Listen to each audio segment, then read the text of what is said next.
Trading futures in the night, so cold rocket dreams, resilience in the fold. Hedge pressurizing, the charts are bold. Daily bands wrapping stories untold. Riding with rockets through their AI. Up we go, reaching for the sky. Every trade hope never dies. On the edge as the numbers fly. Checking the charts, midnight glory. Heartbeat thumping, another story. Green and red, flashing voices loud. Future kings standing on their cloud. Riding with rocket scooter AI. Up we go, reaching for the sky. Every train hope never dies. On the edge as the numbers fly. Ascending, mind on fire, never ending. Trees of gold, endless fight. Push on through the endless night. Riding with rocket scooter AI. Up we go, reaching for the sky. Every train home never dies. On the edge as the numbers fly.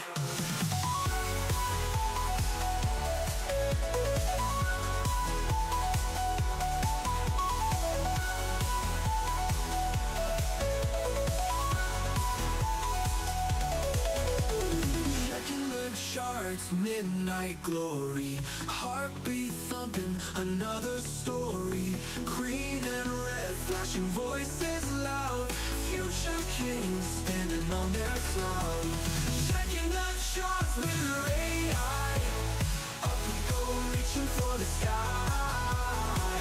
Every train home never dies. On the edge as the numbers fly.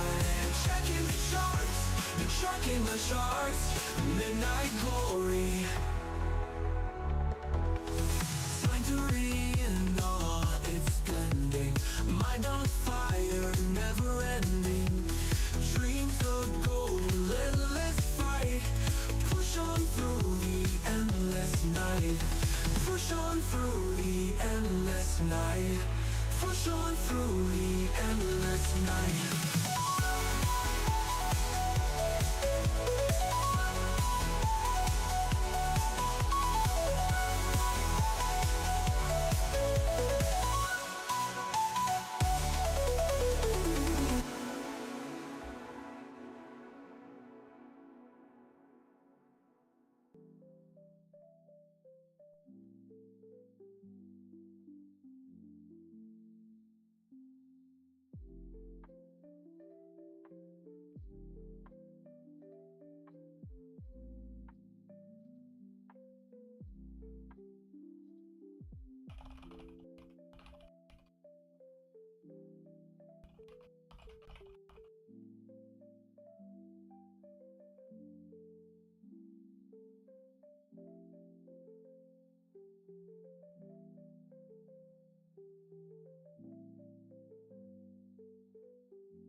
What's up, everybody? Good morning.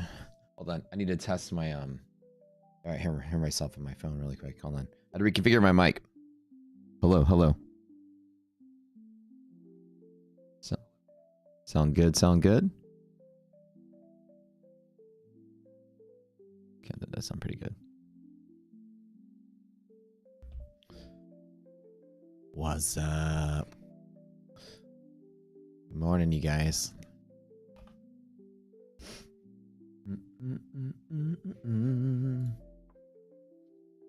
What was Trump saying yesterday? Get the market going crazy like this.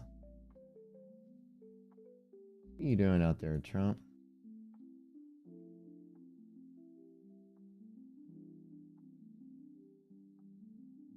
Good morning. Good morning. Nasdaq, everything up on a holiday, 1.5%. What?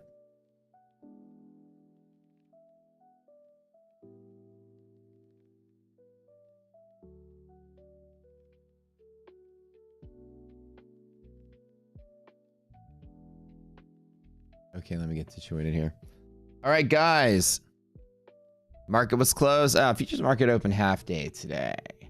And we're going to hang out the futures market for a little bit. But on holidays, you guys get used to. What I usually do is a huge educational session. I train and teach. Even when markets aren't live, we make great use of this time. This is the time I'm going to teach you guys how to use Rocket Scooter stuff, what I do on stream, give you guys my pre-market setup, everything. I'm going to walk you through my day, explain what we do. And we're going to be doing giveaways just like we did before.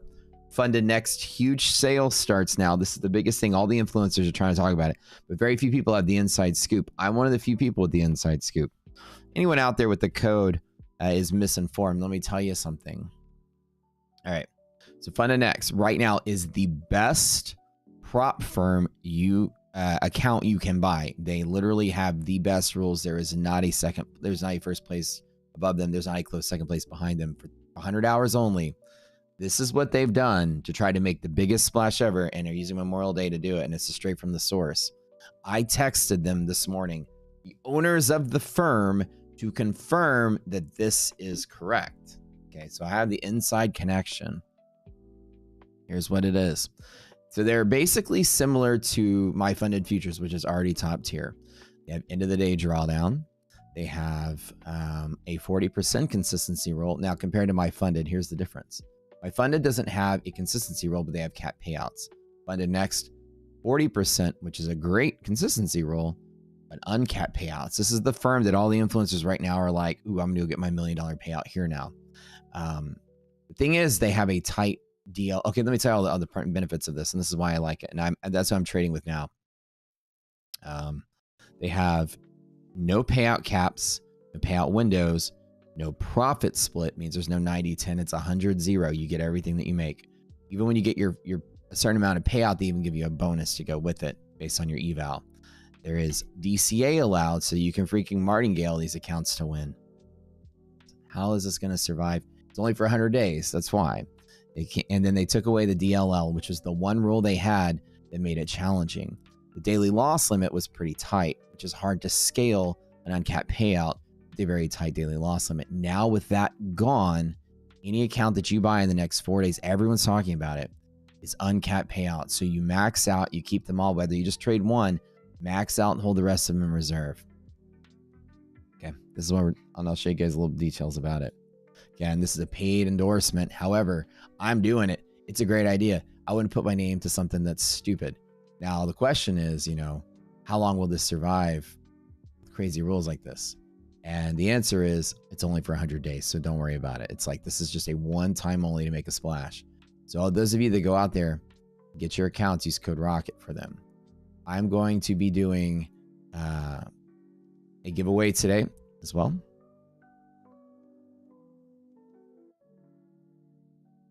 Travis, do you mind going to the Discord and get in touch with Slacks, our admin? He will walk you through how to access your stuff and take care of that for you. And also people that need their, oh my gosh, hold on. I still owe people their giveaway accounts from last week.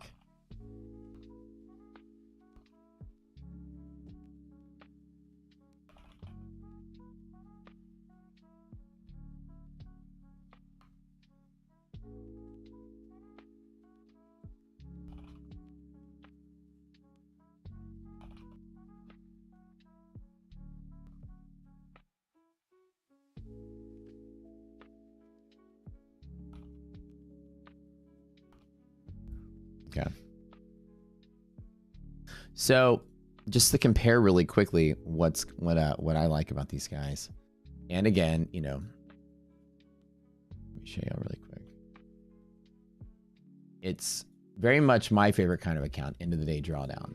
Now I'm working on my funded accounts right now, so I'll let you know how the payout stuff goes.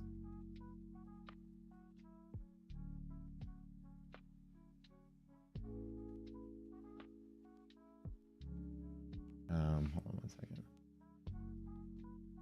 Everything's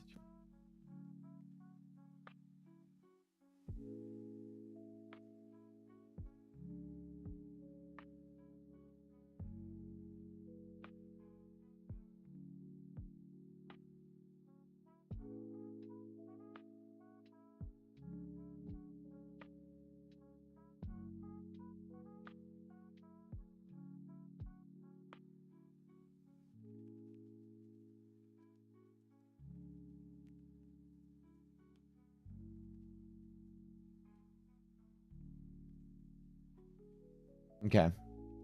Pop this up here. We'll get rolling. So today we're going to do like an educational stream. We do this every holiday. I stream on New Year's. I stream on Christmas. I'll stream every day. Well, maybe not Christmas, but I'll stream like pretty much every single day. Why? Because you guys, yeah, you know, y'all are doing your own thing. You have your own lives. Y'all like to learn trading. If you have a holiday, this is probably the only time you might have to sit down and learn something. You don't have to figure out work, you know? Why would I stream on a holiday? Well, the futures market's open. And also, imagine this, right? Imagine somebody that's working all the time, and this is their one day they get to take a day off and commit to something. So we're doing a huge educational stream today. I'm going to teach you guys a lot of stuff, what I do. Teach you all about like what I go over in the boot camp and teach you some rocket scooter tricks. That way you guys can follow along a little bit better while I'm actually trading live instead of being a little lost. Now, the market's not going to open, or the equities market's not going to open. So we won't have all the full suite of our tools, but I'll demonstrate some of the stuff we do have. And it's incredible to see that we broke through the upper DD band after, I don't know, Trump was talking about nuclear deals or something. Like, I don't know what happened. You guys can fill me in. I need to catch up. I literally am still drunk from Saturday. So we'll figure this out. I did this huge party. It was like 50-something people came. It was incredibly tiring and fun, and I'm still like recovering from it. IDOC still in bed. EU tariff pause. Oh, postpone UK tariffs. Oh, well, that does make sense. But wasn't he already pausing them for 90 days? I thought that's what they were doing.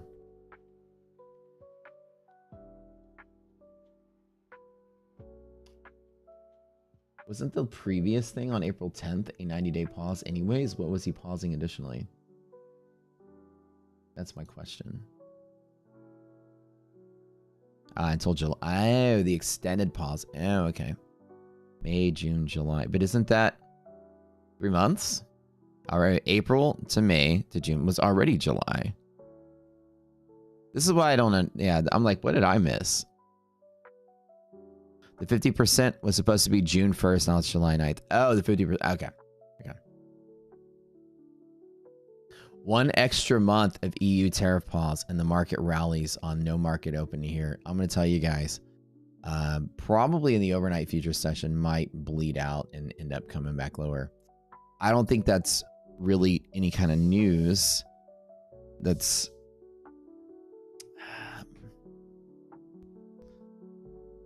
big and bullish, I'd say, to this degree of breaking DD bands, but we'll get to it later. You know, talking at immediately, and I know this is timing, or at least the news came out immediately. I was like looking at it. It's coming out at like 1806, 1807 Eastern, like literally 3 minutes after market open. People are like, news is coming out. It's like, it's just funny how the timing is there. Once the futures market is open on a holiday, let's just pump up good news when nobody's trading. Like, okay. So you got to know that the cat and mouse played with Wall Street is really what the trade war is all about. And we've been through this before with this guy. Same president, same thing.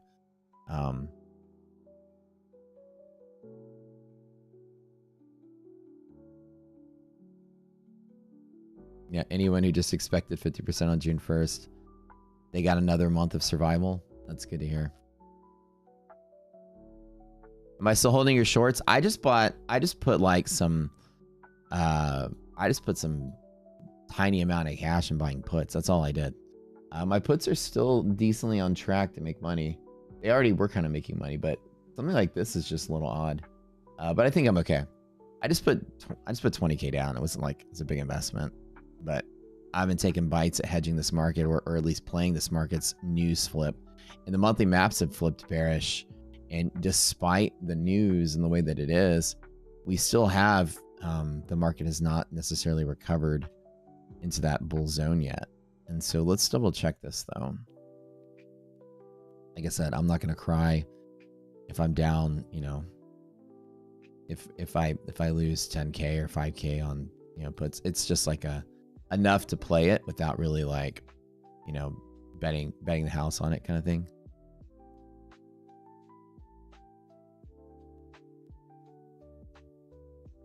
No DLL applies only to new FundedNext accounts, only the new ones. That's it.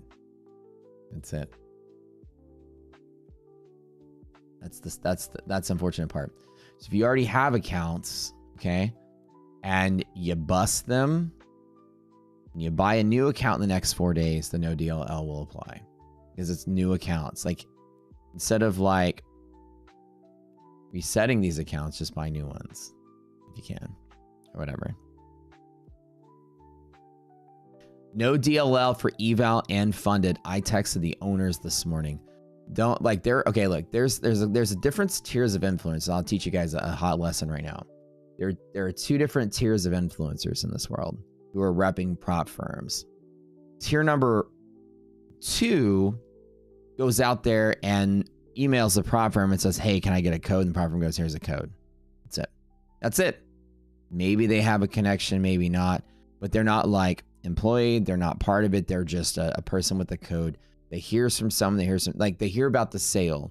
There's only about 2 or 3 people that were told about the sale last week.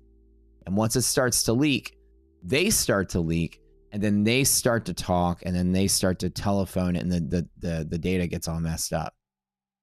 I talked to the owner, number 1. So I'm in tier 1, or I'm on the payroll. I work with them. So I'm in that category. They tell me directly. And so trust what I say because I'm only regurgitating what they say. There's a lot of people out there that are saying the DLL doesn't apply once funded, blah, blah, blah. They're just the tier 2s that don't really have, they're not in the circle of commentators of who understand what the real rules are. They're just telephoning with each other and speculating.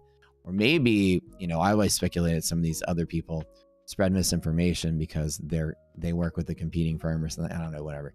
Anyways, the only ones I put my name to, I talk directly to the source. People I work with, I work for. I will listen to what they say, tell you what they say, and answer your questions. IDOC won't let me sell my puts. So, yeah, somebody this morning was posting up in my comments like the no DLL doesn't apply once funded because somebody said, and that somebody said was, I don't know, somebody I never heard of. Who also has an affiliate code. And then I asked the owners about that person. They're like, we don't know who that is. So it's kind of like, well, you know, I'll try to get you guys the information you want. So the no DLL once funded is golden. I'm talking golden. Okay. Yeah, the site has the 40%. It applies to everybody, but you know, obviously support us to do it because, like, you know, pretend like we're a bunch of waiters. If I get the most sales, I'll get the most giveaway accounts to give back to y'all. I'm gonna do giveaway today as well. Yeah, I'm gonna do FundedNext giveaway today. Yep.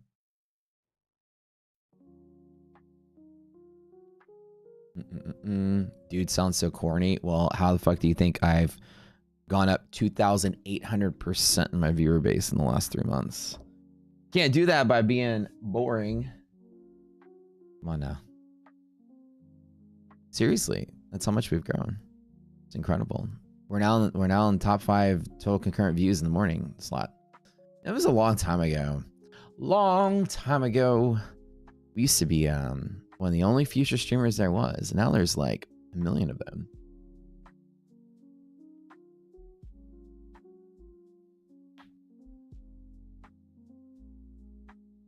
Okay, I'm trying to load up.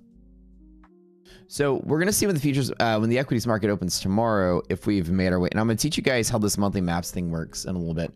Huge educational session. We'll go over a bunch of rocket scooter techniques. A lot of the stuff that we do here, very important. And if you guys want to learn something from me, today's going to be an educational stream. You have to show up every day. Financial Fred knows it. A winner shows up every day. That's it. You show up every day. You don't take holidays.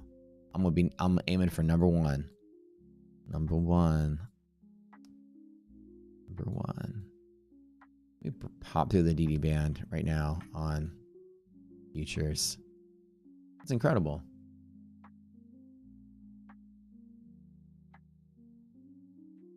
No payout cap. No payout cap means that, like, okay, with Tradeify, I have a payout cap. I can only take a certain amount of money total with the company. Then they move you to live. And also I can only take $3,000 per payout every 10 days. With FundedNext, after 5 days, you can take 50% of the balance. And then after 30 days, you can take 100% of the balance in a lump sum. So no cap on the payout. So every firm out there has a payout cap. How much you can make total or how much you can make per account or both. A limit on both. With the exception of a handful. Like Apex is the one where everybody's after a certain amount, you can make your uncapped. And that's where you're getting your $1 million payout. So FundedNext is one of the newest firms that's now allowing that to happen.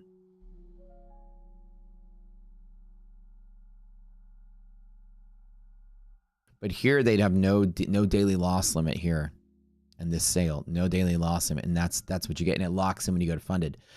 So what happens is when you're trying to trade the account, it's hard to scale higher with a very small daily loss limit. Each time you take a bite, you hit the loss limit for the day and got to serve the next day. So to be very meticulous to grow an account with a big buffer to get a payout. With no daily loss limit, all the smarter, bigger traders out there are like, holy shit, I'm going to load up.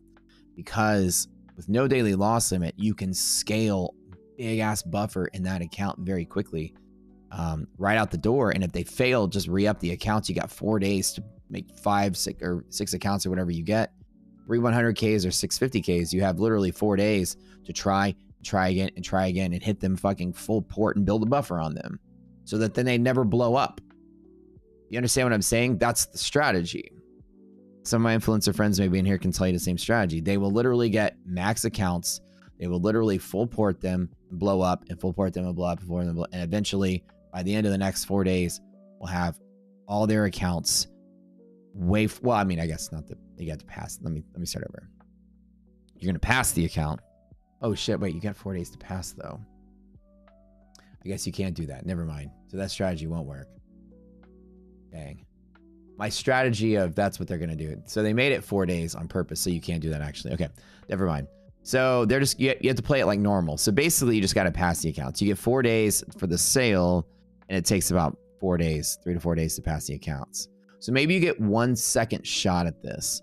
So people are going to try to pass them in the first 3 days, today, tomorrow, and the next day. And if any of them fail, you get 1 more day to re-up the accounts to try 1 more time. So this is the time you'd want to actually copy trade them and just get them done. The goal is after the sale is over to have every account that you can that's passed or going to pass. And then once they do pass, there's no DLL. And then what you do, if you have 6 accounts, example, don't trade all 6, just save them. There's no monthly fee. There's no activation fee. And then just trade one with no DLL. And the other 5 have no DLL. Basically, you just want to keep them in stock so you can go in there and do it. You have to pass them first. Yeah. So I'm sorry. So the sale ends in 4 days and the consistency rule of 40% means you have to pass in 3 for the most part. So that's kind of how you'll run them. Hopefully that makes sense. Yeah.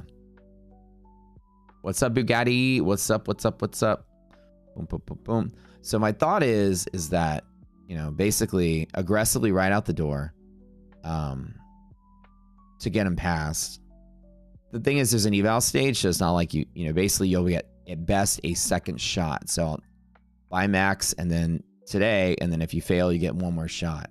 Well, if you fail every day, you get a shot every day, but you want to lock in all the accounts and then don't use them. Like there's no monthly fee. So it's like once you lock them, you get them forever.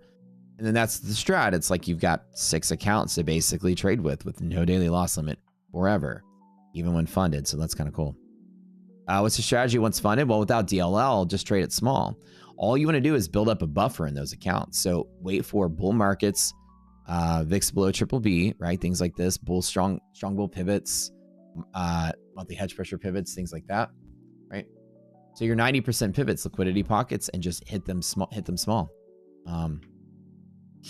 What's up, bro? Trying to pop that super chat, Cherry. Thanks, buddy. Bugatti in the house. Bro, are you doing the FundedNext thing too, man? I think I saw on your account. That's wild, bro. Super wild. Thank you for that. I'm going to donate a boot camp in your behalf, my brother. What's up, Ty?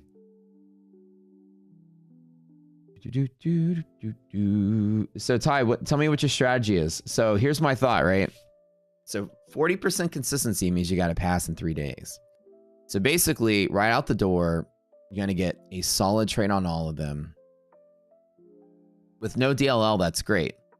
If I take any kind of drawdown, I just blow up the accounts and start over and start over and start over until I have essentially like right out the door. If I blow up, just start over, right? The idea is to put a big fat, like get a gain and then you have to pass. So in 3 days, you'll pass. If you happen to blow up along the way, you can re-up. So basically you'll get a re-up chance every day for 4 days. And then once you get all of them passed or close to being passed, and just take it slow from there. And I would say in general, the smartest thing to do with this is to do 650Ks instead of the, or 3100Ks. And then really the difference is not much difference because once you build a buffer, it's all the same. So the 50Ks will give you more bang for your buck, but 100Ks will give you a little wider swing out the door. So I think most of the influencers probably get with 40% off, are going to go with the 100Ks. You get 3 of those or up to 650Ks. And essentially, you know, get them passed as fast as possible in the next 4 days, but then trade them slow one at a time. You're doing the 50K only? Yeah. The difference, 50K, you get a, well, yeah, that's right. So right now, 50K is the best offer. With the DLL in place, 50K is the best drawdown to cost ratio. So you get the best drawdown for the money you spend. But when the DLL is in place, the DLL on the 50K is so small, it's hard to scale. But the 50K gives you, the 100K gives you a big fat DLL. But the DLL removed, 50K is the best option to do, you guys. So you can get 6 of those. Yeah. Yeah, it's a 1-to-1 profit drawdown. Yep.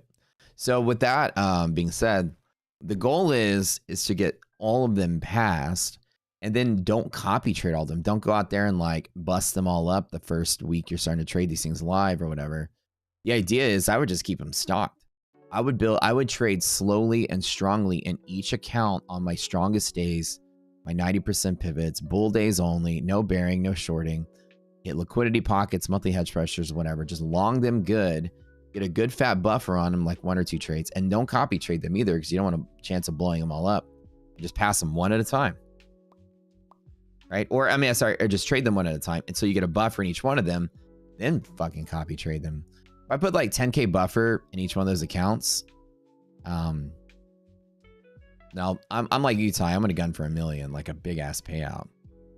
I'm not going to be like taking out, you know, 3K and 5K along the way. I'll leave it all in there. You going huge? Yeah, I know, right?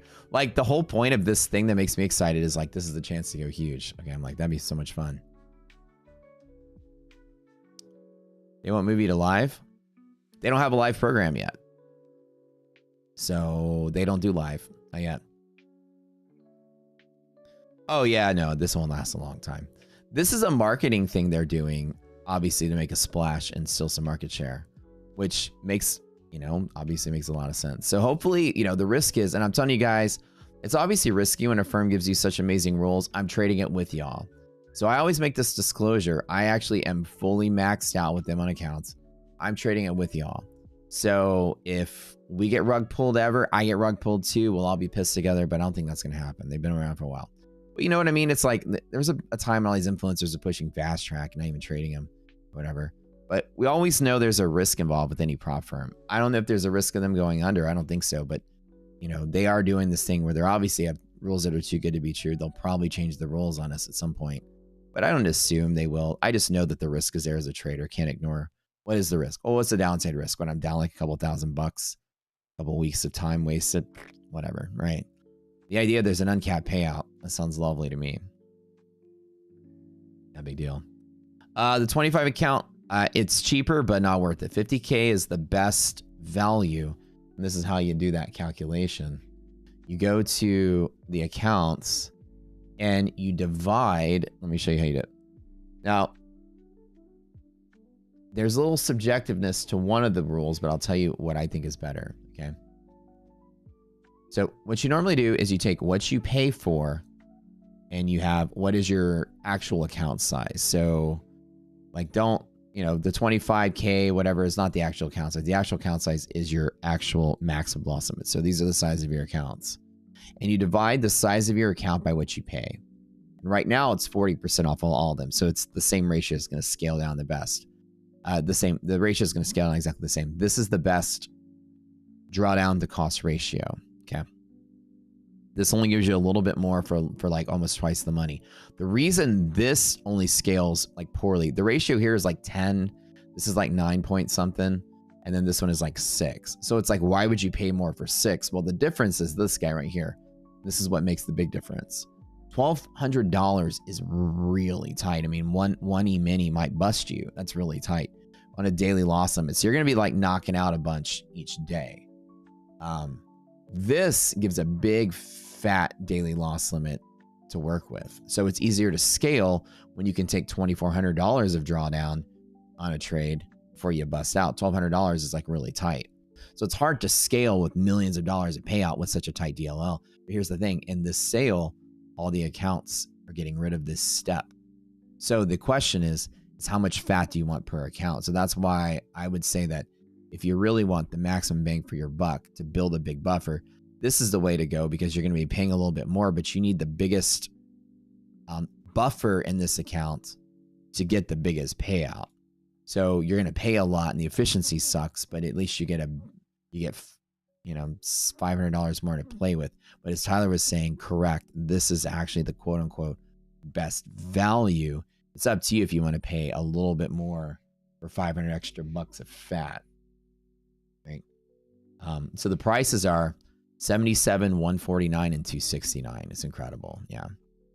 So 269 and 149. This is it right here. If you guys really want to play the uncapped payout lottery here, this guy is your best value. Here, middle one. And you can get 300K total. So you can either get 12 of these, 6 of these, or 3 of these. Up to you. It's not monthly payment. It's a one-time payment too. See, that's the thing is like every rule is spectacular. It is a monthly payment. No monthly payment. So here's the thing, right? No monthly payment. It's a one-time payment. No activation fee.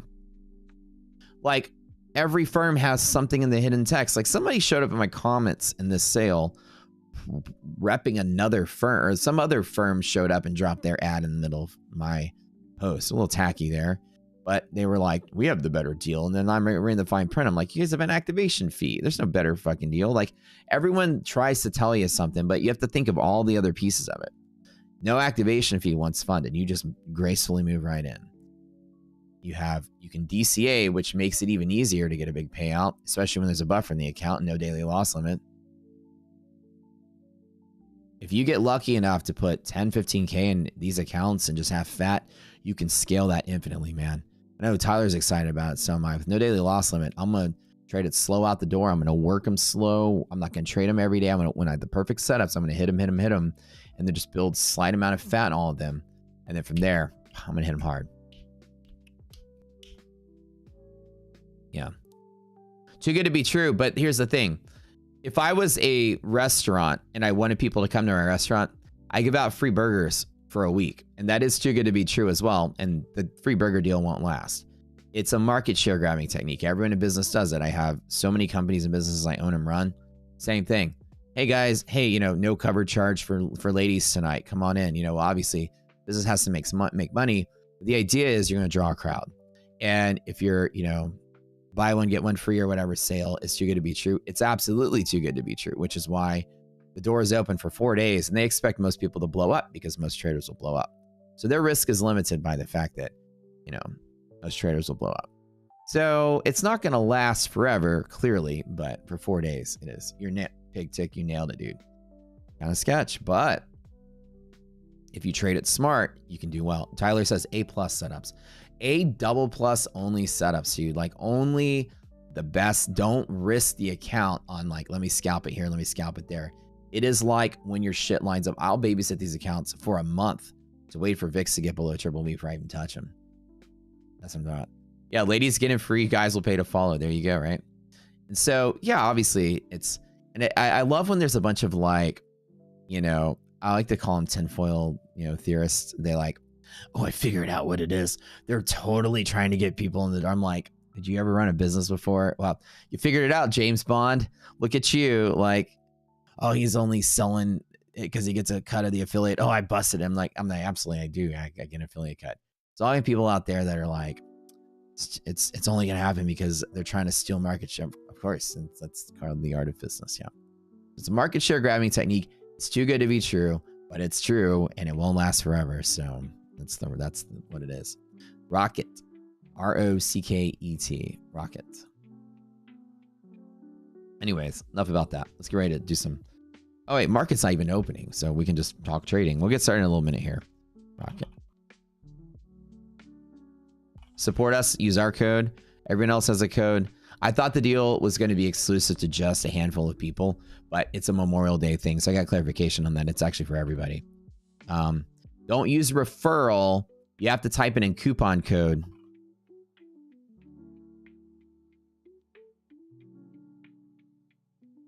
I actually, they're changing that because I complained about it.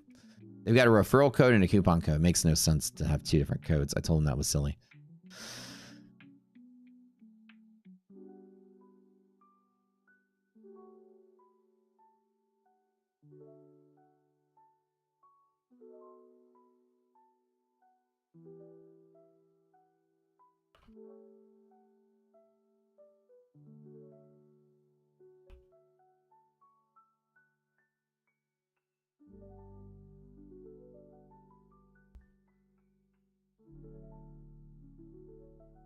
Yeah. They have Tradeovate, bro. Yeah, they do have Tradeovate. On social media, man, there's like a lot of people confused about the DLL thing. So I texted the owner this morning to find out if it was real to live, and they said, yep, it's live. And I double checked just because there's a language barrier. And I rephrased it in a way that I say there's no, I'll read it to you guys. There's some, you know, second, third tier influencers out there where they're popping their codes, also spreading some incorrect information, probably accidentally, not doing it on purpose, but they're misinformed. It says current accounts will have DLL. I said, what about, okay, so I asked him, what about existing accounts for DLL? His current accounts will have the DLL, but during the offer, anyone who purchases a challenge will have no DLL on it. So guys, I'm full porting my accounts right now. Because if they blow up, then I purchase a challenge and then I can, you know, go forward with it, right? That's no risk to me. So, like literally, I'm gonna full port my accounts today.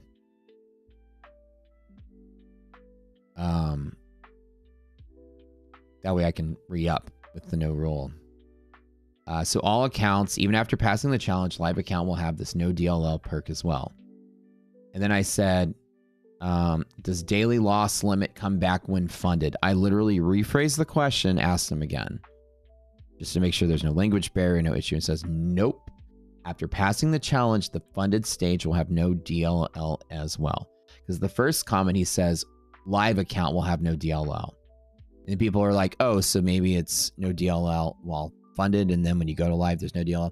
They have no funded, they have no middle step. There's no live account. They don't have live accounts. You go challenge, then funded. There's no real money accounts with these guys yet. So they said live account, I saw clarity to say, does limit loss come back when funded? And he says, after passing the challenge, the funded stage will have no DLL as well. So that is from the owner. So we good. So hopefully, yeah. Yeah, they say it works on evals, but doesn't work on funded, but works on live. That's what somebody said. And I said, well, they don't have live accounts. So there's a lot of people that are just like trying to bandwagon the code because they heard me talking about it, heard Brian talking about it or whatever. And they're like, oh shit, let me get my code out there too. You know, so a lot of people are just grabbing whatever info they can and then trying to read up on the site and speculate or whatever. But, you know, I got the owner's phone number, so we're texting. So trust me when I say I will get the answer. If you have a question, I'll go get it. I'll get it right now. I'll be trading today, yeah. So is Top 1 futures going down? I wouldn't say they're going down. I just say they've lost a lot of credibility with the way they're behaving. And a lot of people that I know that were thinking about trying them out have changed their mind, I think, because they're just a competitor to Tradeify with the funded, straight to funded accounts. But Tradeify has never had a single shenanigan. Tradeify did their homework out the door. Brett did his stuff right. He's not changing rules on the fly retroactively. And a company that has to change rules very rapidly, it means they hired they did one of two things. Either A, they hired a very incompetent risk manager, and that's bad for you, which means the firm could blow up. The risk manager has no idea that's going to happen until they run out of money in their bank account, which is what happened. They're like, well, we paid out 87% of our income into payouts. It's kind of risky, so we're going to change our rules. Would you have a fucking risk manager there that knows these things and knows the probabilities of these things? Absolutely.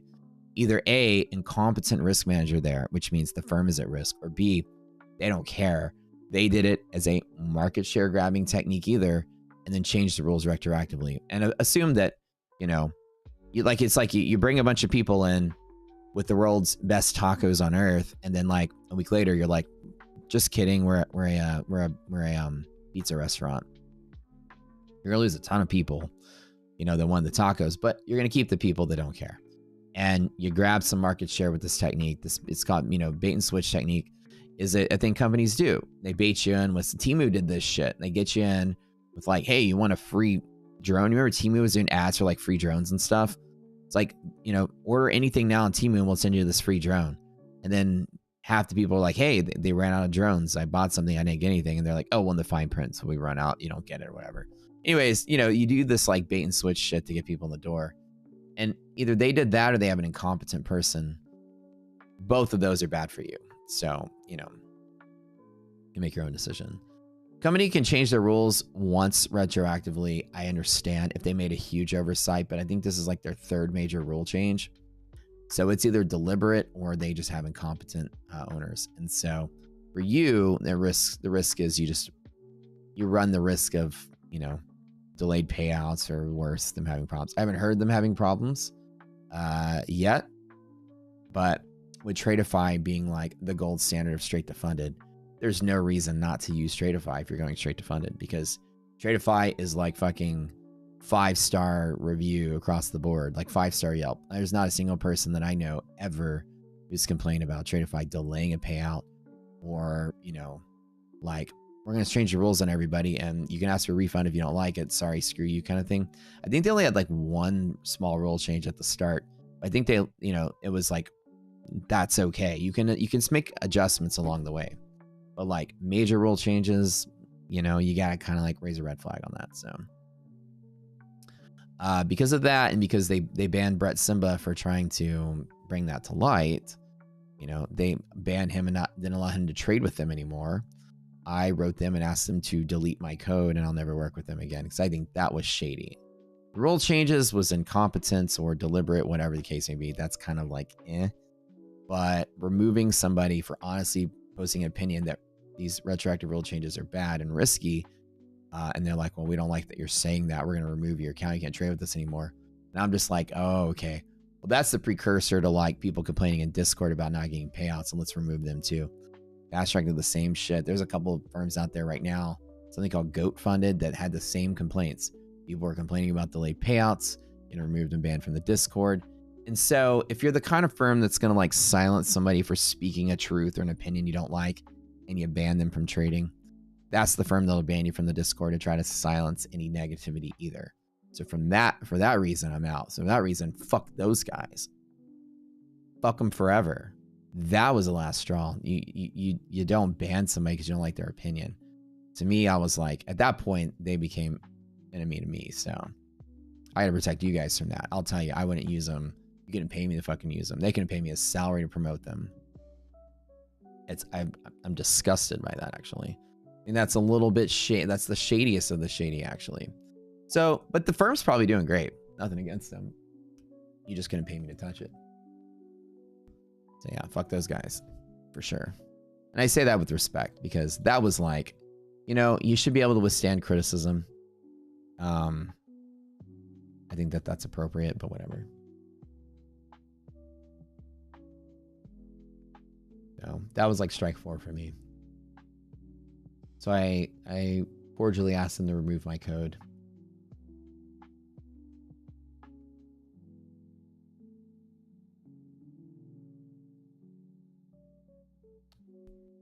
All right, let's get ready to do some education, you guys. I was like, you know, it's kind of funny because I'm waiting for 9:30. It's usually when people roll up, you know, for market open or whatever. But then it's like the market's not opening today. So we'll do a cool educational sesh. My YouTube froze up. Why does it do this a lot? I don't even know. Okay, hold on. No clue here.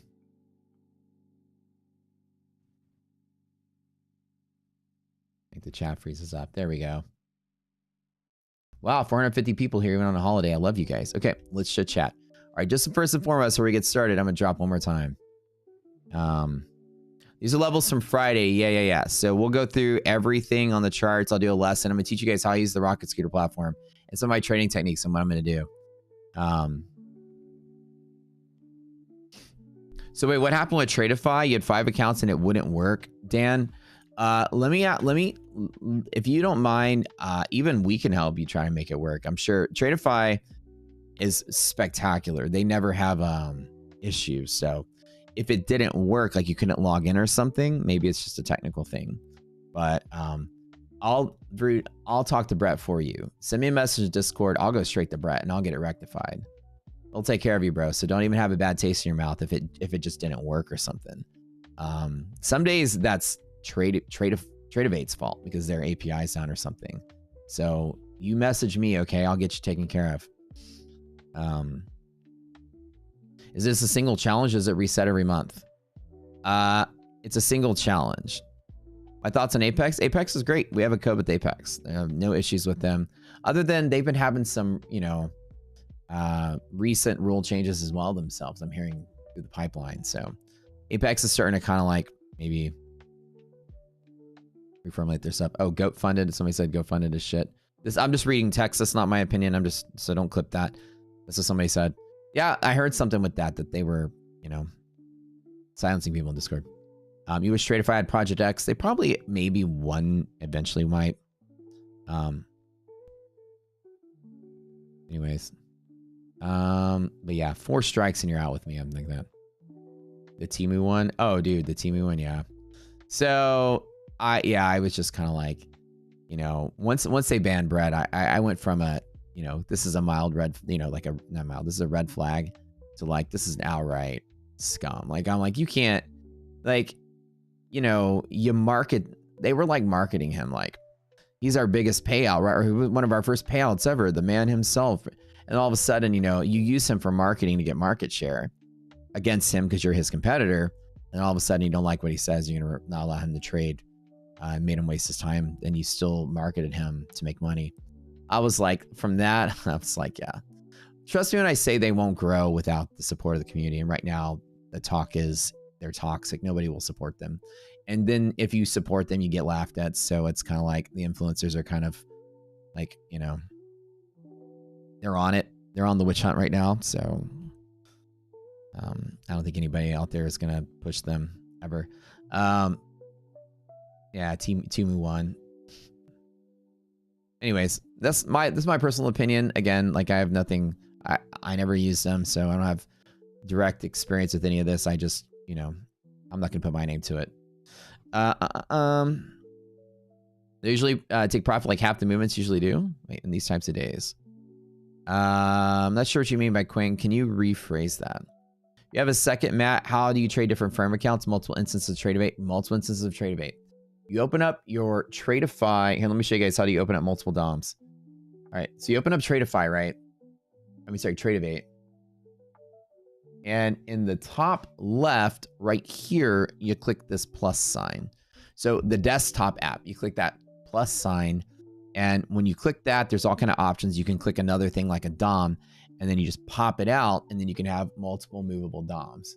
For my Tradeify, I've got 5 DOMs. Like they all kind of sit here, and I just move them around. So one of my screen is dedicated to each of the DOMs. And that's it. Hope that helps. You got the live email from Apex? Oh, I didn't even check. Yeah, I heard about it. I haven't read my email this morning.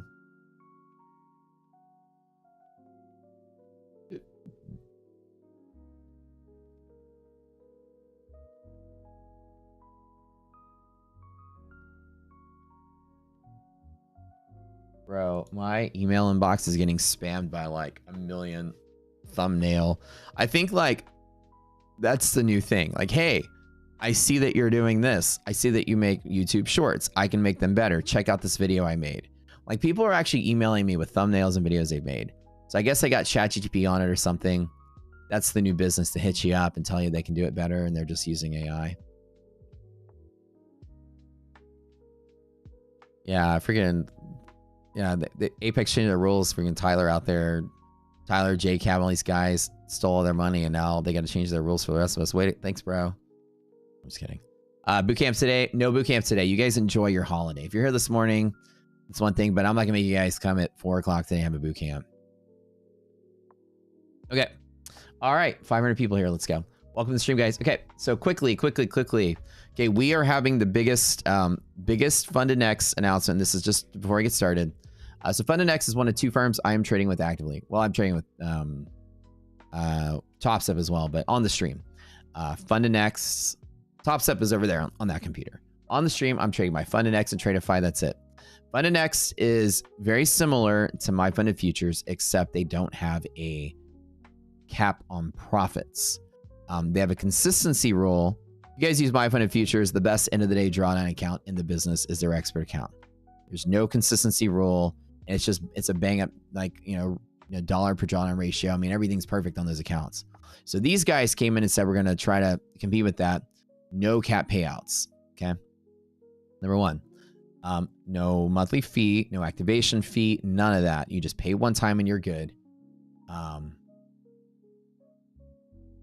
And so with that, they have this new thing that they're doing now to make these. Normally we get a 5% off code, and it's always been that, but now it's a 40% off of this with no payout cap, no profit split either. So 100% you keep. It's a limited time only for the accounts you lock in. So the goal is, if you lock these accounts in, these are actually the best prop accounts in all prop firms in the entire space, period, right now for like 4 freaking days. And we got the inside scoop here. If you use code ROCKET, you'll get it 40% off. It's a 10-to-1 cost to drawdown ratio, which is good. Any account that's above 9 or 10 in that ratio is good. So when you do your scoring, these accounts, the 50Ks are fantastic.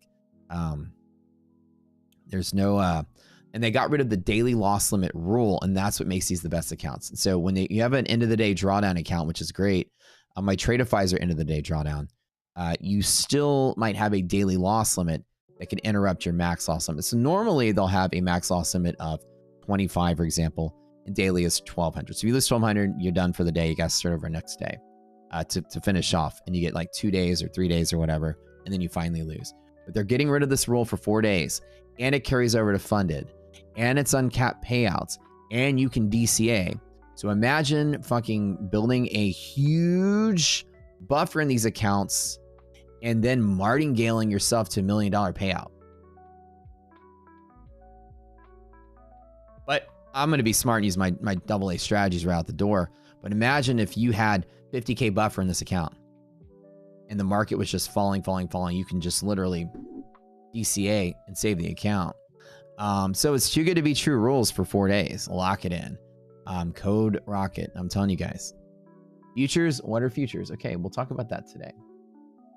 So the next 100 hours only, Code Rocket will get you guys that. Okay. So I'm full in on all these. I have max accounts I can get. So, all right. We're gonna do giveaways with these guys today too. 1 second, guys. How was my party? Oh, my party was dope. Let me see. I don't know if we took a lot of pictures, but yeah, I threw this like. Let me check my girlfriend's Instagram. She got something on there. Hold on. All right, and then we'll do some Rocketeer lessoning today. We usually wait for like an hour till people show up. Of course, stock market's closed today, but that doesn't mean we're closed. We always stream on holidays. That's one of the things we do. Oops, hold on.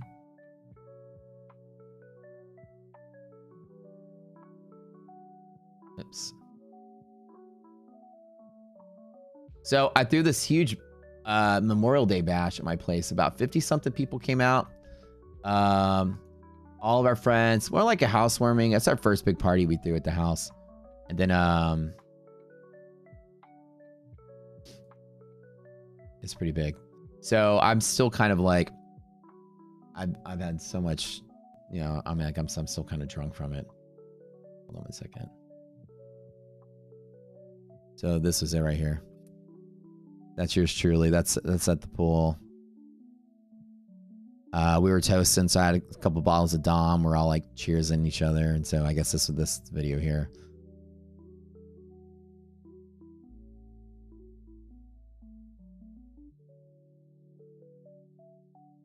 Oh, and then I was barbecuing. So actually not that bad. So I'm making my famous smash burgers over here. So the funny thing was that, you know, I only started. Anyone go to jail? No. The cop, we had to hire a cop because we were serving alcohol. And so the HOA made us hire a cop. It's kind of funny. And he was just like the coolest guy ever. And he's like, I hate that I'm cramping your style. He's like, you know, I'm here if you need me. And he's like wearing a full uniform and everything. And I was like, bro, you don't have to wear your uniform. I was like, I'm going to get you some swim trunks and like a t-shirt that says security. He's like, nah, man, I'm good. And he's standing out there in that like 98-degree heat. Oh boy. I was like, you know, you can sit in the shade. You can stand in the shade. He's like, no, it's like I'm going to do my job, what I'm supposed to do, but I appreciate the honor. And the guy's just sitting there like drenched in sweat. We felt so bad. I was like, you know, I'm going to ask the HOA, can I just hire somebody with a freaking t-shirt that says security on it? So really nice dude. And he was there and I was just like, you know, anything to eat, anything to drink, you know, he's just like, no, I'm good, man. You guys have fun. So he's a cool guy. But yeah, super professional guy, but stood out there like a freaking Buckingham Palace guard, just like, you know, walking around the perimeter, not trying to like stand in the middle of the party where everyone was there, but like, you know, standing out there and just not flinching, not sweating, you know, sweating his butt off and just doing his job. Really cool dude. So I'm going to ask the HOA because I felt so bad. I'm like, I'm going to ask the HOA next time. I'm like, look, I'm having a party. I'm going to hire my friend who's a bouncer at a club and make him come out here. And he's going to wear shorts and a t-shirt that says security. He's going to beat up anybody that messes up. He's also going to hang out at the party too. And sit in the shade. But yeah. It was kind of cool. So. They have a giant Connect 4? Yeah, at the pool they have a giant Connect 4 there. Market is open. Well, technically the stock market isn't open. The algos are just kind of like kicking up some price action right now. There is no equities. Equities market's not open today. Market holiday. So we'll do some stuff in a minute, but yeah, so let me show you. I think iDoc had some things on here. I think I had some other stuff. Yeah, I'll show, and then we'll get started, you guys. Do some lessons here. But did she post up? Oh no, she just posted at me making meatballs. Never mind.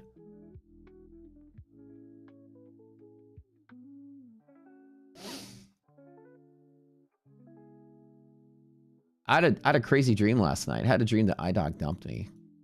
I woke up mad at her. I was like, what the heck, man? She's like, why are you mad at me? I was like, you dumped me in my dream. You didn't give me a chance. And like, I woke up at the process of like, come on, baby. Come on, we can work it out. Give me another chance. And then I was like so mad. I was like, you didn't give me another chance. I was so mad. So I was mad at her. How dare she break up with me in her dreams? In my dreams. Not cool. Now is it gonna be okay? Good question. Can I find some more pictures and stuff?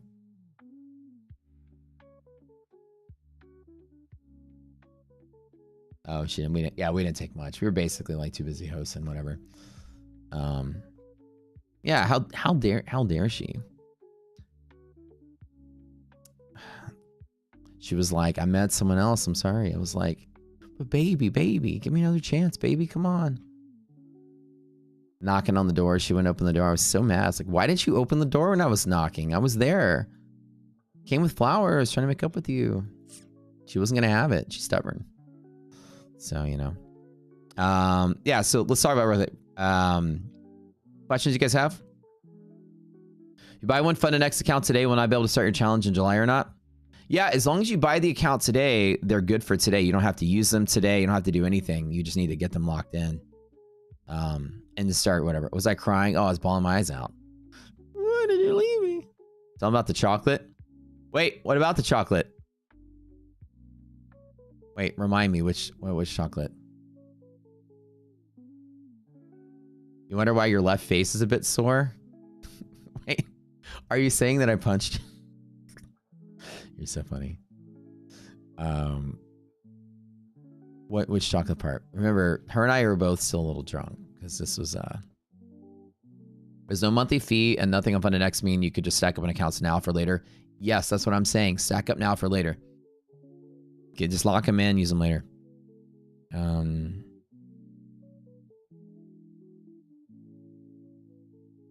So how to Tradeify straight to funded. So usually whenever you're doing the straight to funded accounts, they're a little more expensive. So what I do is I don't copy trade them. Oh, the dream I had where oh yeah, I had another dream like this too. Maybe I got some insecurity I'm working out.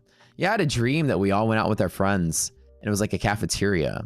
And you went up with the cafeteria tray and they would put like food on the tray and you come back and sit down. But this was like a chocolate cafeteria. This giant, like, I don't know, like mall kind of thing. And they came back with trays full of like chocolate. And I was sitting there and iDoc went and got chocolate. And she came back with chocolate for her. And she brought a tray of chocolate for her friend Jenny. And she didn't bring me chocolate. And I was so mad at her. She didn't bring me chocolate.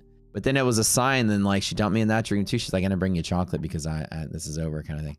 Like I'm having like dreams left and right. The iDocs can dump me. So you know what though? I'm gonna tell you something. I always wondered when she realized she could do better. She finally starting to realize it. I'm telling her since the start. I'm like, you know, you could do a whole lot better. Yeah. Why did she bring me chocolate? I agree. That is so messed up. How could she not bring me any chocolate? Right? And I was mad at her too. She's brutal, man. I need to stop. Well, this is what happens when I drink like a gallon of tequila and then go to bed. My brain just goes wild. So, you know, it happens. Is market still closed today? Yeah, market is closed. It's a holiday. We have half day on futures though. All right, so let's get started, guys. Market has moved up because Trump have pushed out the tariffs pause on EU, or on the UK, on the one of the tariffs he pushed out like an extra month of a pause. So market just flew straight up and we're sitting there. Now we're outside of something called DD bands. And what are the DD bands, right? This is one of our, we'll go to some of our techniques and teach you guys some stuff while we're here. Let me load up our cheat sheet. So if you guys have never taken our boot camp, we teach this awesome boot camp that's $1 a day. And we go through all these different training courses and I'll show them to y'all really quick. Again, it's not a pitch to buy. I'm just precursing what it is we do. It's $20 for the whole boot camp. But there's 20 different videos. Each video is like $1 to go through the whole thing. We give you worksheets, right? The worksheets will have the probabilities of some of our setups. Like everything has the math that goes with it and the probabilities which they work. Some of our stuff that we do has an edge.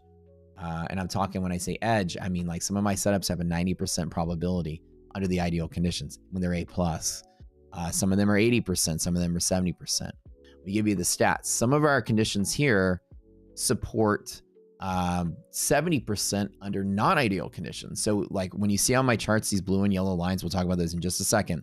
When the market opens above the blue line, it closes above the blue line under all conditions, crash market not. This is including the last crash market backtest. Open above, close above without touching, open above, overshoot, close above will equal 68% of the time it doesn't break through the blue line, which is massive. Under crash conditions, all conditions as well, not even non-ideal setup. This one is 73. Monthly hedge pressure, weekly hedge pressure. These are our gamma exposure levels we have at Rocket Scooter. And so with that being said, with some of these accounts, especially when you're doing like straight to funded and Tradeify and stuff, I do only my A+ setups, the ones that are like 80 and 90% when the conditions are ideal. Here, these are some of the specific stats for each one of our setups. Some of them 80%, some of them 67%, 72%. And this back test was actually published by one of our members who volunteered to do this. And so, like I said, it doesn't work for us or anything. We teach you how to track the stocks in one gulp. We teach you how to forecast 4 months in advance into the futures. The equities market. We can see 4 months in advance how the options landscape changes. We have our strong bull setups. I'll cover those today. This is 90%. This is 80%. This is 90% when ideal. And the ones I just showed you on that sheet, this is the 73% and 70% when non-ideal. So those are some of my A+ setups that I do. I trade off of gamma exposure levels, which is high volume flow due to market maker position risk, position management. So they're trying to go risk neutral in their positions. The DD band, which we'll talk about first, is one of the major exploits we have at Rocket Scooter. And of course, let me open that up right now so we can chat about it. Okay. Whenever the market moves, when the futures market moves, there is a hidden structure point in the market that's based on margin requirements. It's hidden to you, but we know how to calculate it. So if you're just tuning in the stream for the first time, my name is Matt. I'm the CEO of the Rocket Scooter Corporation. I built this trading platform you see on the screen. I'm a grown-up math nerd. There's a chemical engineering degree on the wall there. I graduated with honors, was third in my class. And I did that for a while before I got into trading 15 years ago. And now I stuck with trading and I love it. I've been trading since 2010, trading full-time since 2015. Since then, I built not just one, but 2 trading apps for people. The second one became a platform. The company Rocket Scooter is a gamma exposure pioneer. We're working in that field. Gamma exposure is very popular right now, but a lot of the stuff out there is just entry level and it's not super actionable. So what we did was we read a bunch of CME group patents and we decided to reverse engineer a bunch of cool stuff from that for trade ideas. And one of them is they have a structure point that's based on margin requirements. And it's so accurate. In fact, whenever the markets even close, the equity markets can open. Whenever the markets run straight up or straight down on a news event, you see how it walked right up to these green bands and then turned around and fought there pretty much all night, right? This pivot is calculated by my algorithm and it prints on there. 96% of days will close below that band. Only 4% of days break and go above. Those are amazing stats. Let me show them to you. This is the structure to keep the futures market from traveling too far away from the stock market, especially when the stock market is closed. The futures market is tracking the underlying something at all times. Oil futures is going to track oil spot prices, which is the price you pay per barrel oil. Some guy selling it in a tanker or from an oil company or whatever in the moment on the spot, on a spot price. So futures are trying to track the spot prices, but also can deviate because futures are aiming at a point in time as well. They have their own independent supply and demand. So when you buy and sell futures, you can push them away from the spot price. If the spot price is just moving along and you slam futures with longs, futures can go away. Then once you stop buying, futures contract snaps back into place and they keep going. So you have this kind of like springy, rubber bandy sort of action that futures are kind of like allowed to deviate a little bit. When I say allowed to deviate, who's allowing them to deviate? Right? Who's the central authority that does that? Well, the Globex itself is a video slot machine that controls these two things you see on the screen, the bid and ask price. And market makers have to line up behind this, but the Globex is ticking this around because it's trying to pin NASDAQ futures to the sum of the stocks in the NASDAQ, the NDX.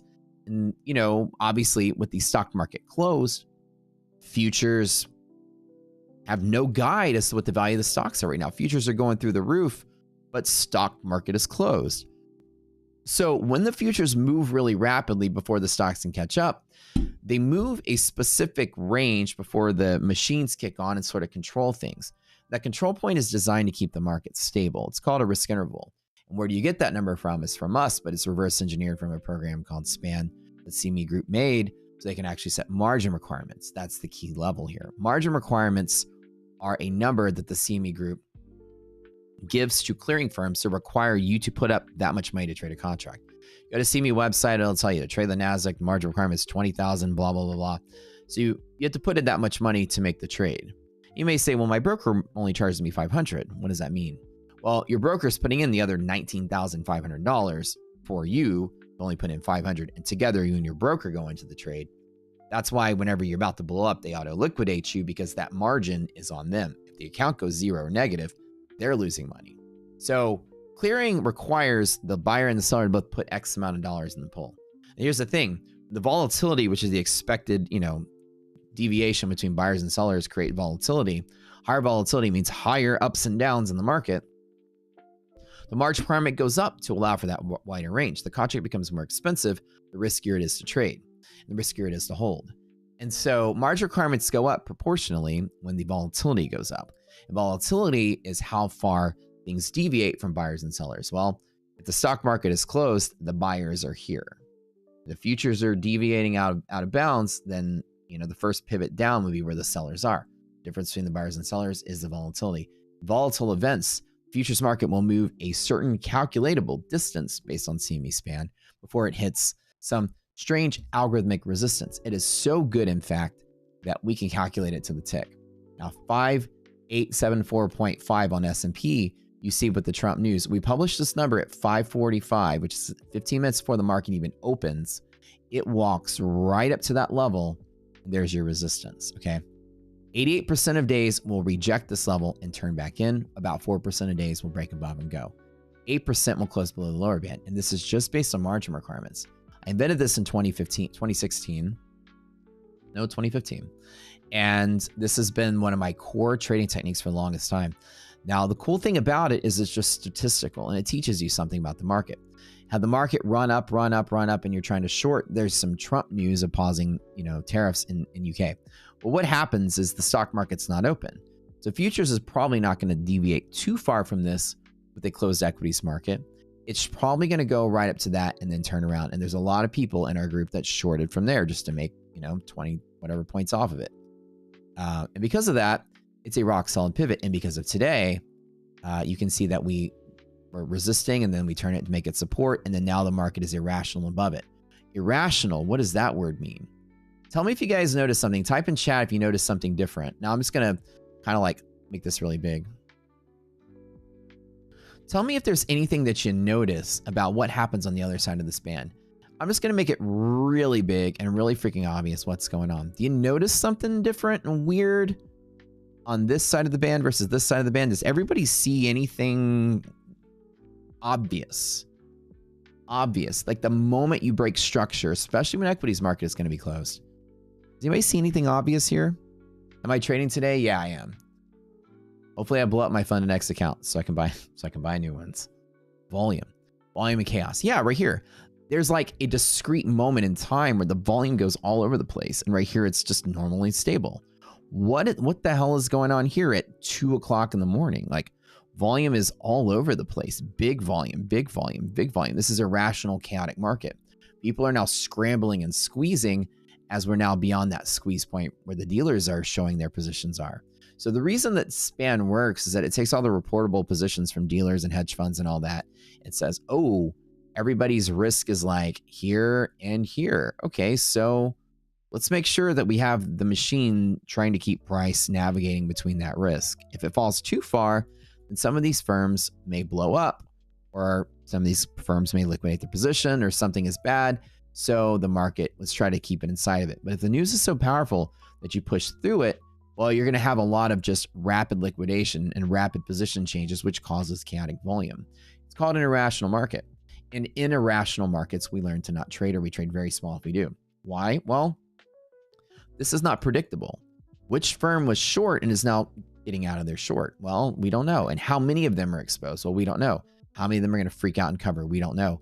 But you know that the market is lost structure and your probabilities of success go way down because your market is now kind of like a 50-50 coin flip of who can survive this, who can inject money, or who's dead in the water. Now, how do you know it's a short squeeze? I'm teaching you something pretty cool. Whenever you're looking at a market that's moving up higher and the market goes straight up and then starts to stabilize, this is what we call a long rally. Straight up, there is news that drove this event, a catalytic event. The news happened and everybody got in, and then fewer and fewer and fewer people got in at the top. The impact is at the start of a normal long rally. Now, if the market does this, there's a difference. The shape means everything. This starts out fast, ends up slow. This starts out slow and ends up fast. As it's progressing, it speeds up and speeds up and speeds up. This is the equivalent of a bunch of people standing on a bridge, right? Like a big rickety little, like, suspension bridge with a rope, and you're holding on to it. And, you're like jumping between the planks or whatever. And it starts wobbling. And this is supposed to be a human. I know it looks like ET or whatever. And it starts wobbling, and this person falls over. And to save themselves, they grab the next person next to them, and then they grab the next person after them, and then they grab like two people, and then everybody grab, and then this person falling causes a bunch of other people to fall who weren't normally at risk. And that's what this is, and that's called a short squeeze. Whenever people that were all short, one person squeezes and the buying pushes the market higher, which puts other people at risk and forces them out, and then out. And how do you know it's a short squeeze? Well, because the curvature changes. So we can easily see the difference here, right? You guys can see this is a news-driven long rally like this, right? But then something happens on the other side of those green bands, and we can all see an inflection change in the curvature here. Now, those of you, you may not be like math prodigies, or you might even like math at all. Probably haven't used math since high school. That's okay. You guys remember when you learned about derivatives and calculus, first and second derivatives? When the second derivative is zero, the concavity changes. This is an upside down bowl. This is a right side up serial bowl. All right.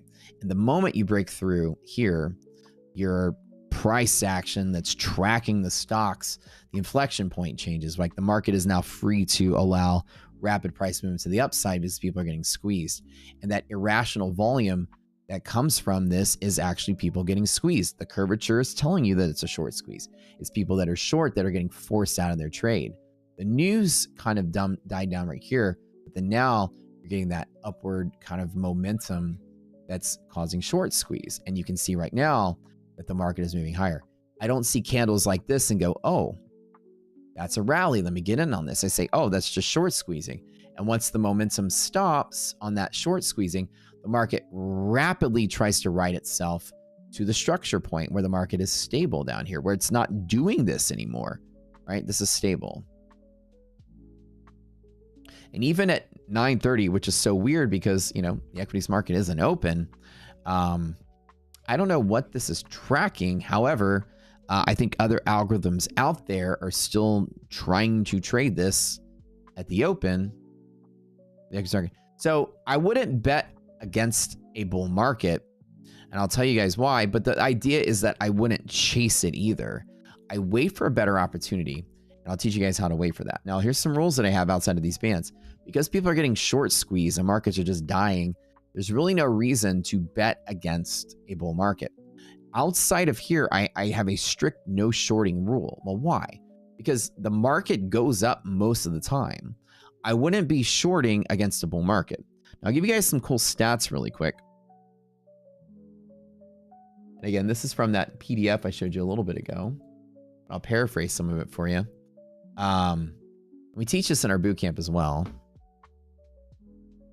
Oh, I wish I could just like turn off these overlay here, but whatever. Okay. So when you look at a daily chart, okay, on the SPX, you'll notice something pretty neat. And actually, if you go to a monthly chart, this is one of the better features. And you can go count if you don't trust me. But I'll tell you guys, in the last 10 years, 70% of monthly candles are green, okay? And of those, I think it's roughly, let me see if I remember the data. Roughly 20% of them lose a third of their gain by the end of the month, like a wick. Only 20% of these green candles have wicks, and 70% of the candles are green in general.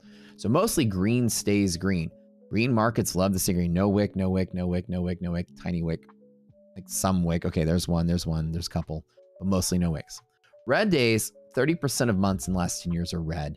And of those, 60% of the months recovered at least a third of their loss by the end of the month. Red months love to have wicks at the bottom, okay? All three of these, wicks at the bottom. There's always willing buyers and markets always go up to inflation. One of my favorite techniques I do teach. Down over here, you might notice I always quiz people on this one. I'm gonna give you the answer. But what is the biggest percent loss of the stock market in any particular run in history? And it is the 1929 crash and then falling recession.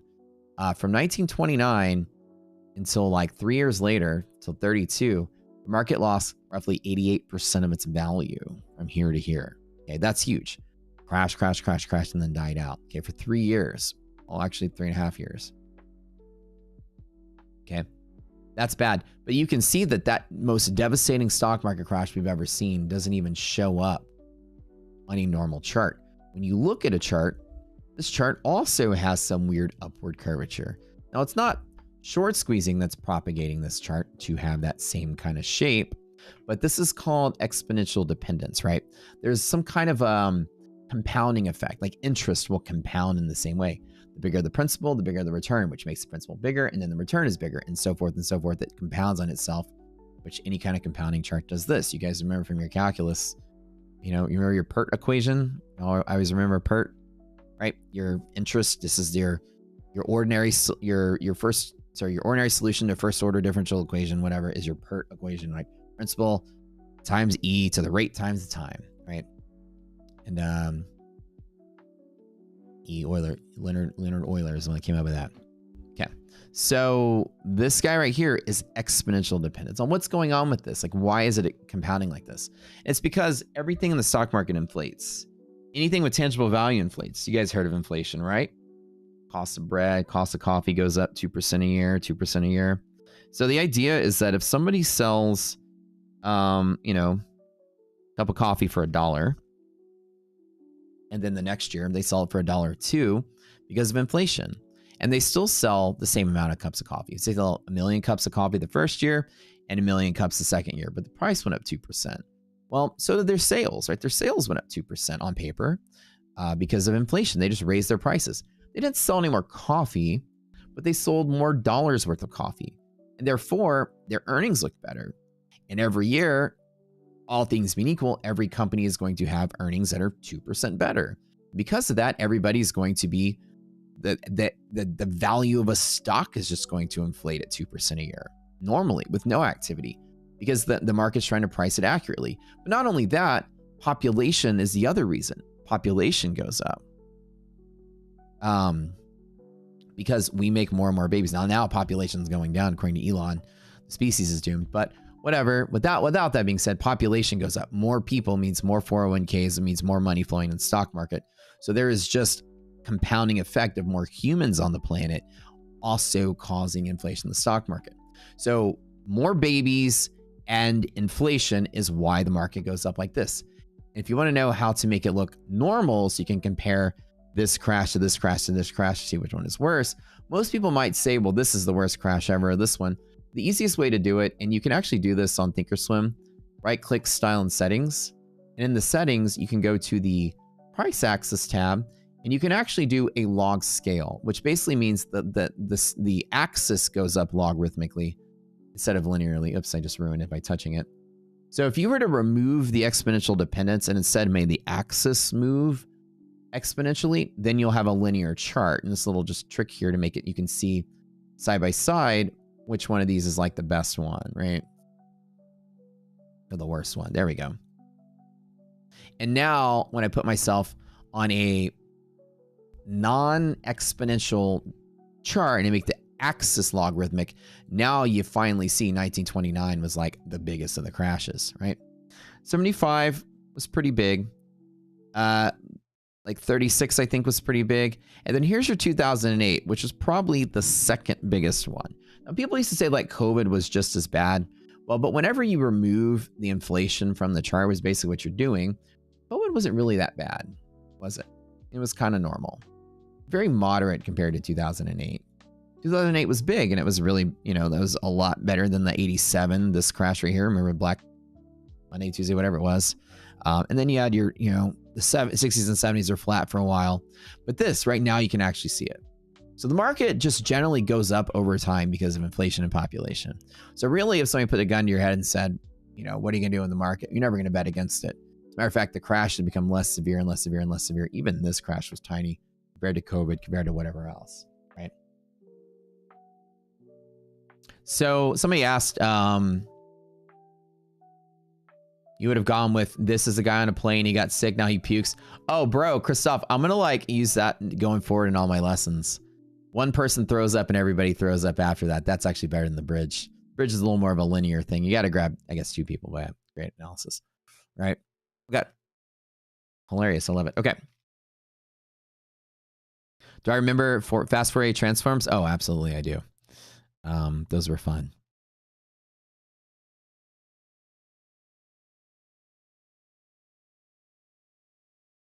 All right.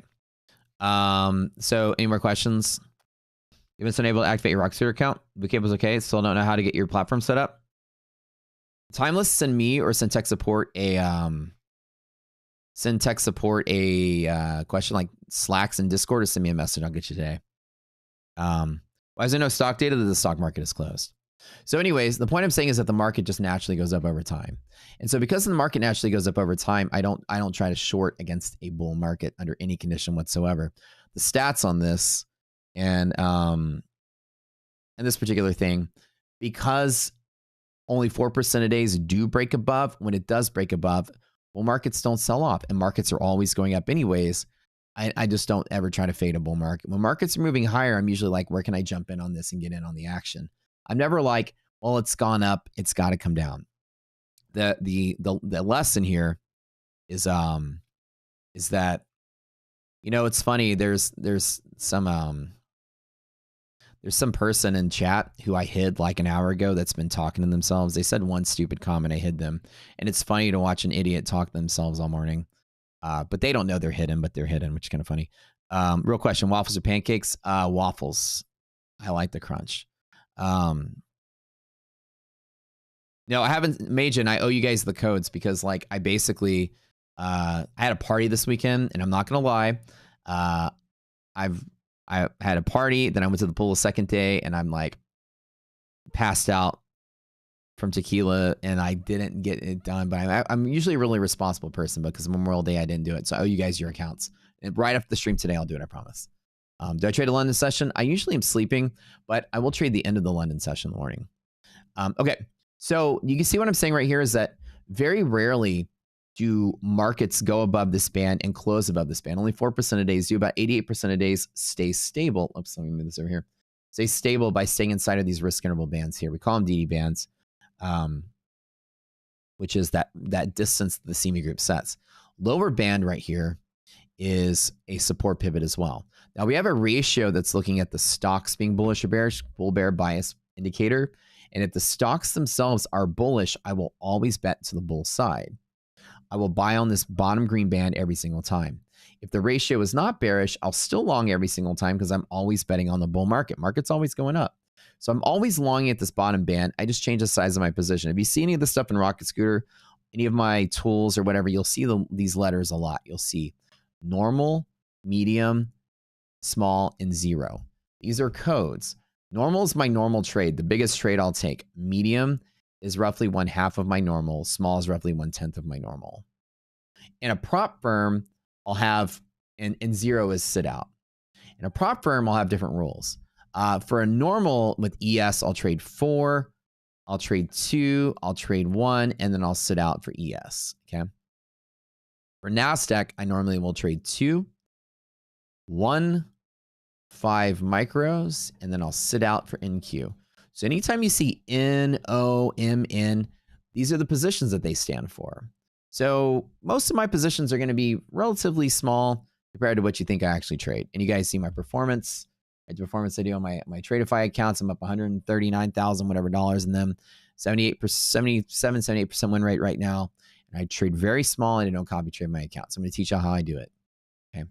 So inside of here, as you see, there are certain setups that no matter what the confluence is, I will long every single time at the bottom. There's a bunch of my setups that I have that I do every single time, no matter what. This bottom band, I always bet that the bull market holds because 92% of the days we close above this lower green band. And now 96% of days close below the upper band. But there's a difference because fundamentally the market goes up more than it goes down over time. I don't short against the bull market and bet that it reverses. As a matter of fact, they usually like to long off of the band itself and continue to stay in the bull trade. Longing off the band is a great strategy.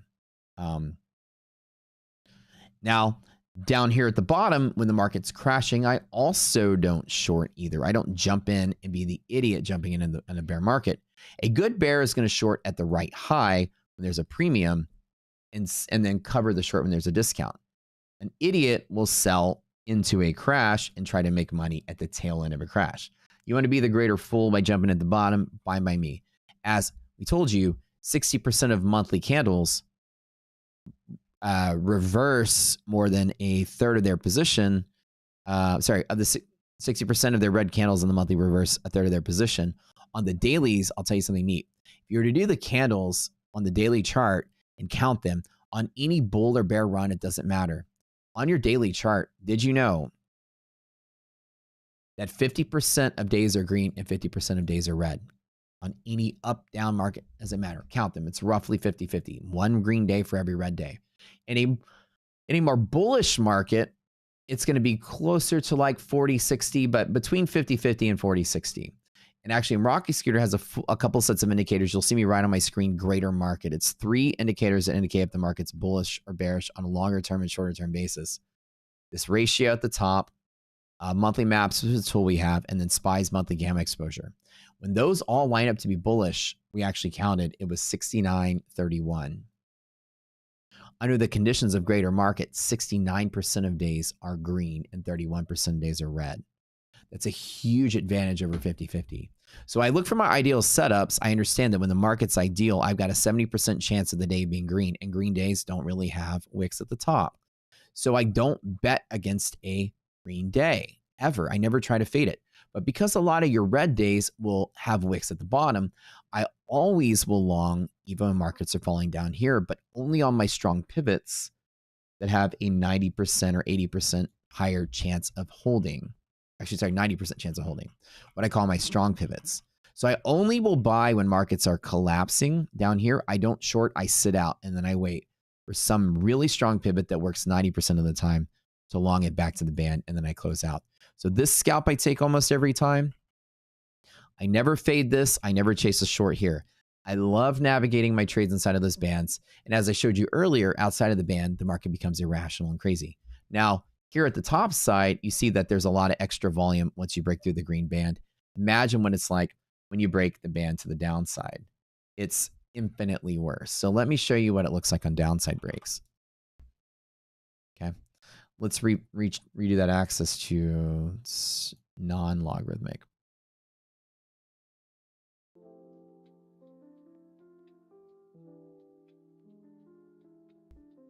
And guys, don't forget, if y'all are just tuning in, FundedNext is having a huge sale right now for the next 4 days. This is who I trade with, by the way. It is the biggest and best prop account that exists right now if you do prop firms.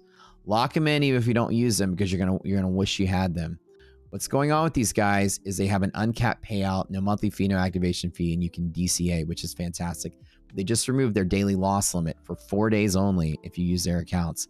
And it's 40% off. We only get 5% off normally.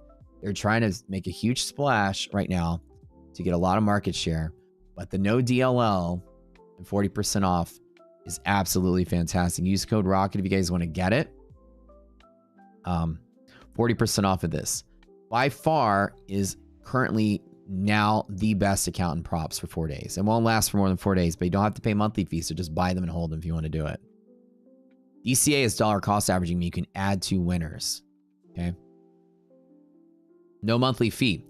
You pay one time and that's it. Apex, you pay for the account every month they charge you again. monthly fee. No monthly fee means it's a one-time payment. That's it. And what type of drawdown? It's end of the day drawdown as well, which is fantastic. So imagine the rules here, right?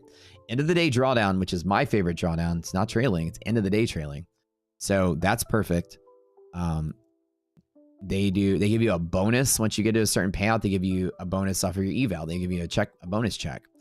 So no activation fee. Once you pass, you go straight in. No profit split. There's no 90, 10, or 80, 20. You keep 100% of what you make. There's no payout cap. There's no payout windows. It's like the ideal that you would ever want in a prop firm. And for 4 days, you can get it with it's futures. Uncapped payment. So with Tradeify, you can make $80,000 or whatever total, and then they move you to live. You're capped, right? Uncapped means you can make as much as you want. With Tradeify, I take out $3,000 every 10 days. That's the cap. With FundedNext, you can take out half your account after 5 days. So no cap. And after 30 days, you get out 100%. So you can take out your entire account balance in one lump sum. So it's crazy. All the influencers are talking about it right now. It's the biggest deal in probably prop firm history, period. They're really trying to make a splash. Getting rid of the DCA rule advanced them to be the #1 account in existence right now, but only for 4 days. So I always give you guys the scoop on what's hot out there. And that's what's hot right now. So how are they profitable? They're not, but I mean, they're doing a market share grab. I mean, if I had a bakery, I'd be handing out cookies for 2 weeks, right? And once everybody comes in and tries out the cookies, then I'd start charging for it. So the DLL rule going away is only for 4 days. And obviously, most of you guys are going to blow it up because let's just be real, we're fucking degenerate gamblers here. We're probably going to blow them up. So the risk is limited to them. It's not like this deal is going to blow them up, but clearly it's not going to last forever. Right? They don't deny and ban. They have a really good history of not denying people who follow the rules in the CFD side. But I'm also trading it with you guys as well. So I'm loaded up on accounts with them. I'm also taking the risk.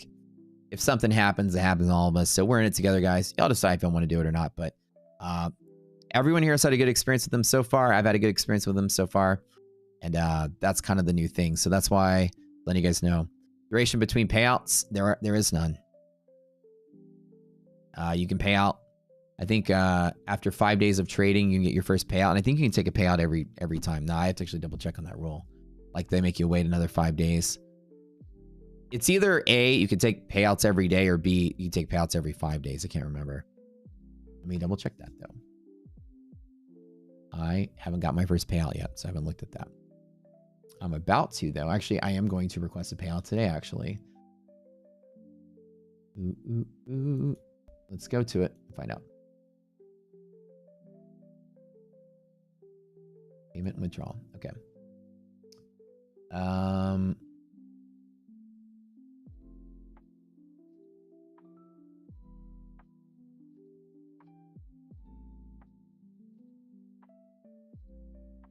So a trader can request a payout once they meet 3 criteria: 5 benchmark days, consistency rule, you made $500. That's it.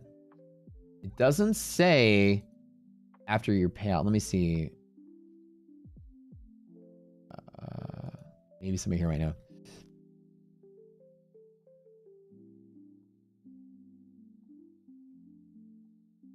But can I? There we go. Minimum maximum limit. There is no restriction to the max amount traders can withdraw. However, a trader completes 30 benchmark days. You can only take up to 50% of your profits. And you can take 100% after that. So you can take 50% of the balance each time you request a payout maximum. To request a withdrawal, you must first accumulate at least $500 in profits within the current trading cycle. Oh, there it is. There it is. Okay. So basically every time you need to make $500 again after you take your payout. So that's the rule.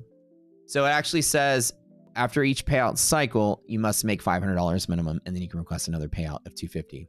So their only criteria is you take the minimum payout of $250, which is you need to make 550%. That's $250. Well, it doesn't. Does it say every 5 days though? That you have to actually put in 5 more days of trading? Because I'm reading the yeah. Let's double check that really quick before I continue with the lesson. Yeah, I'll do my A+ setups. I'm about to lead right into my A+ setups, you guys. I'm going to use them. That's what I'm teaching you guys this. I'm telling you how I'm going to milk these accounts. I'm going to try to go for $1 million payout here. 5 days of benchmark trading to get your first payout, but continual payout was the question. So you have to make 5 days of trading to get your first payout. And it says to request a withdrawal of 250, traders must first accumulate at least $500 in profit within the current trading cycle. A trading cycle is defined as a period between one performance reward and the next.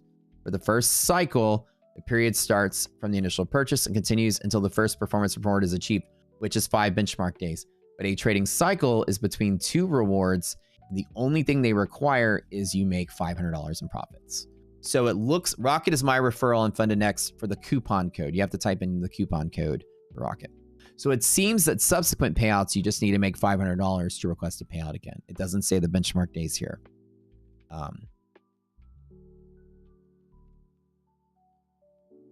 Getting this error on FundedNext USA doesn't offer its product and services in your country. That's very odd.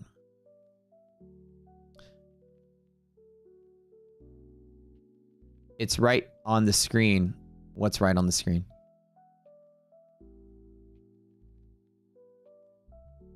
Look. Okay. You must do for your first payout. This is the futures side. So here with futures is different rules. Your first payout, 5 days, $500, and then after $500, you can take out 250 payout. Okay, take out 50%. You have to click the futures side, by the way. Yeah, don't buy the CFD side. Oh yeah, that's right, Robert. Make sure you buy futures. So yeah, I keep telling them that they need to stop having it default to the CFD because people are having that issue. Anyways, you can take $250 or half of your balance. You need $500 minimum, and that's it. So for the first cycle, the period starts from the initial purchase and continues until the first performance reward is achieved. That is these stats for the first performance reward. To request a withdrawal, traders must accumulate at least $500 in profits within the current cycle, and the cycle is just defined as between periods of payments. So it doesn't say that subsequent payment needs 5 days, and that's the question everybody has. Is it 5 days between 2 payouts? And I'll see clarity on that. Because they didn't specifically state it, but let me ask one question here. So 5 days for first payout. What about second payout? 5 more days? I'll get clarification. I'm going to text the owner. See what they say. Yeah. And also, everyone buys CFD. This is so crazy. And I keep telling them this. And I'm gonna really tell them that y'all, like, a ton of people bought the wrong one.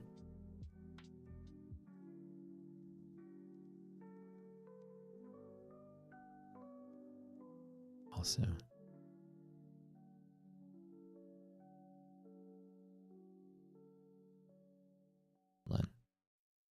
I'm about to teach you guys my strongest setups, by the way. So hang in here. I'm saying Claire.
Okay.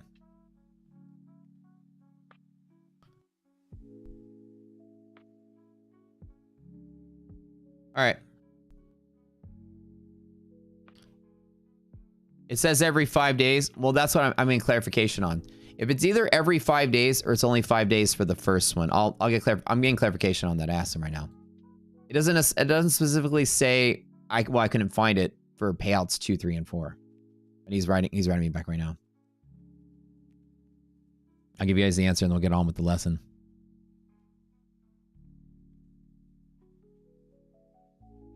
Okay. So typing. Give me like 1 second here. 1 second. Right. I'm actually looking on a trade. I'll tell you guys in just a second. I'm going to show you guys some of my pivots on the overnight, and we'll get going in just a second here. About to show you guys a cool little thing though, to go back with those bands I was talking about. So in, well, okay, I'll let them know. Okay.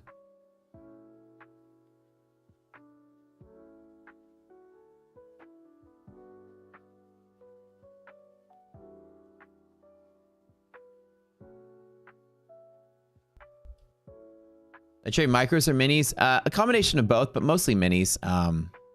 Okay, so in Rocket Scooter, our algorithm gives you this indicator. It's called risk interval. This is where those green bands come from. And I have a little thinkorswim indicator I'm going to use just to kind of mimic this. So example is, let's use S&P for the sake of this example, 59.75. And I wrote this program here that allows me to just type in that 59.75 and it will draw the bands for me day after day. Right, you can see right here. Let me go ahead and just clean up this chart a little bit. And now you see I've got the bands drawn on here. You're going to notice something pretty neat. And again, that ratio will change when the margin requirements change. It hasn't always been like a stable market as of lately. But you're going to see when I tell you that like 88% of days will close inside these bands. I'm not kidding. Like you can see how the market is kind of like holding inside of the bands, trying to hold the band. It's kind of like this glue point. Look at this exact pivot right there. Look at these 3 exact pivots right there. Look at this exact pivot right there. You guys convinced, right? Pretty neat. Now let me show you again, our algorithm will update that according to the margin requirements, and you can go back all day long, just pivoting off of those bands. It's a structure point in futures, and it's really neat. It's one of the best things that you can have when it comes to, understanding that the market has some structure to it. There is some math there. Let me see what he says about the payout. He didn't answer the. So I told him, he said that they're gonna, he says they're gonna talk to the team regarding the CFD issue. He's looking for an answer on the payout thing. All right. So I'll show you what happens whenever you break these bands to the downside and kind of like the effect it has on the market. Clearly the moment, and let's go to like a 1 minute chart. I'm going to show you how severe the irrational is to the downside. Now remember, anytime you break the band to the upside, volume spirals out of control and it's extremely irrational. Remember that day earlier in the week. Whereas this day hit the band and turned around and volume was contained. This is the end of the day. So what happens when you have downside breaks? It's insane. Let's find one right here. Downside breaks, the volatility just goes through the roof. Look, the choppiness is all over the place. Even before where the market's like ebbing and flowing, it's a nice little flow, and then when you break the band to the downside, where the heck did it go? You can see that the market, it's visibly more choppy, right? Oh, okay. My mistake. Every 5 days, you guys are correct. So I was reading too much into the rules. Every 5 days between payouts, which is fine. You need to make $500 every 5 days. Yep. So you guys were right that we're speculating or saying that was it. Okay. Do we all see that this kind of like, let me draw this with yellow, maybe easier to see. Y'all see the difference here? A little ebbing and flowing. It's kind of smoother and nicer. But here, do we visibly see it's like a rocky, jagged mountain down inside of here? Right? Y'all see that? Whereas here, it's kind of like a mild sort of mountain. Big difference between that side of the band and this side of the band. The market tends to be a little crazier. And that typically happens on downside breaks. But remember, I'm never shorting on these downside breaks because the market most of the time will ride itself back up to here. As I told you, the probabilities, only 8% of days will stay below the band. Majority of days will kind of make their way back in. And I always long off the band when hit it from above. For Apex, Apex currently I don't think has a 90% off sale. We get 90% off sometimes. It's up to 90%. If they, I don't know if they're having an 80% off sale right now, but all the accounts have the sale price. But whatever it is whatever it is. I just haven't updated the ad to say like the daily sale. So whatever it is the maximum it is. And we get the maximum they have. It's 50% off today. Okay, 50% off now.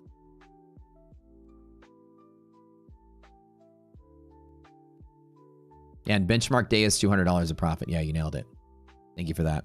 Okay, so back to what I'm saying is when you're outside of these bands, markets are irrational. So one of the things you don't want to do, especially if you're following me in the mornings and watching what I'm doing, is I don't trade outside the band. As a matter of fact, I long up the band every single time. This is one of our strong pivots. We call them strong pivots. And a strong pivot is something that works close to 90% of the time under ideal conditions. Strong pivots. If you guys are wondering what are the best opportunities to trade, anything that works more often than it doesn't is a strong pivot.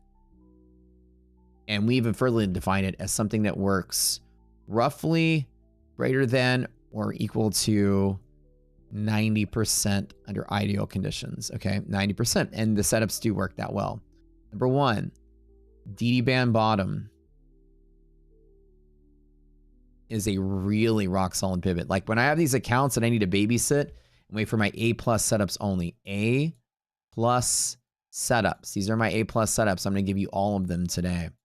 And you'll see on my stream when I take them. Now, if you guys have seen my Tradeify, my win rate and my Tradeify is really high because I normally only focus on my really solid setups. I'm not always out there trying to gamble up or down every direction. Let me pop this really quick.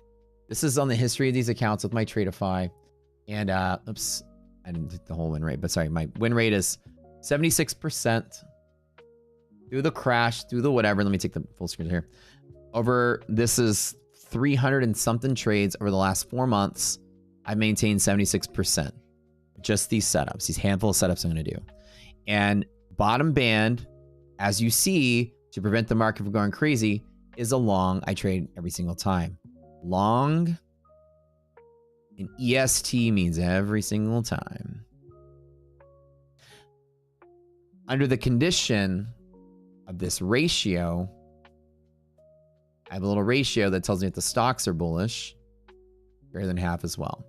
Where's that ratio? Again, in the Rock Cedar platform, or just come to my stream. It's this screen number in the top left of the screen. I'm circling it right by the A, but the stock market is closed. We won't have it. What that ratio is doing is allowing me to see if 50% or more of the stocks are considered bullish or in bullish hedging, which is they are inside of what we call a bull zone on our liquidity map. It's a whole nother thing. I'm not going to go into it today, but it means the stock is just predominantly bullish. And we have a way of determining that with options. So when the stocks are bullish is my confluence. We'll do confluence right here. Is the confluence required for it to be a strong pivot or the 90% or better? Okay.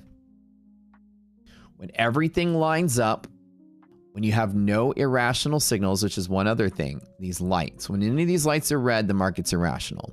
So first check is no irrational signal.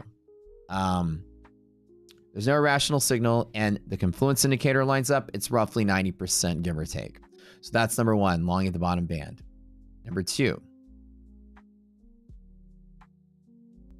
shorting upper band only when the ratio is less than half. If the confluence is there, I'll take it with a normal trade. No confluence, like I'm missing a piece or two. It may not be 90%, but I still maybe will take it. The odds aren't 90% probable, but with no confluence, I'll still hit it with a medium trade. Okay. Number two is the same band on the short side from the top, but only when the stocks are bearish. Okay. The band upper, lower. Short only when the ratio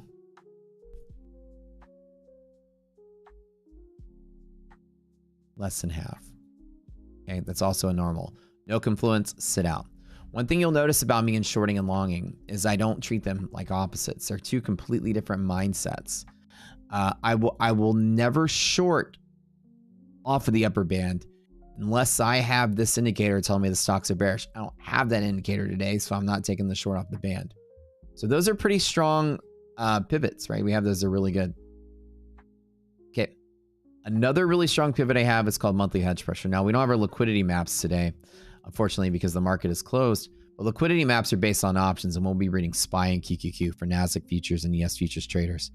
This monthly hedge pressure, this reversal pivot on these setups here, orange and blue lines, the orange line is about a 90% pivot under ideal conditions, which is basically this orange line is greater than 0. Again, this is what the stocks are doing in the platform will tell you. If the orange line down here is greater than 0, then the majority of the stock market cap is rejecting its orange line and going up. So therefore, the index is likely to hold as well. Because of that, we call monthly hedge pressure, monthly gamma exposure, MHP, bounce, long EST as well. It's an every single time long A+ setup. And only when this one confluence indicator, resilience, greater than 0. If no confluence, I'll still hit it with a medium trade. I know you can't see that probably because of axis. With no confluence, I'll still hit it with the medium trade. It's such a high probability pivot, I'll still hit it every single time. Number 4, the opposite of that, I'll short that only under the conditions as well. Only when that indicator is less than 0. I'll hit it pretty good and I'll sit out otherwise. So you'll notice the trend. In shorting, you're going to require full confluence because shorting and betting at markets crash is such a rare thing. Under our greater market, remember, 69, 70% of days are green. So I'm not trying to short a market often. My short setups require full confluence. My long setups, if I don't have them, I just trade smaller. Okay, and so these are really strong pivots. And the last one is going to be your liquidity pocket. And we love trading this one. And liquidity pocket is in between a bull and bear zone where liquid markets don't crash. And here on the platform, it's denoted by the letters MR, or in between a bull zone, which is gray, and a bear zone, which is light gray. A liquidity pocket, I trade from here to here every single time. You may notice that this is also denoted on the chart itself. You'll see that under the different conditions that are here, so the guides that I'm giving you are also here as well on this in the platform. No matter what the condition is, I'm still trading just a normal versus a small position size. So this is what we call EST because it's got a position no matter what the condition is. So liquidity pocket has these rules as well. So to refresh everything, looking at the chart, I will take a liquidity pocket trade every single time. I'll take an MHP long every single time. As you see, trade number 2 has a confluence of normal if the resilience line is greater than 0 and small if it's not. And on the short side of things, number 2, you can see that if I don't get the agreeance, I sit out. If the stocks aren't short with me, I don't bet that the index will sell off. So I'm always looking for any clues. And the market works this way. All things are sitting equal. If one thing goes up and one thing goes down, the market's likely to go up. If everything looks bad and one thing looks good, the bad stuff is going to catch up. If there's somebody who wants to buy something somewhere, the market is likely to believe that it's going up. Anytime anyone sees a whiff of bullishness anywhere, markets will go up across the board.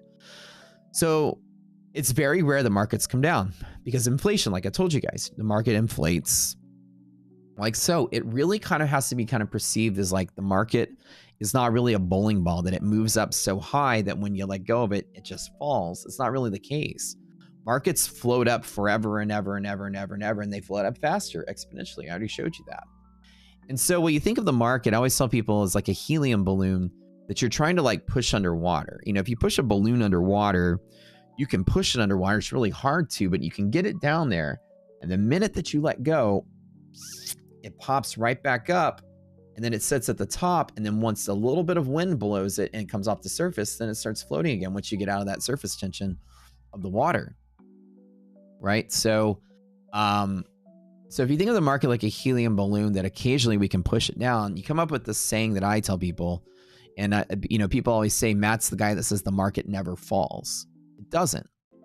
The market never falls. We only push it down temporarily, but it doesn't fall on its own. Falling would indicate there's a gravity, right? When you let go of something, there's a natural force that pulls something lower, and that's not the case. As I showed you, the natural force goes up. The gravity's upside down, thing on my head, but upside down. It goes up and it falls up faster as time goes by. So in reality, the direction of the market falls this way. So markets never fall down. They actually always fall up, which is crazy. But it's neat to think of it. So we can only push markets down so hard, and when we let go, it's ready to go back up. So statistically, the long side is always the stronger side. So if you're trying to bet like which side you want to play and which side is the stronger side, and you're waiting for A+ setups, the long setups are always better because they're more aligned with Wall Street and the way the market actually goes up. You're not going to have your long setups are going to perform with a higher win rate than maybe your short setups. I don't know.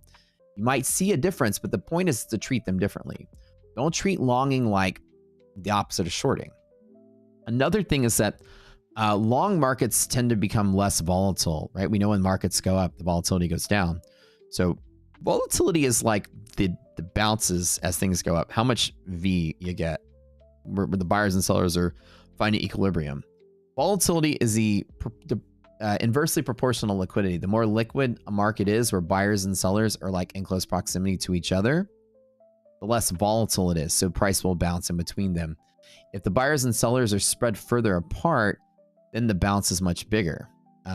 So less liquid, more volatile, more liquid, less volatile usually, right? So bull markets tend to become less volatile as markets go higher. We always notice the dips are like less and less as you go up, right? You can chase along at the top and you're not punished that much. As the opposite is true on a short side, the markets tend to become more chaotic as they sell off and then stabilize at the end of the day. The V's certainly get much bigger in a sell-off market. If you short at the bottom, you're punished severely because of the volatility before you're even right. Short trades are harder to jump into because of the volatility than long trades are. Long trades will have smaller dips, short trades will have bigger dips. So you must trade them differently. In a short market, I trade much smaller and more spread out to account for the volatility. In a long market, I'm usually going to hit my pivot and run. So if you have to pick, if you're having a hard time passing trader funding programs, try only picking one side of the market and longing off of your strong pivots with no volatility. And if the market loses them, take your stop and then sit out instead of, okay, let me get in on the short. Get used to just losing the long side and going away. If you focus on only your long setups and avoid your short ones and practice just that trade, you're going to get much better. Or if you're a short trader, practice only your shorts and not your long. But most of you are failing your trader funding programs. The reason why is you're trying to play both sides of the market. One of them is a guitar. One of them is a trumpet. They're both musical instruments. They're not anywhere close to being the same. They're two absolute different techniques. You must master both of them. You need to put 10 years into longing and 10 years into shorting, and they are two totally different ways to trade. They are not, let me just push the short button today because it's going down. Let me push the long button because it's going up. If you're doing that, you're kind of a dummy. You must understand that shorting will come with more volatility, will come with higher volume, bigger squeezes. To put the call ratio is almost always greater than 1 in a bull market because there are more puts to hedge the long positions because the market's bullish. When you squeeze all those puts, the pandemonium is crazier, the volume is higher, the volatility is bigger. On a long squeeze than on a short squeeze, which I showed you like today, is chaos, but not anywhere close. Being short squeezes, like how many times do you hear the market over the last 20 years, chaotically, roll up 20, 30% a day? You don't see that happens. But when markets are crashing, like in COVID and other times, you get like 2 or 3 major days in a row where the market fell 10, 13, 15% because the chaos is crazier on the downside, right? So if you're struggling with your prop firms, start focusing on only the especially if you use trailing drawdown. Focus on the long side trades because the volatility is less. Remember, trailing drawdown trails with you.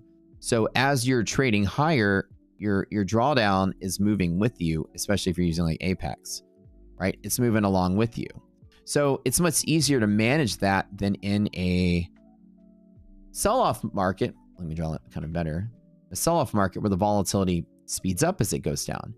Your trailing drawdown is going with you and it's tight, and in just the volatility alone will squeeze you.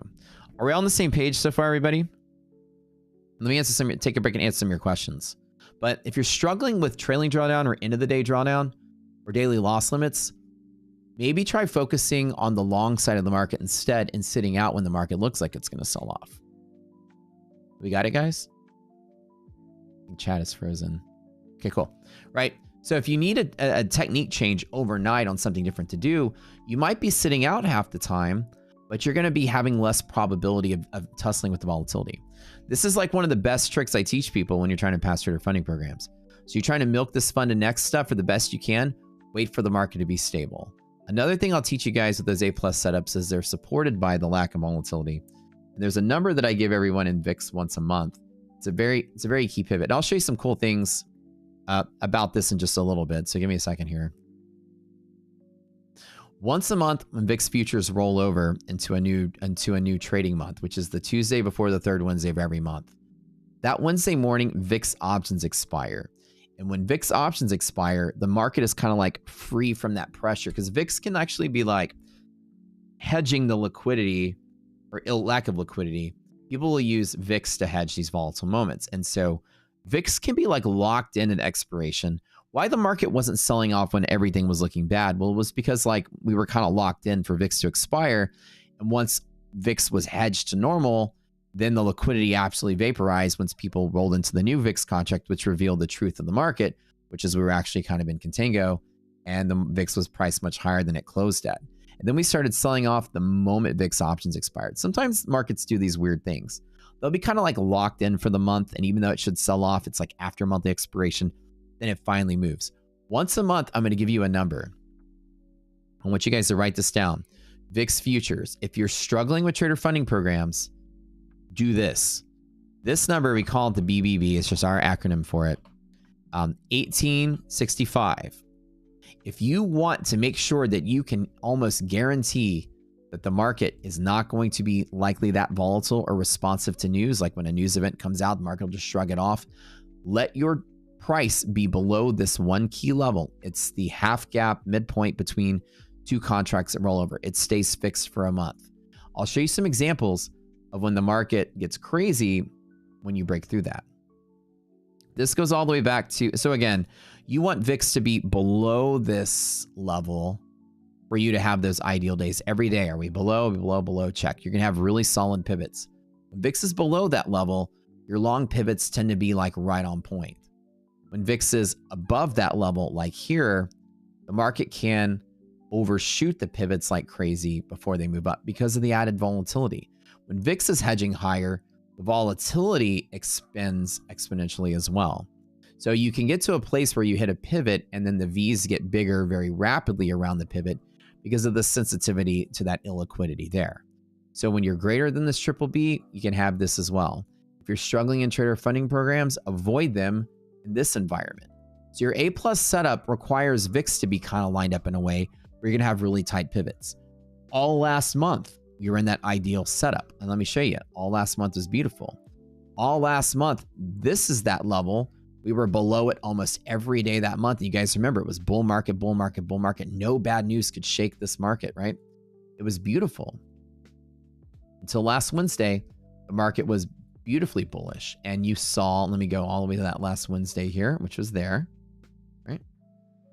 Up until here, the market was pretty stable. You notice something neat about it? No risk, no DD band breaks. Remember that only 8% of days break? Look at that, none of them break. And this one broke and recovered. There are 0 days that we broke the DD band and crashed through while VIX was in that condition. How about that? In that condition, that pivot, this pivot, I would have taken a stop, that pivot would work. So only one time would I have even had stopped off of that lower band in that environment. But you guys see how sharp your pivots are? Do we all see that? Let me zoom into this. When VIX is ideal, your pivots are sharp, very sharp, and it'll shrug off news events like they're nothing. I mean, barely overshooting, right? Let's get out of the logarithmic chart here. Oh, let's show price percentage. Okay, I'll stop and answer your questions in just a minute, but this is just proving to you that the long side of the market is much easier to trade than the short side. When we rolled in on Wednesday, now we're in a place where the VIX is in that wrong spot and it's a lot harder to trade. Tell me that we can see a difference, right, on days like this.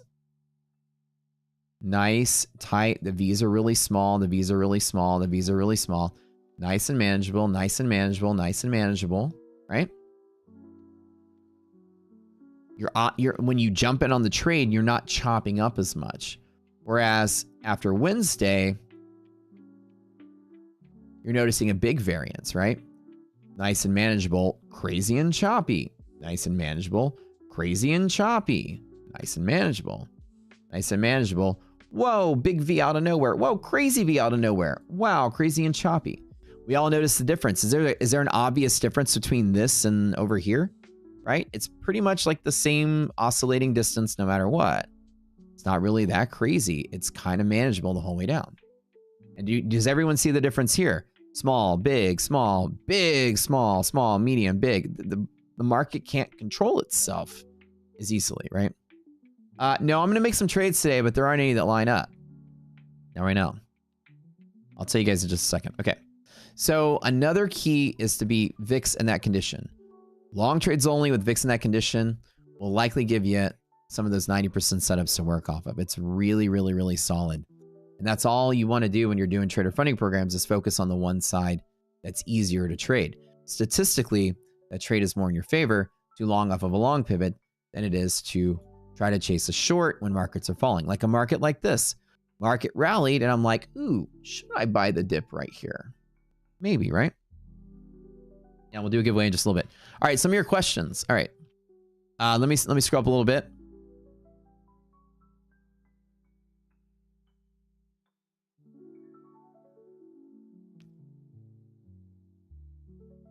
Doesn't Top Step have cap payouts? I'm not sure.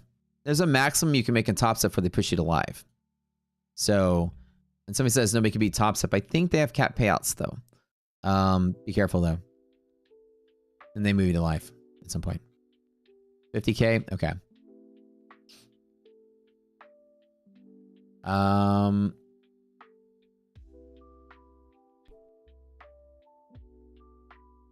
Does Funded pay to bank accounts or to crypto wallets? Good question. Payout methods. Let's go look.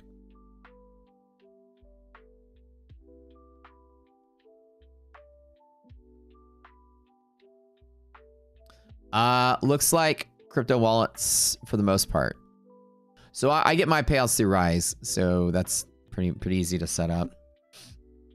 I think most people prefer getting wallet payouts because they're instant. That's how the instant payouts work very well. The maximum number of accounts of FundedNext you can buy up to 300,000 total, so you can mix and match between the three options, sorry, and have so you can have up to 12, either 12 25Ks, 6 50Ks, or 3 100Ks.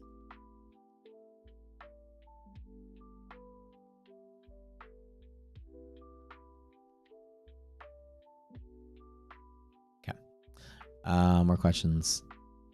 How do you get these bands? So the bands are published every single day automatically in the Rise Scooter platform. You can get them by subscribing to the platform or just coming to my stream every day. I'll give you these bands here. In the platform, they are in the table at the bottom. The risk interval is here, but the bands are actually printed off to the right down here at the bottom. You can just get these numbers and copy them to whatever platform you use. You can watch my stream and get the numbers, or you can subscribe to the platform and have them yourself. What's the FundedNext sale? 40% off, which we only get 5 normally, and they removed the DLL rule for challenge and for funded accounts. The DLL rule is gone for the accounts that are bought in these 4 days. That's the massive, everyone's freaking out about. Like, wait, how are they profitable now? Well, they're not. Not with that. Not with that. It's a pretty short-term, a pretty short-term thing.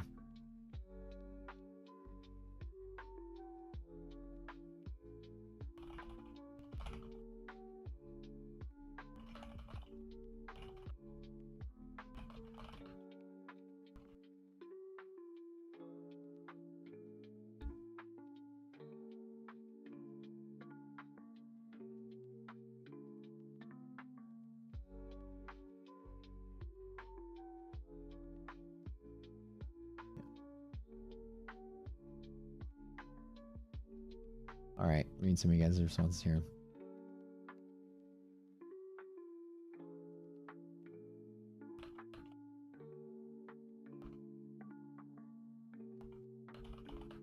Yeah, and that's why every influencer now is buzzing about it, because the no DLL rule opens up the door to $1 million payouts. And that's what everybody's hyping up about. Want somebody here, probably Tyler, gonna be the first person to make the $1 million payout with these guys. We'll see. Maybe me. We'll see if I can get lucky.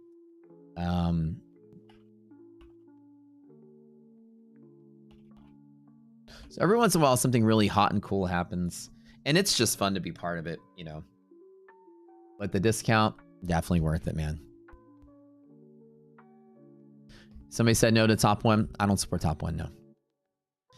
Is the 50K still the best in your opinion with the sale? Yes. With the sale, the 50K is the best one. The way that you do that is when you hold all conditions being equal. So let's leave this alone for now. All conditions being equal, right? You divide your maximum loss limit, which is actually your real account size, divided by the cost. Gives you a ratio. And so let's do that math really quick. Let me go to my page. What is the actual cost of these things? Okay.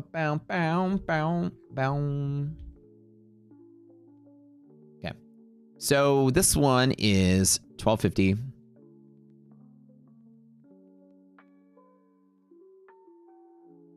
Divided by 77.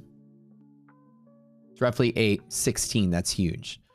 That's great with the sale. Normally, your rule of thumb when it comes to most funded programs is anything greater than 10 on that ratio. MLL to cost ratio is seen as the more competitive or better ones. MLL to cost. All your my funded futures are like right at 10 or slightly greater. And these are without the sale. This one is right at 10. With the sale, it goes way up through the roof. So the value that you get compared to other trader funding programs is great. So the second one is 2,500 divided by 149. And that's a 16.7. And then the last one, again, they're going to scale the same, but this one is 3,000 divided by 269.40 is roughly 11, right? So all of them, you can see the middle one's the best. Why does this one scale so poorly? Well, that's because in the daily loss limit, that's what makes the value here. So this one is actually the better account if you're trying to scale a big account when the daily loss limit is active.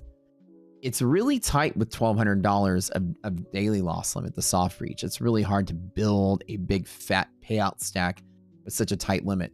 So for my $1 million payout, quote unquote, attempt, I'm going for the bigger ones so that I can have more fat to play with daily.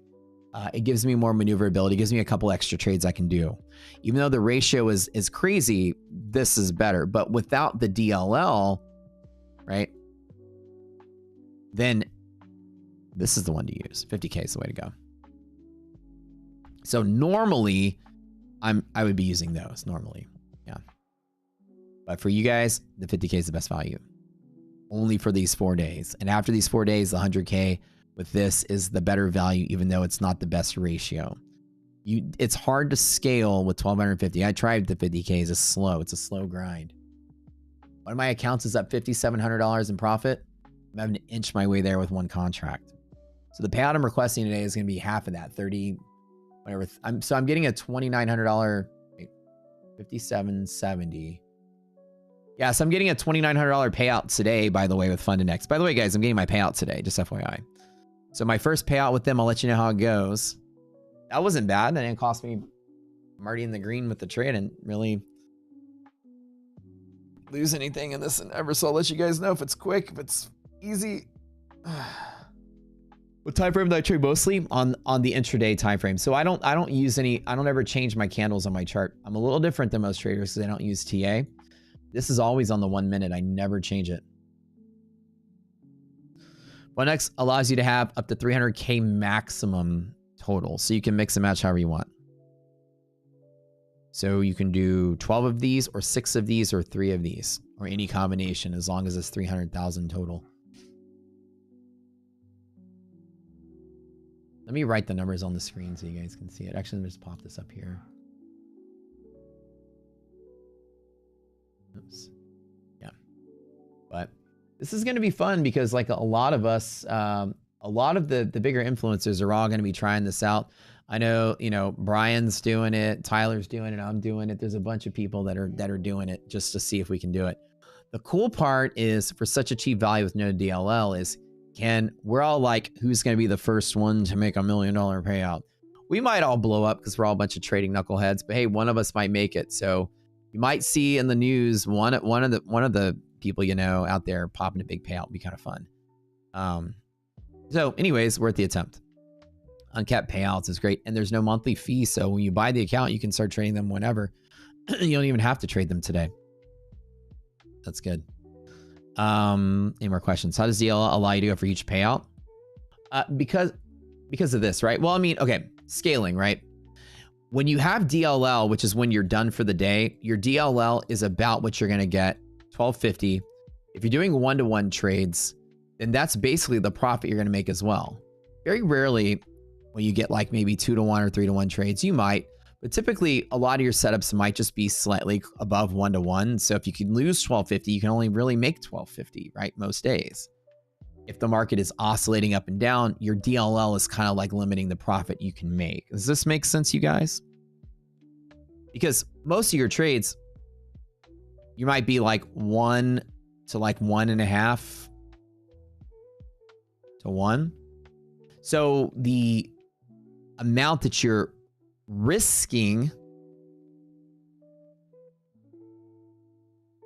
to get the reward is roughly going to be, if it's 1.5 or whatever to 1, this would be what, 6.5, so it'd be what, 1875, which is 1-to-1 and 1.5-to-1 trades. So you can only grow like that much a day or that much per trade safely for that risk. The bigger the drawdown, the daily loss limit, then the bigger the scale. You can trade bigger and have multiple attempts. That makes sense, right? You can move faster. In reality, what you want to do is build a buffer in the account as quick as possible, or like as solid as possible. You want to build a buffer in the account so that you no longer have the end of the day drawdown and all that stuff is gone, and you have more maneuverability. On the 100K account, I can go up maybe 2 to 4K a day versus 1 to 2K a day. Because you're limited by your daily loss limit, that's really kind of like how you should perceive in any funded account. You should perceive your trailing drawdown, your daily loss limit as basically about how much you can make per trade. That's a good way to think about it. So we all follow this so far? That makes sense? Yeah, FundedNext is end of the day trailing drawdown. So end of the day. So the tighter the daily loss limit, the smaller you're probably going to make per trade. Not every one of your trades is going to be a 5-to-1, 10-to-1 trade, but you're gonna make so many R on top of your risk. The R is fixed by the amount of risk you can take. So that was the point of why that's a better value if you're trying to scale bigger. If not, you could just scale smaller. Like I said, my 50K account right now is up $5,769. And I've been trading it. It's taken me a week to make that with that one account. That's the first payout I'm getting today. So I'm going to take half of that out today, which is going to be like a $3,800 paycheck, which is cool. And that's great. If it was a 100K account, that might be a $7,000 paycheck. Yep. For FundedK 20X, how would I trade? I would be trading roughly, well, let's look at the stats. Here's a rule of thumb for any kind of trading you guys are going to do. What you're going to do is you're going to aim for, I do the following. I go for 3 days to blow up, 2 trades per day by setting my position size. Okay. I would do long only pivots if I'm really trying to be serious when VIX is in that ideal setup. So 3 days to blow up, 2 trades per day will tell you about what position size you're going to want to do. If my maximum loss limit is 1250, then 3 days to blow up, I'm going to be trying to lose $417 per day, give or take. So I'm going to make my position size where that's all I lose, that much per day. 2 trades per day on your maximum, on your daily loss limit, if they had it, would be $300 per day or $300 per trade. On average, when non-volatile, S&P, you're looking at like 10-point increments. NASDAQ, you're looking at about 40. So you can do the math. Every 10 points is about $500 on S&P per contract. Every 40 points is $800 per contract on NASDAQ. If you're trying to target $300 per trade, then that's 60% of this, i.e. 6 micros ES is a good size for your normal trade on this account. Then on NASDAQ would be 3 out of 8, so 37, so roughly 3.7 or 4 micros NASDAQ. Okay, that's a good rule of thumb to allow yourself 3 days to blow up and 2 trades per day. Okay.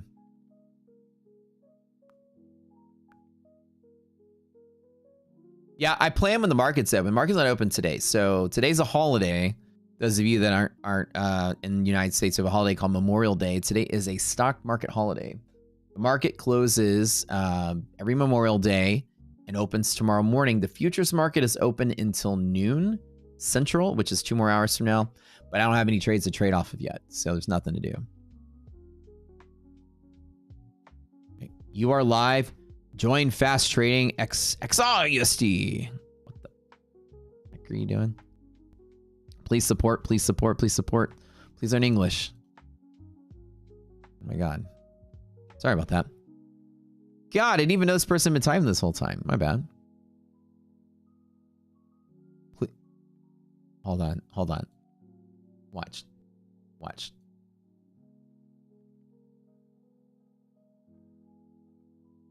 Let's honor this dude. I'm gonna join his stream. Hold on. Fuck it. Let's go. Let's go. There's 2 people watching. Now there's 3. Oh my God.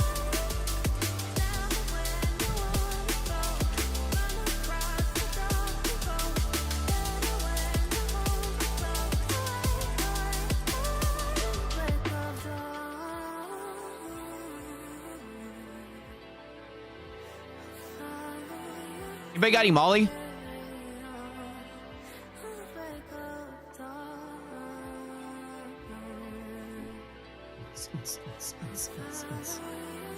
I actually like the music, but good luck, bro.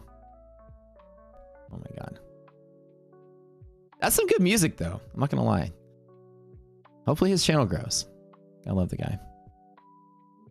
You can't, he will give me it. That's pretty pro. I kind of dig the music, though. It wasn't that bad. Let's support the guy, whatever, for like a hot minute.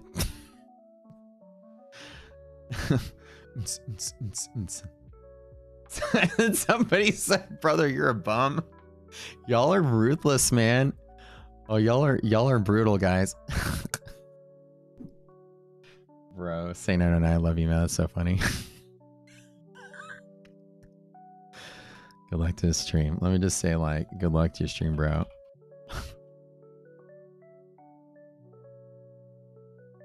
You can clip that. Oh my God. Matt said hi. Matt got out his glow sticks and was like liquid dancing to my music. All right. That music woke you up? I know, right? Honestly, I was kind of digging it, but I think that that's a little like polarizing for most traders. You got to kind of like turn the volume down a little. It's a little much. Here's my glasses. He told me to go to his stream, so I went to his stream. He told me to go there. Is it? This is music.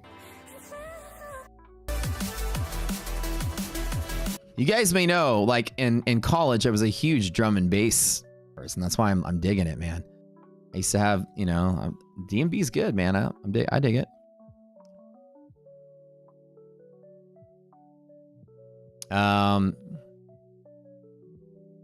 What the Tradebait DOM looks like having more than one FundedNext account.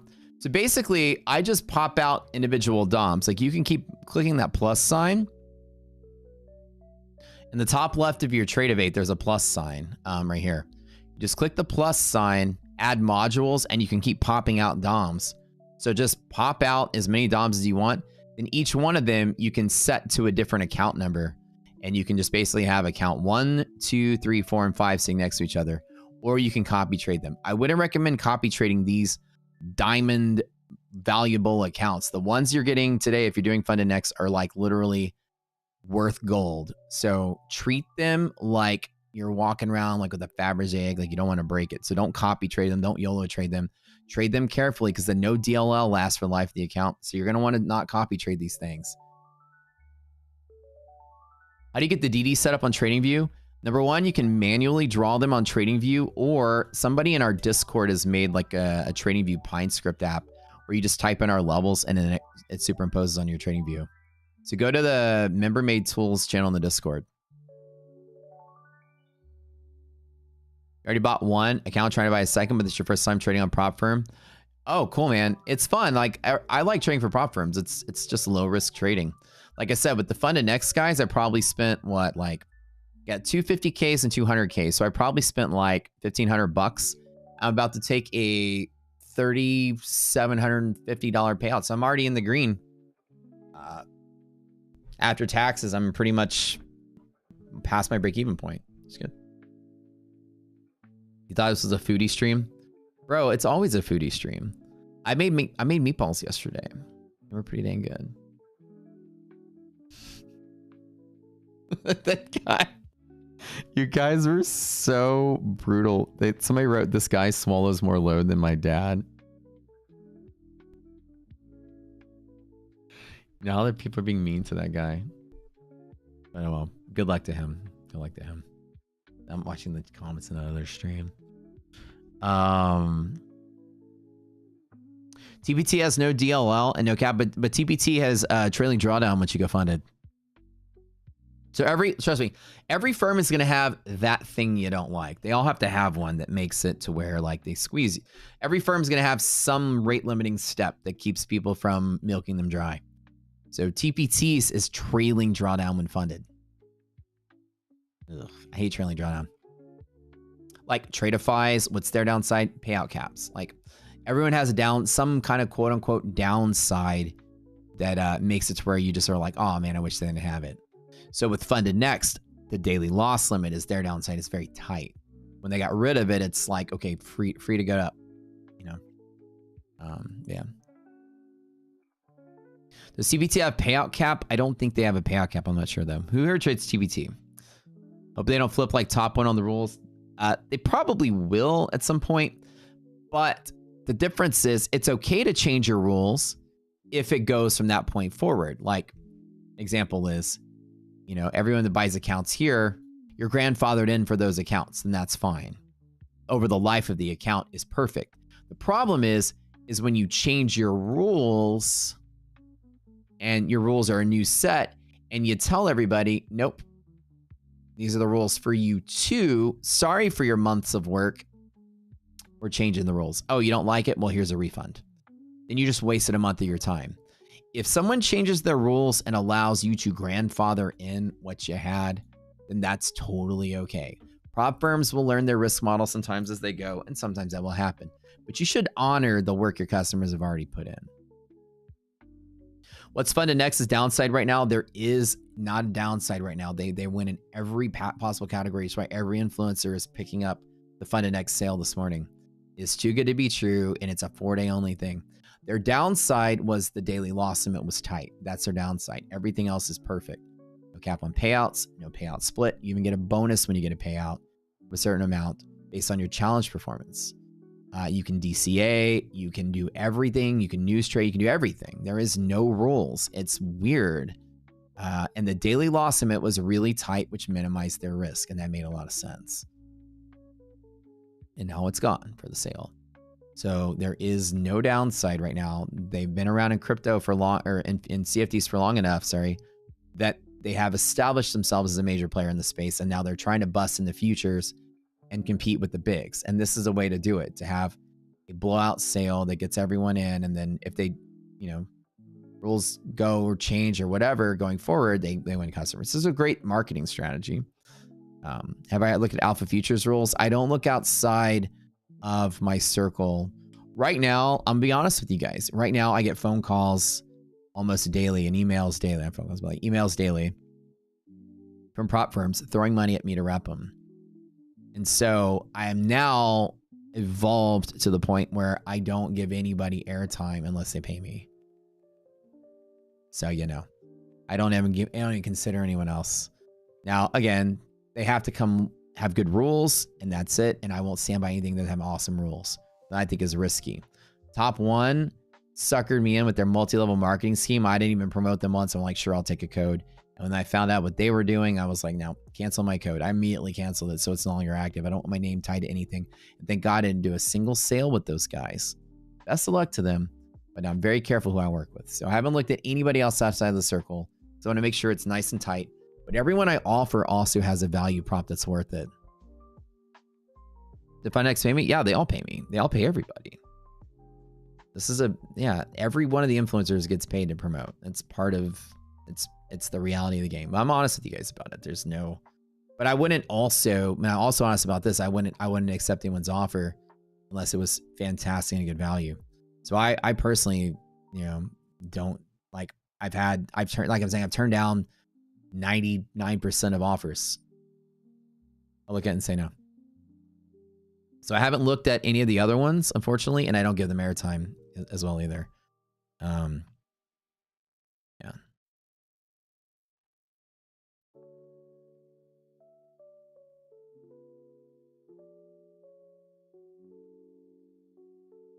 So I'm always very honest with you guys, but I wouldn't stand, like I've had futures firms come to me and I say no.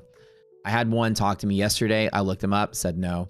I had one talk to me a while ago. I looked them up. Their Discord was banning people because they were complaining about delayed payments and they got banned. And I said no.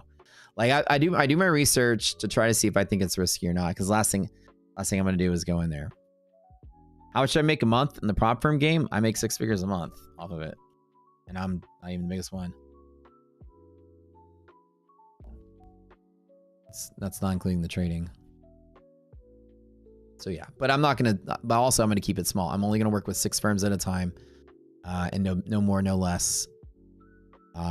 Currently, right now, there's an asterisk next to Futures Desk. They snuck in because they're fantastic too. So now I have 7, but no more.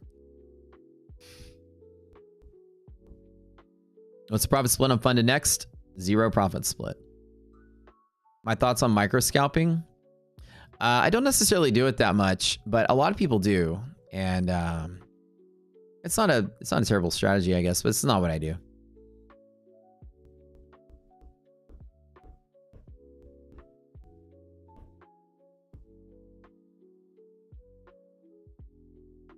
FundedNext is 30 days of consecutive days of no trades is when it's, oh, that's kind of nice.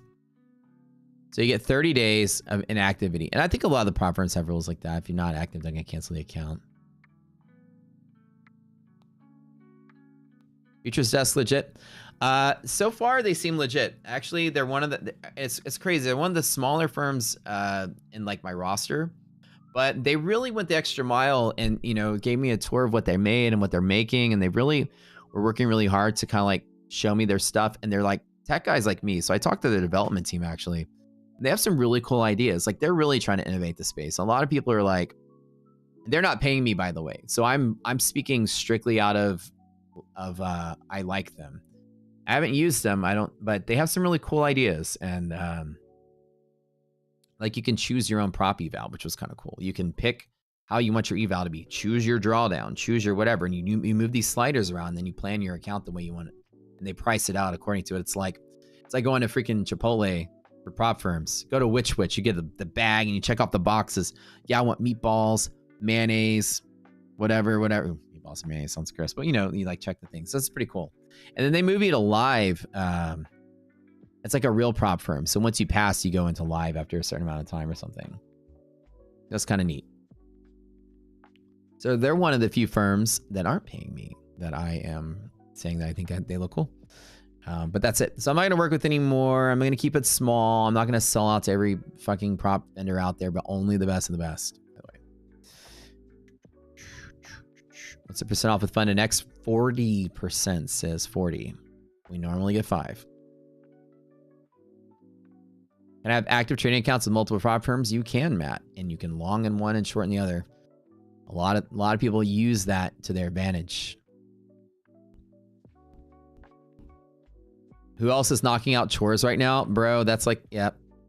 That's what a lot of people are doing. IDOC is cleaning up the last of our party yesterday. We had accumulated so much liquor. We went to the pool yesterday to hand it out. There was a lot of people at the pool. We're going to go to the pool today to hand it out. We went there and we're just like, we're wheeling the cooler around and we're like, who wants free beer? Who wants free bottles of tequila? Like we were trying to hand out everything we had yesterday.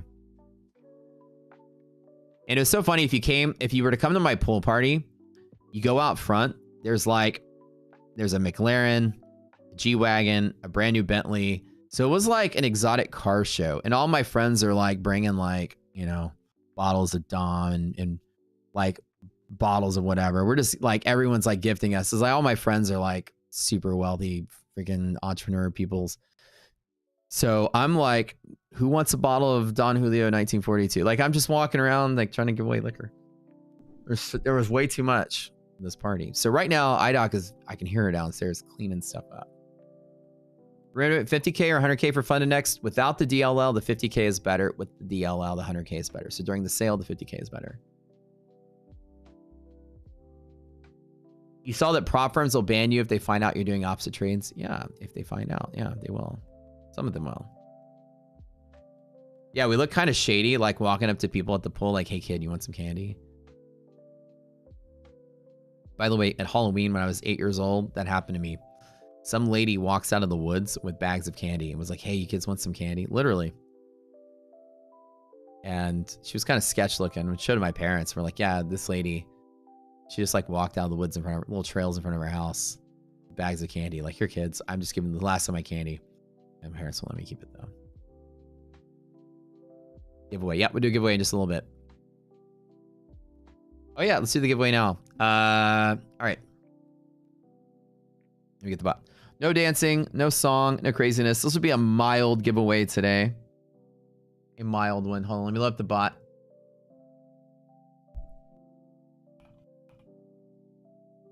Everyone type FundedNext in chat. That's the bot today. Oops.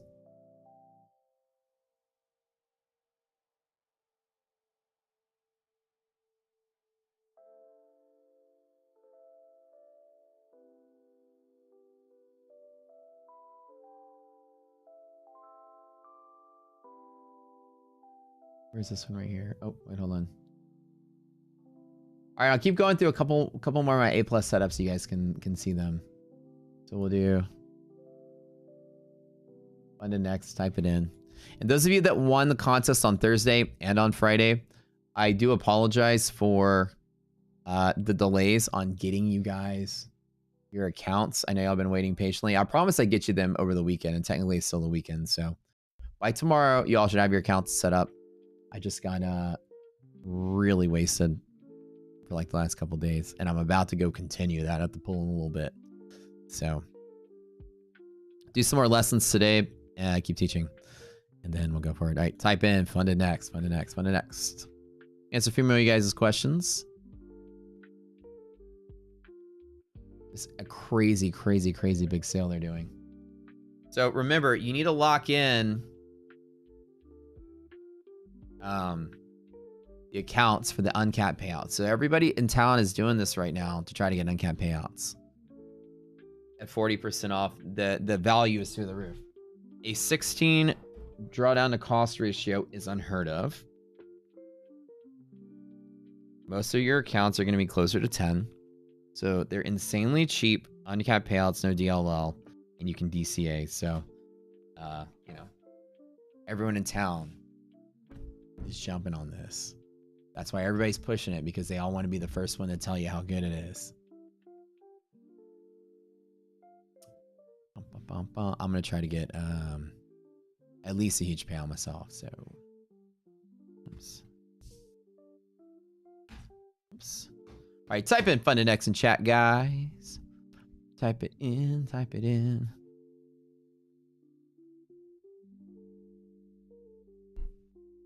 Oh, let me ask him one more question here. And I have to do a boot camp giveaway because Uncle Bugatti,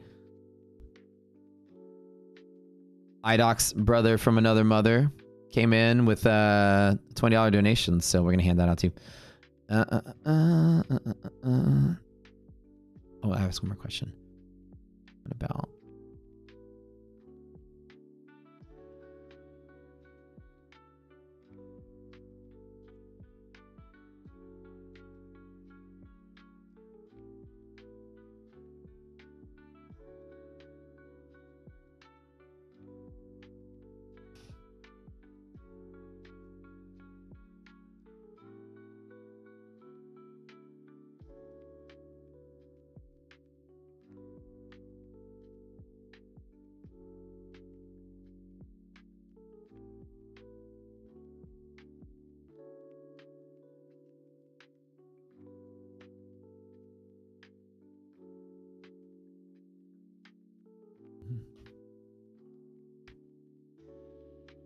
I need to figure out how to request a payout because I'm getting a payout today.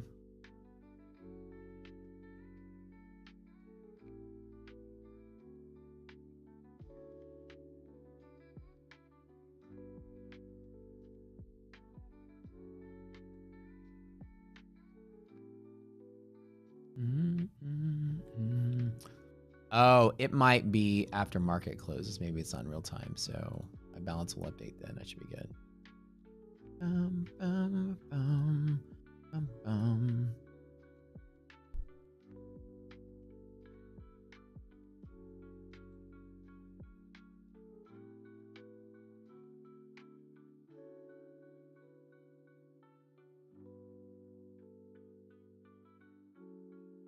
Who here is your first time on our stream, by the way? Trust me, it's not normally just like a big, you know, like a non-trade. I'm normally trading. But who is your first time here?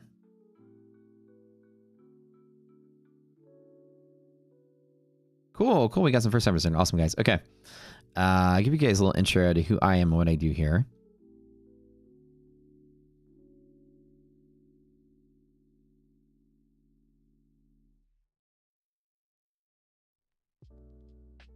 Give me a second here.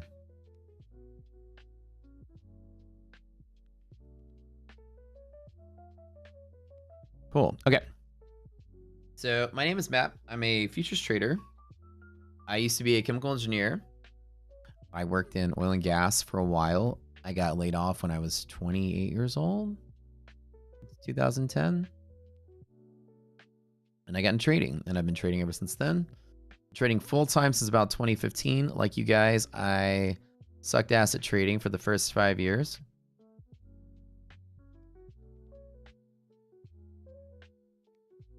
And then I got into full-time trading, and after I started kind of like piecing together my own strategy that started working for me, and then I haven't looked back ever since. And now I stream on YouTube. I've been streaming since 2016. I also have created a trading platform called Rocket Scooter, the one you see on the screen. I'm the CEO of that company as well.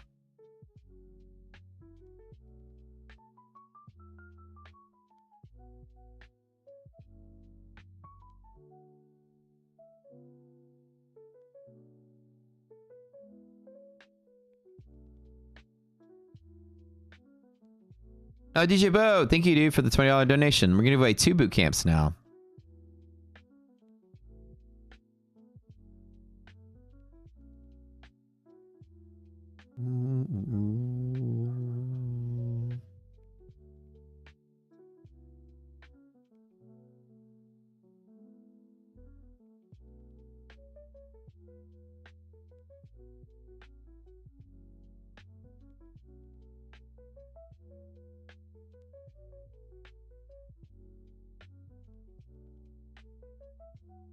Do I ever swing trade futures? I don't ever swing trade. I only just day trade. I'm in and out in the same day. Anyway, so the technique that I do here is called gamma exposure and volume prediction. So basically, we don't use any more technical analysis or trading indicators or candle patterns or ICT, none of that stuff that a lot of people use. We just isolate and find where volume will be, and then I trade off the volume pivots, and that's basically all I ever do.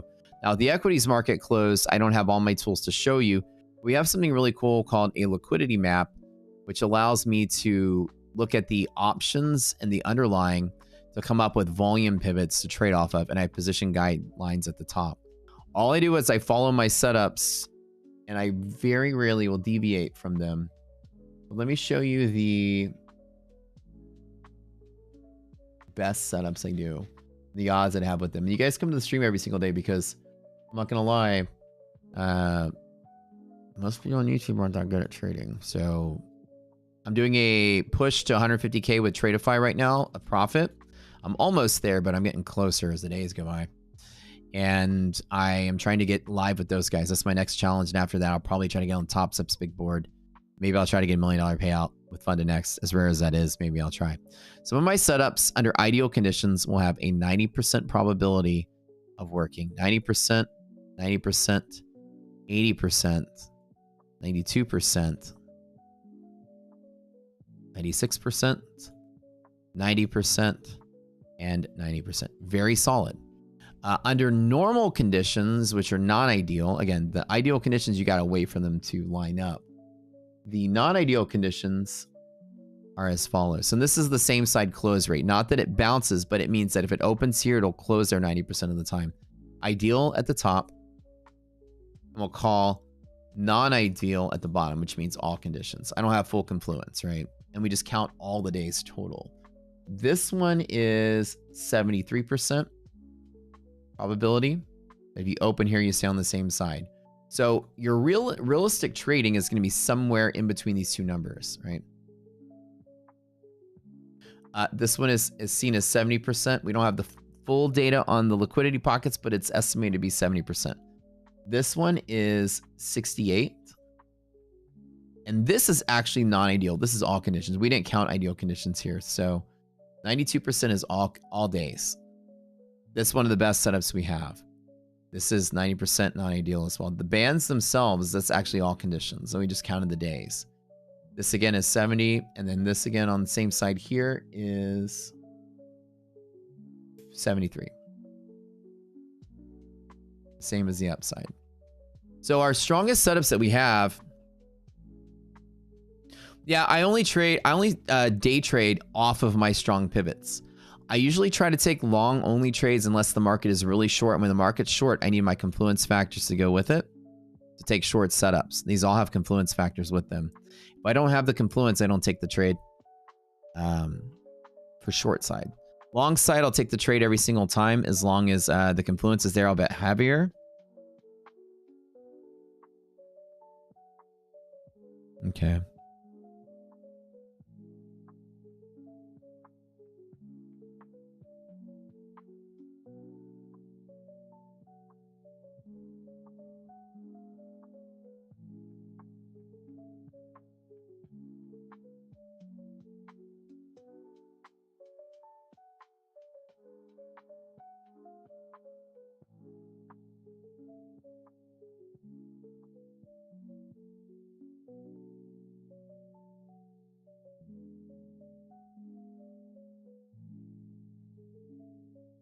Hamburger Trader's your favorite? Oh yeah, the best one.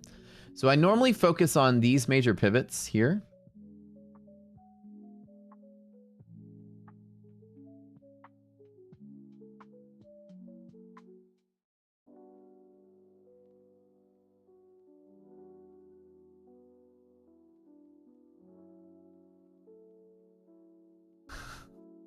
That person was probably jumping for joy that like 8 people jumped in his stream. Oh, can't wait to see his Telegram community. Who knows? His futures desk one-time fee as well. I don't recall. I need to study up on is it monthly or because I haven't traded with them yet. I just started looking at futures desk and I like what their offer was. I don't know all the parts of it though. We can look at it a little bit. Not picking the we're gonna do the giveaway right now. Okay. So normally I'm just trading my strong pivots. I use the Rocket Scooter platform to show me the flow and volume prediction, and I don't ever change the time frame from what you see on the screen. I'm always trading. I always leave it on the 1 minute chart. Very rarely do anything else. I just find volume and I trade off of it. You guys remember our DD band is a really strong, solid, long pivot. Once you touch it, this was a long entry. If I wanted to take the long, however, is very little wiggle room for that market to move from there, so I didn't take anything yet. NASDAQ can bounce off of this as well. I don't really know if I trust this move without the stock market being open, so.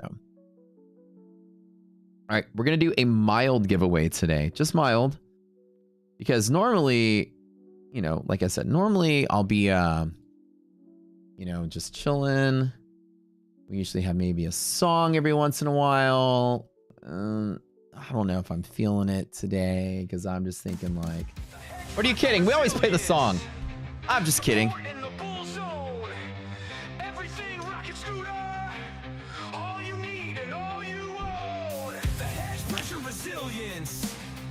Support in the bull zone. All right, get ready. Type in FundedNext in chat. It's cricket this time. I did it too fast. Okay, 2 winners, FundedNext accounts. I'm giving away 2 accounts today. This is the worst application of the Cobra Kai headband in the history of the stream. There we go.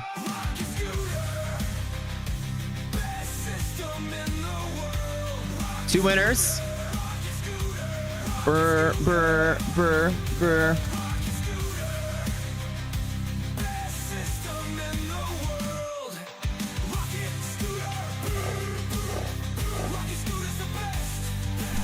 Timothy, Lacey, you have won. Woo!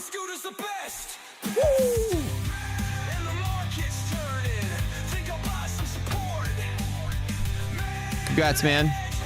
Type your name in chat or type something in chat. Woo!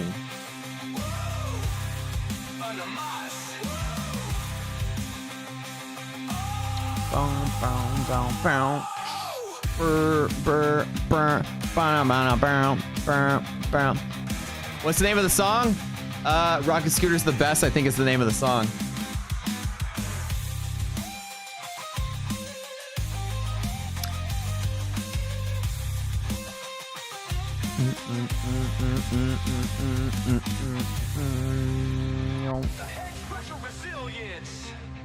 We all have different names for it. Some people call it the hedge pressure resilience.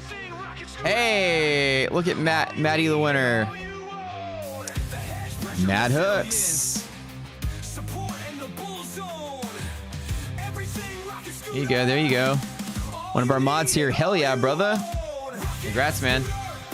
Hey, dude, we do giveaways every single day. By the way, stay on the stream. I give away 100 and... Oh. All right, announcement. Announcement. So 2 winners, you guys know the drill. Go to my Discord, send me a message, tell me you're the winner. Take a picture of YouTube so I know that it's you, and then I'll hook you up. All right, announcement time. Guess what? I'm now the host of My Funded Futures TV afternoon segment. Starting on Wednesday. It's gonna start tomorrow, but holidays and stuff, I start on Wednesday with My Funded Futures TV. Rocket Scooter representing afternoon with My Funded Futures. Love those peeps over there, man. One of the best firms that there is. By far, they're the gold standard end of the day accounts. Only surpassed by FundedNext deal for these 4 days, just 4 days. Other than that, those two are like gold standard end of the day. So I will be live trading the afternoons. After my stream here, I'll roll everybody in. We can still stay forward. It's gonna be the same thing. Matt on the screen is Chart on the screen, just with on another channel. So we'll be rolling into that channel in the afternoons. And iDoc, thank you for saying, telling her to get well, Ryan, because she's not feeling super hot, hungover and sick. Dude, she was sick like yesterday and this morning. I'm pretty excited. Yeah, like I'm having a good time. You guys like our music? All right, we have another one we do for the giveaways as well. So you two, there's 2 more people here. I'm just gonna spin the same wheel, but this is for, actually, type in free class if you're not a member. New one. Free class, because we had 2 donations today. We're giving away seats in the boot camp.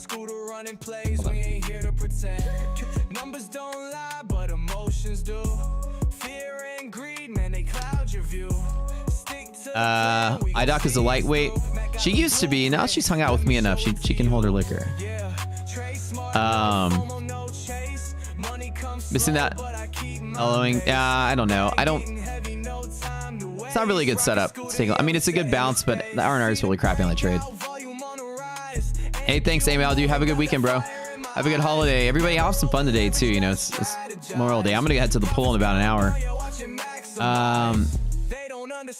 So is Bull Barbie going to be on the afternoon? So no, the afternoon stream is not the morning crew. The morning crew is the morning crew. The afternoon, My Funded Futures, is trading with Matt. It's Matt only. It's my own personal segment. That's the only way.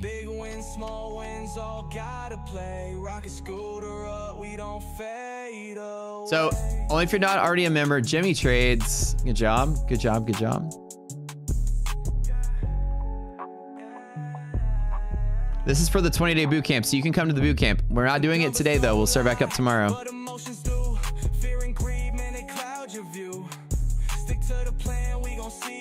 Somebody in the community bought you boot camp. Congrats, Jimmy.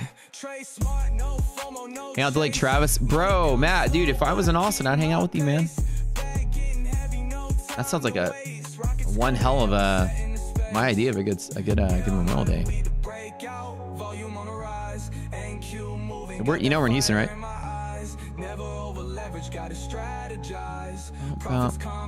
Man Bahudar Thapa. Type something in chat. You're the winner. Rock Scooter Boot Camp.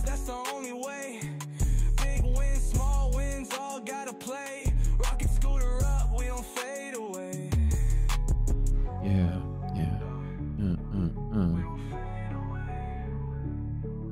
Okay. Right. Giveaway over. Congrats.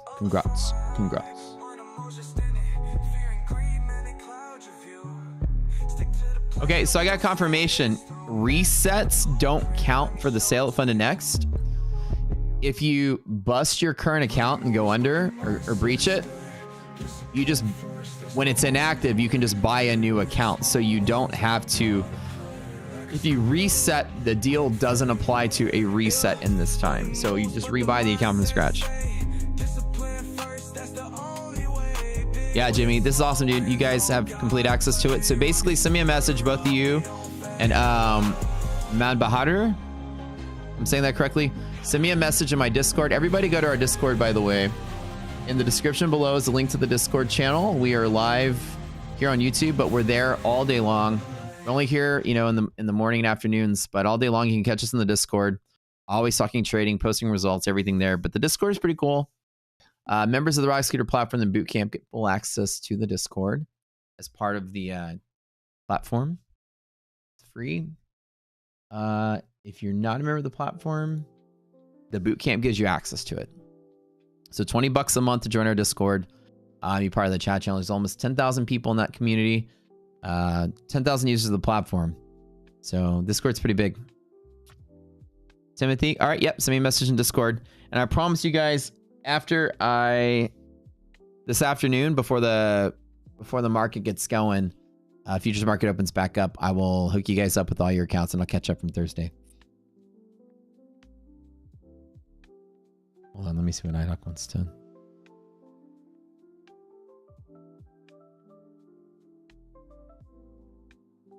What is micro scalping?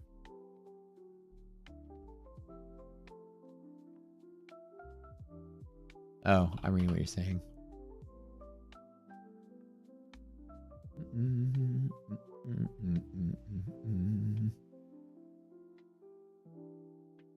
Yeah, so micro scalping is traditionally prohibited in many prop firm accounts, because what happens with micro scalping is that people, there's a way you can do this, and I have a friend that owns a prop firm that was telling me about it, is that these data feeds here are the data feeds here are paper account data feeds, paper trading data feeds, and they're different than the real data feeds, but with slight delay. So a lot of people will like arbitrage against the discrepancies in the real market versus the paper market. Sometimes the real market will move faster and have a bigger spread, and they will catch the bid ask within seconds of each other to scalp between the two, because they get clues from the real market and algorithmically will open and close trades within seconds. So a lot of prop firms have this like no micro scalping strategy where you can't get in and out very quick because of that data feed arbitrage. And that's a way that people cheat the system. And so a lot of times, if you're opening and closing a trade within seconds of each other, they'll flag your account. The best deal on FundedNext? No, Ray Santos. So must click futures, not the CFD accounts. I've been complaining about so much because the CFD is what it defaults to. They really need a second site, but they have it all on the same site. So everybody click the slider to futures and don't buy the CFD account. I know it's kind of, so make sure that, glad you asked Ray, because that should, yeah. What if you buy the bootcamp, you have access to the platform for 20 days? No, Sam, just the bootcamp. The platform comes with the bootcamp for free. So let me tell you what Rocket Scooter is. We have a trading platform with all of our tools and indicators in it. It's $100 for the first month and $159 every month after. It's normally $200. So that's our sale we have going on. So you can lock in and grandfather $159 forever, and there's no price raises. It comes with the bootcamp for free and the Discord for free. If you just want to come to the bootcamp and learn all these techniques, the risk management techniques, the position sizing, all the good stuff that I teach, it's only $20. And that comes with bootcamp and Discord together, just no platform. $20 a month. Like ours is like the most inexpensive Discord access on the planet. Yep. So Ray, of the 3 different accounts they have, the 50K is the best value of the 3 in the 4 days. Does Uncle Bugatti actually own and drive around Bugatti? I think he does. I've seen pictures of it.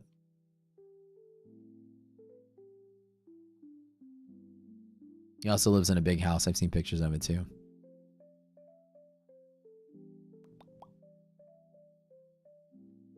I don't know. He'll have to tell you though. You got the bootcamp but can't find the platform? You're saying it should be available? No. So the platform comes with everything. Platform comes with Discord and bootcamp, everything. Bootcamp comes with bootcamp and Discord. So if you want this, the Discord and bootcamp is the $20, but the platform is own cost. But if you get the platform, you don't need to buy anything else either. Yep. Any trades today? Nothing today. Not yet. I was waiting to see if Nasdaq would bounce off of a upper DD band to close out, but nothing yet. What is the most cost-effective data feed for index to connect to Rocket Scooter for index futures? So they're all pretty much the same because they're sold by the CME group, but the minimum deposit with AMP is the quickest and easiest broker and cheapest one for you because you only pay a minimum to keep to open the account.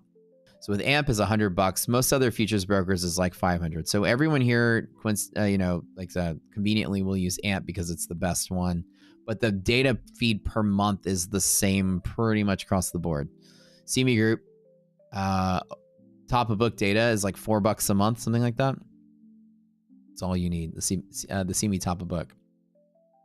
And your broker will give you CQG credentials that will log into our platform, and your data will just tunnel right to it. You won the boot camp? You upgraded thinking you didn't have access to the platform? Yeah, if you upgrade, you'll get access to the platform. The boot camp, no access to the platform yet.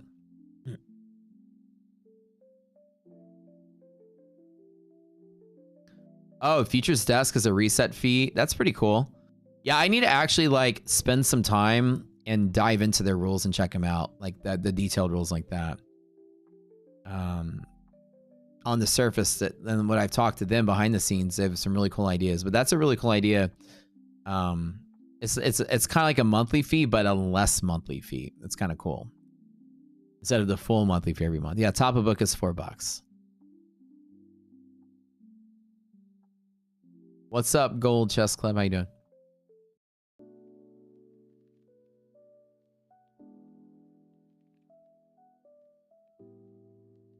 Check out Matt's boot camp and check it out. And oh, JJ Joseph James, he's still around. I remember that guy from back in the day. Is he still teaching? I don't know what his style is, but I remember that guy from like 10 years ago, man. He used to be around. He used to be pretty big on YouTube way back then. It's a name I haven't heard in a while though. Can you repeat about the top of book? Top of book data is all you need for, okay, there's two different types of data that that you can buy from pretty much any broker. Futures data, top of book just means bid and ask. You see how there's one green and one red? That's it. That's the top of the book. The highest bid and the lowest ask is the top of the book. The bottom of the book is all the bids below and all the asks above. There's orders on both sides. You don't need and this is what's called level 2 data. You don't need level 2 data to trade futures. Level 1 is pretty much the minimum you need. And level 1 data also includes candle data on a chart and historic candle data. So historic and real-time candle data is all level 1. Level 2 is just the DOM, the extra stuff, and you'll never need it. And so top of book is what you'll always need as a futures trader. Level 2 only gives you extra orders here, and whether that's useful to your strategy or not. I don't think it's useful to anybody's strategy, but that's just me. I don't look at it.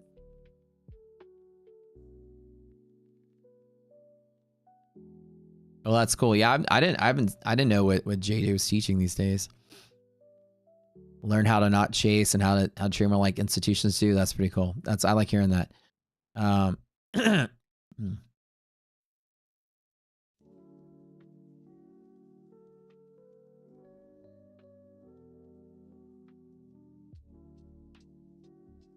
to run it up, Matt. Yeah, good luck, dude. Take your time. The thing is that you can take your time with them. Once you lock them in with the sale, you don't have to make a trade until things line up and look better. So take your time with these FundedNext, but it'd be cool. Hopefully one of you guys in our room is one of the person that caps out a big payout with them. How is top of book useful? Because top of book includes the candle data, which you need. It includes historic candle data, which you need to draw a chart. And you get your actual order, your best bid, your best offer in the real-time order. So like your time and sales. So all of that comes back to level 1. Level 2 is just additional visibility of the order book, which is more asks and more bid tiers. And honestly, as a day trader, that doesn't give you any information that is helpful to price direction or anything. Usually the level 2 is just noisy. Do you swibs at all? No. The platform will only show you data if you're subscribed to the course. No. The platform and data is separate from the course. What I said earlier was if you actually buy our platform, the bootcamp is free. It's a perk of just being in our community, but I teach for free if you're using our platform. You don't need to know depth of market to day trade. No, you don't. Yeah. It's not necessarily... If you have algorithmic capabilities that are looking at that, those tiers, that data and analyzing it in real time, it rapidly flickers and moves around really quick. It might be useful to somebody that's capitalizing on some kind of trading algo that looks at that data. But those numbers move around so much that your eyeballs cannot visibly make heads or tails of the level 2 data to quickly make determinations. It's not like useful data. It's more like trying to watch white noise on a TV looking for patterns. Like, what is the definition of DD? So it's actually called risk interval band. So DD band is a shorthand. Everything in our community, people gave nicknames to. The name of it actually, so risk interval has to do with the margin requirements, right? So it's a derived formula based on understanding of this program that CME Group has that creates margin requirements for clearing firms. And we basically turned that into an indicator. DD band came from the nickname of the project. We had a secret team project where we invited a bunch of people to volunteer to work on collecting data and testing it out. And the code name was Project Doomsday. We always call it Project something as our little projects. And then Project Doomsday was the code name. Just a randomly chosen code name, means nothing. Actually, the Doomsday name kind of meant, this one actually kind of meant something. People are saying this is a Doomsday indicator that can tell you when the bull markets come to an end, when the stocks are bearish. And so we call it Project Doomsday. And then DD stuck as like, people are calling it like the Doomsday band because that was the name during the testing phase that all the volunteers were throwing around. So DD stuck. It really just is a risk interval band. And then we, you know, instead of calling it ribs, it's kind of DD band. So yeah. So it doesn't really mean doomsday. It's the green level. Yeah, it's the green level that I draw. That's it. This one right here. And the cheat sheet for this one is pretty cool because on this one, it is a really solid pivot against both sides of the band. When you're above the band, it's a really good, strong, long pivot as well. And I usually will take that long. I wasn't paying attention to the S&P, but S&P did bounce off of its own band, just like you'd see right here. Anytime you break above it, the band itself is a good support pivot to long off of.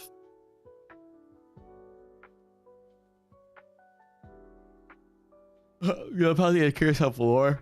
Very Marvel-esque. It is funny. Yeah, some of them have just goofy names, and the community is very loyal. And because a lot of them put their hands into it, and a lot of people have worked on our different tools and volunteered and been part of studies and data digs and stuff. You know, a lot of people here take a lot of ownership in some of these projects. Let me some of the project names. I'll give them to you. They've been like Project Coffee, Project Glue, Project Dragon, Project Orange, Project Crescent, Project Dandelion, Project Flight. There's a bunch of them. And all of them were different things that worked on different case studies, indicators, whatever. And then, of course, if you are somebody that has worked on any of our projects and you're successfully contributing anything to the community gets to use.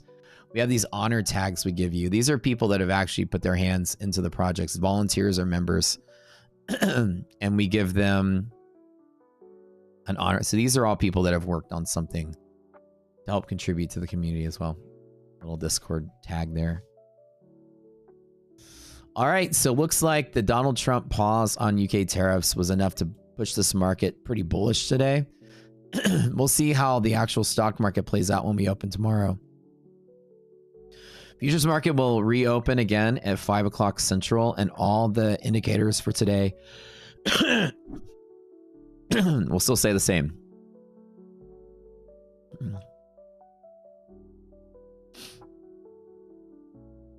What's up, Brian? Because I don't have a life. I have no life today. Actually, I'm about to go to the pool and slam some tequila in about an hour. Are you taking the day off? Well, you're not streaming?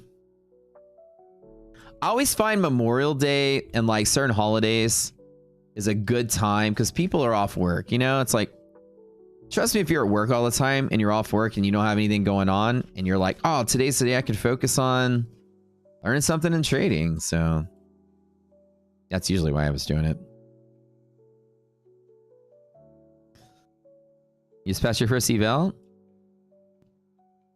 Oh, very nice. Congrats. Congrats. Any new non-eval props around? You mean like straight to funded? Tradeify has straight to funded, and ETF has a competitive straight to funded program now that pays out slightly faster than Tradeify does. Those are the two big ones I talk about. I like them. Yeah, ETF now has direct to funded. And you can take $5,000 payouts with them instead of 3. Tradeify. Payout rules with FundedNext is you go 5 days, and then you get a payout up to 50% of your account balance within the first 30 days of trading. After 30 days of trading, you can get 100% of your payout in a lump sum. So no payout caps and payout split. You get everything that you make. So their rules are like S tier, like double S tier. This is good. It doesn't get any better than that. Uncapped payouts, no profit split. I mean, it's like for these 4 days with no DLL, this is the best prop firm account in existence right now, as far as rules go. And it's only a limited time deal, so that's why everyone's like promoting it. So everyone's jumping in on it. You know, what's your question, bud? Can I respond to you, please? Yeah. What's your question? Let me scroll up. Did you say something? Was I dancing and I missed your question? You joined FundedNext from the US. Yeah, you must trade the futures to get the discount, not the CFD. They have 2 different parts of their website. You just click the futures side of it. 30 trading days. So the first 30 trading day, active trading days, which is a trade that makes a day that makes $200. But even taking half your balance is still huge. I deal with the 23% roll in ETF. It just means you you have to limit how much you win so that minimum payment doesn't go up. So the ETF, you gotta have to like drive the boat a little tighter and give yourself self-managing rules to not. So don't trade around news so you don't accidentally get like, you know, $5,000, $10,000 days. Avoid news. Trade only kind of in the stable parts of the market, like right after open, lunchtime, etc. Don't trade in the close. You're trying to avoid like big wins on accident, basically. How many accounts can you have with FundedNext? Up to $300,000 worth. So you can do 3 100s or 650s or 12 25s or 2 50s and 2 100s. You can mix and match 300K total. Does the DLL return after the 4-day? No DLL forever on the accounts you bought during the deal. So if you bought the account, no DLL forever. That's why everyone's like picking up codes at the last minute to try to rep these guys. Because they realize this is the biggest prop firm sale in the history of prop firms. That every rule that you could want gone is gone. The only thing that can make this even better is if it was a static account with a fat limit or no drawdown period. That's the only rule they have, is just a total max loss limit now for these 4 accounts. So nobody has come up with too good to be true rules, and that's just to bring people in the door. We get it. We're not stupid. We understand they want to pull people in the door. That's why it's only 4 days. But the trick is that most people are just stocking up on them and then using them whenever the market's good. There's no monthly fee, so you don't have to keep paying for it. It's a one and done deal. So you might as well just line it up and do it whenever. But you know what I'm saying? Like, it's a great way to compete with the bigs. I mean, obviously it's hard to get market share, but this is an eye-opening deal. Clearly they're going to lose a lot of money from this deal, but they planned it out. They've made a ton in the CFD Forex world, so they allow up to $300,000 worth of accounts, so you can blend however you want. Most people here are getting 650s. That's the best value without the DLLs, the 50K. But I mean, like I said, if I opened a bakery, I would hand out free cookies for 2 weeks and take the loss, and then the business will come after that. It's a great, I mean, it's a typical marketing strategy for a business that's trying to get market shares to undercut your competitors. I've done the same thing. I undercut WAP. I built a better version of WAP and I'm giving it away for free. And I got so much business from it. Like parts of it are free. You know, the undercut strategy is a very strong way to enter a market and take market share. So I get it. So, obviously not sustainable, but I mean, if they're offering, I'm going to take it, you know? So, yeah.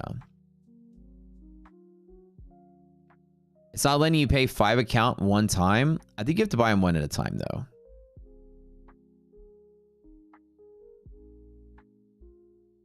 There are many profiles with my name and photo, Neto. Bro, I know it sucks.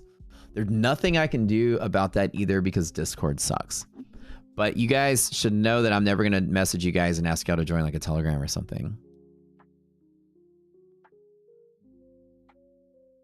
Yeah. So like no monthly fee means a one-time deal. Like you get in one time and that DLL is gone from that account forever. So yeah. So Neto, I got you on Thursday. All the people from Thursday and Friday, I haven't given out the accounts yet because I immediately got busy on Friday with this party we threw.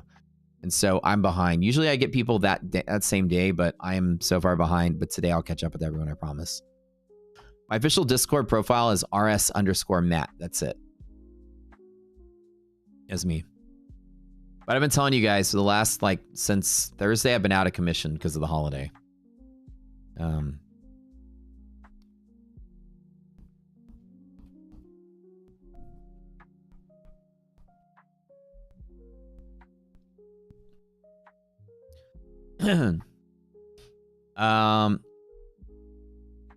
Ooh, Brian just made a video covering the Apex crackdown. I'm gonna watch that later. Brian Stonk had done this research on Apex's new rule changes or proposal changes or whatever. I'm gonna check that out while I'm at the pool. Can you explain the rules of FundedNext withdrawals? So every single day that you make 200 bucks counts as a trading day. Every time you have 5 days of trading and at least $500 of profit, you can take out half of your total account balance and a payout. I meet all those criteria in one of my accounts right now, and I'm going to take a $30 or a $2,800 payout today on one of the accounts, which is half of the accumulated balance. And then you take the payout, and then once you take a payout, the counter starts over 5 days, take half the balance, 5 days, take half the balance, etc. And it's uncapped. After 30 trading days, then you can take 100% of the balance. But if you take 100% of the balance, still close your account out because the starting point is the blow up point. So never take 100%, take 90%. Leave something in there. You keep trading. They're funded. Their rules are amazing.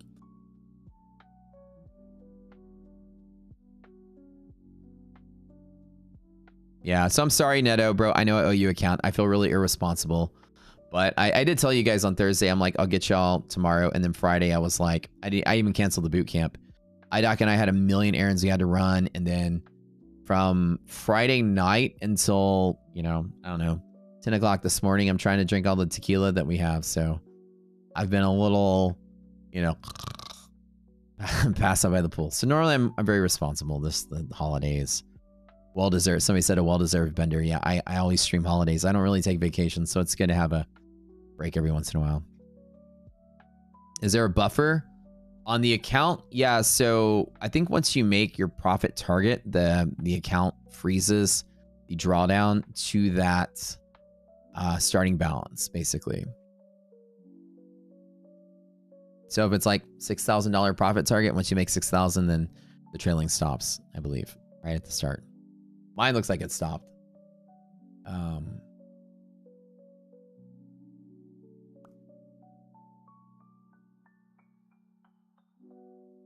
The stock market is closed today, Thomas, but the futures market is open until noon, which is 1 more hour.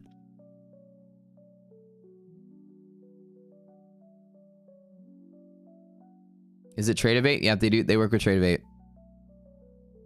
They have max withdrawal limit? No, they don't. That's the thing, Super Strader. That's why people are raving about it. There is no max withdrawal limit. It's 50% of your balance for the first 30 days. Each payout, up to 50%. You need to request $250 minimum, up to 50% of your balance, and then, or 50% of your profits. And then after 30 days, you can take all of it. So there is no cap. Yeah, that's like the thing. That's why everyone, like a couple of us were on the inside. We knew the sale was coming. But then once we leaked it the last couple of days, every influencer in town's picking it up because the rules are just too good to be true. It's an introductory pricing. They're trying to make a splash, so it's not going to last forever. But the uncapped payouts and no payout split had everybody's eyes turned.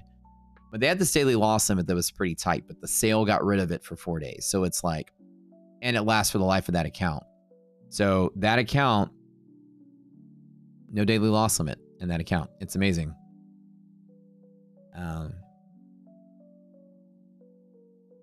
No, you don't pay the commission on the trade. In a prop firm, the commissions are just taken out of the balance. So you don't have to pay anything, Trader 864. That's misleading. It makes people, yeah, it would make me nervous too. So no, you don't have to actually pay any commission on the trade. It deducts from your quote unquote trade balance. And a prop firm is just a simulated balance anyways. So as you're making money, they're just taking commissions out of the fake money you made. They're taking fake commission out. It's just a way for them to pay you less. Just a little way to nickel and dime, a little bit more profit for them, or less payout for you, kind of to simulate real commissions, but you don't pay anything. Does my funded limit return to 5,100 after withdrawal? I think it stays put once it locks in. Yeah. I need to double check on that though. Market closes in 1 hour. Should close at noon. New Central. What's the firm name? FundedNext. It's the one that's in my description when you guys join. Use code ROCKET for 40% off and no DLL. It's huge. Like, it's a huge deal. For 4 days, they're going to have... I'm going to be talking about it every day for like 4 days.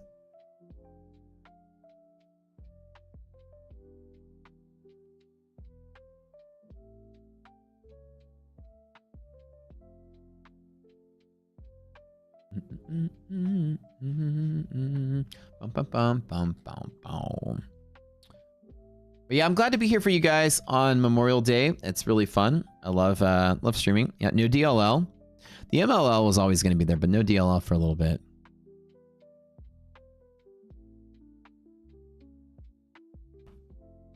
So with TradingView capability, anything that is prop firm for Tradevate, which is Tradevate Ninja, will be compatible with TradingView.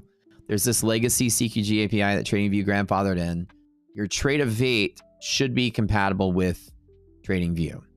You can log in with your Tradevate credentials, Mike, and it should work in TradingView. What's the challenge? Best challenge on FundedNext? The 50K. The one in the middle. No DLL doesn't mean you won't blow up your account. No, it's just the daily loss limit, the soft breach. So what a DLL actually is that, for example, if an account has $6,000 of maximum loss limit, we call it MLL, max LL. You have a daily loss limit, which is, I'll give you an example, $2,000. So as you're trading along, say that you have $100,000 and you make, you know, $5,000. Now you're at day number 2, 1,005. 105,000. Day number 3, you lose 2,000. It stops you at 103 because that's the daily loss limit and you can't trade anymore that day. But your account is still active because your maximum loss limit is 6,000 off the top. So if the top is 105, the maximum loss limit is 99.5. And that will stay the same each day that you lose. Say you lose another 2,000.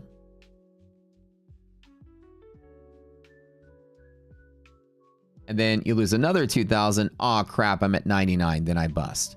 So the maximum loss limit is off the top. And then your daily loss limit is how much soft stop per day until you hit your maximum loss limit. So they got rid of the daily loss limit on these accounts, which is why everybody's freaking out and like, oh my God, I'm getting $1 million payout now, sort of thing.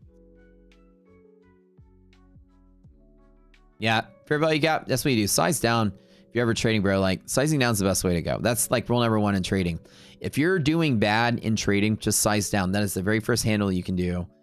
Trade half your position, 10th of your position. Do something smaller to get a handle on yourself again. That's always the best strategy. Yeah. TradingView has been pushing and partnering with CQG for years, way before the whole futures prop craze. Yeah. So TradingView built on top of Tradevate's API. It had a CQG API that allows you to connect to your Tradevate.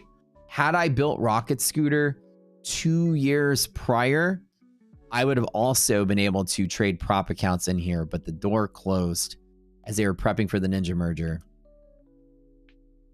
So I got stuck outside of the loop. I wish I would have been grandfathered in with that CQG API though. Oh, that would have been sweet.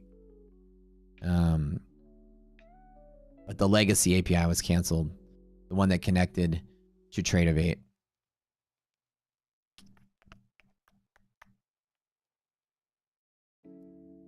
Can you get CQG data from Schwab and use it on your Rocket Scooter platform?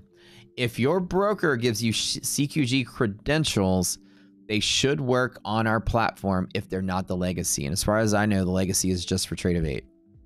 So the answer is maybe. You'll have to contact CQG to answer that question. I'm not sure about Schwab, but most everybody else is yes. I didn't think you get CQG data from Schwab though. If Schwab gives you CQG connection, it should work with ours though. Unless they're on the legacy, then it won't. But CQG will be able to tell the answer to that one. I'm not sure about Schwab.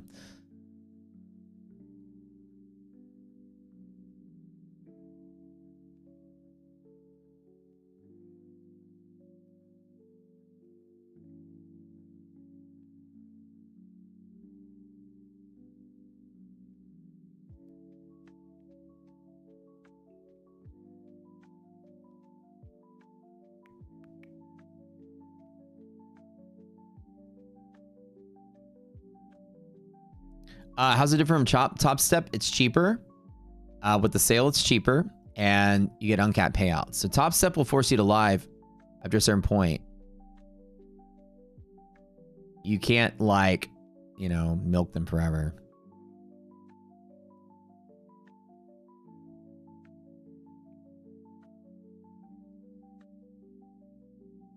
Where do we get our CQG data? Most of us get our data from AMP. So we go to AMP. And it's a $100 minimum deposit, and then they just deduct the balance to pay for the data. Yeah, every firm will have one thing you don't like. That's always the thing. The firm has to have some way to lower their risk, right? TopStep has a sale? No, TopStep never has a sale, really. I haven't seen one in a while. So for CQG data, Julian, AMP. That's who most people here use. Can you copy trade? Yeah, you can copy trade.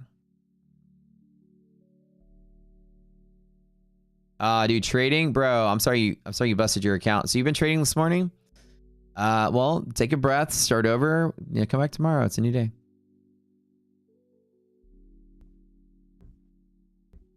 How was my journey? Well, I didn't become comfortably profitable until like 5 years in is when I finally quit my job for good as an engineer, and I never went back. So it took me like 5 years of really working out my confidence. You know, the last couple of years I was like, okay, I'm making money and I'm keeping it. Okay, that's good. And then I just built up and I said, okay, I can do this. I can do this full time now. But I mean, it's going to take many years. So don't be discouraged if it's like a couple months, dude. I was ass trader for the first like 3 years. Like I'm an absolute ass. Like I couldn't keep the money I made.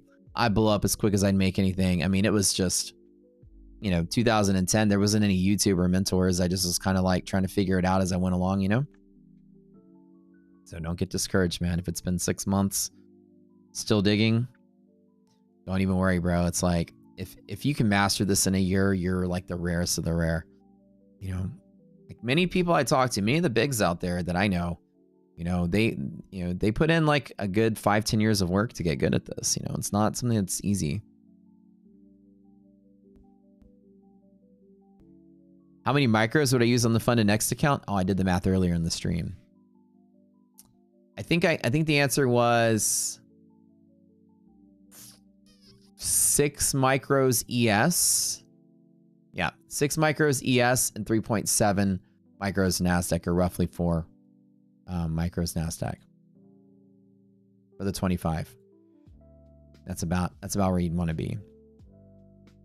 Max size, to give yourself my rule of thumb, which is 3 days to blow up and 2 trades per day. So basically, I like every trader, as John said. If I have a recent FundedNext account does not qualify, can I get a new account with no DLL? Yeah. Your old accounts, Kevin, don't qualify, and the resets of the old accounts don't qualify. So let your account go inactive if you breach it and it comes off, and then just buy a brand new account. This is what I'm going to do with my accounts. I already maxed out on accounts. But if I happen to bust any of my accounts today, I can get that deal. Buy the new account. So I won't even be mad if I bust them all today on accident.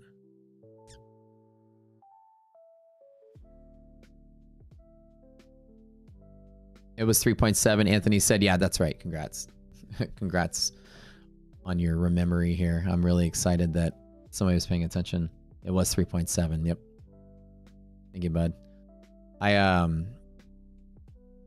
Yeah, my rule of thumb is give yourself 3 days to hit the max loss limit. Give yourself 2 trades per daily loss limit. That just gives you flexibility to have a second trade if the first one doesn't go off every day. And also to give you multiple days. So at least you're not blowing up all on one day, right? You're given plenty of room to like make a mistake or go on a losing streak, you know? Yeah, Simon did the same thing. Just let it breach. Yep. I mean, the rules are the rules, right? We can work around whatever we have. I think I'm going to let some of my accounts breach as well. One of them gets a payout today, so I can't let that one breach. That one's actually making money. But one of my funded accounts, the question is, I have one that's also ready for payout next, probably like tomorrow. It's worth like $2,000 worth of payout. That account were to breach, and I can get the non-DLL ones. But then that means I can't fuck those accounts up either. I got to trade them really slow. Am I still bearish in QQQ? I'm not sure yet because I need my liquidity maps to tell me what the actual result of today is relative to the structure of the market, which we'll get tomorrow morning, you guys. Your first time here, the liquidity maps print at 9:30 in the morning, and I will tell you where the market is placing itself. Now, you know, S&P has rolled up from today. 70, so 7 points higher on SPY. You can quickly load up SPY's monthly map from yesterday, or from Friday. And we got to see if oh, it might not have it though, because dang it, we won't have yesterday's map. Ooh. Okay, yeah, so we won't have anything until tomorrow. But the question is tomorrow, was this rally today good enough to push us back to the bull market or not? We'll have to see tomorrow. Is it possible to pass in one day? No, 40% means minimum 3 days.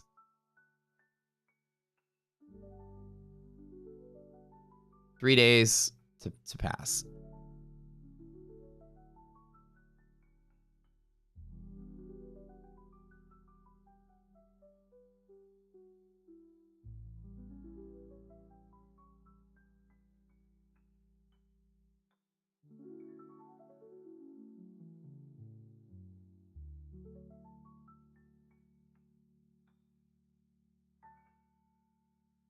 Top Step has a daily loss limit though. Somebody said just like Top Step. Don't they have a daily loss limit of, let's see. I need to really refresh up on Top Step. I do have Top Step accounts. I just have literally been paying monthly for them and I haven't been trading them. I keep forgetting about them. Maybe this month I should commit to them. Or is it just maximum loss limit? You have DLL or no on Top Step? Not anymore. Oh, did they get rid of it? When did they get rid of it?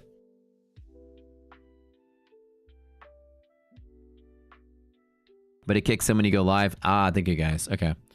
I need to refresh my understanding of Top Step. You don't have to pass the account in 4 days, Julian. You just have to buy the account within 4 days. You get unlimited time to pass. That's the whole cool thing. It doesn't expire. So the thing is even if you don't plan on using FundedNext, this like once in a lifetime deal thing they're doing, buy the accounts just to have them, because at some point they're extremely cheap and the rules are extremely amazing. So you can use them at any time. There's no monthly fee. So it's like a one and done. Take your time to pass them.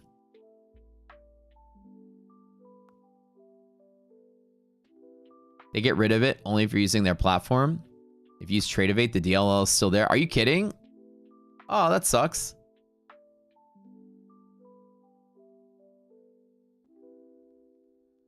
Yeah. Yeah, make sure you make one trade per week.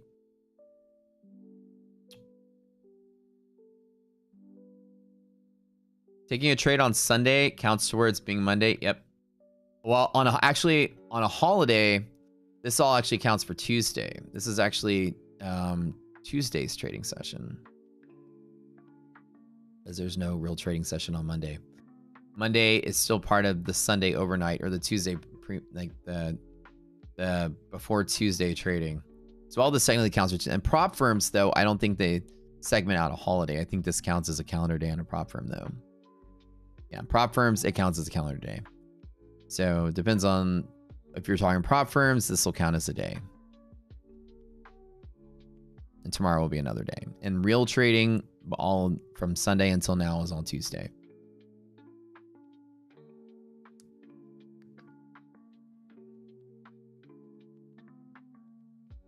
Yeah, so prop firms should reset everything tonight at 5 p.m. Central. What was my first ever payout from trading? Somebody asked. From trading props. ETF. I got funded with them. I got payouts with them. I went live with them. So Elite Trader Funding was my first payouts.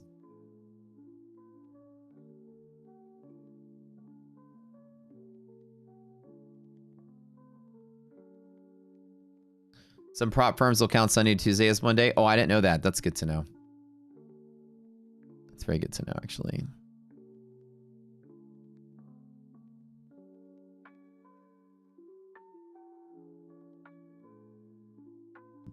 I'm very concerned to see what this is going to turn out to be like once the market opens again tonight.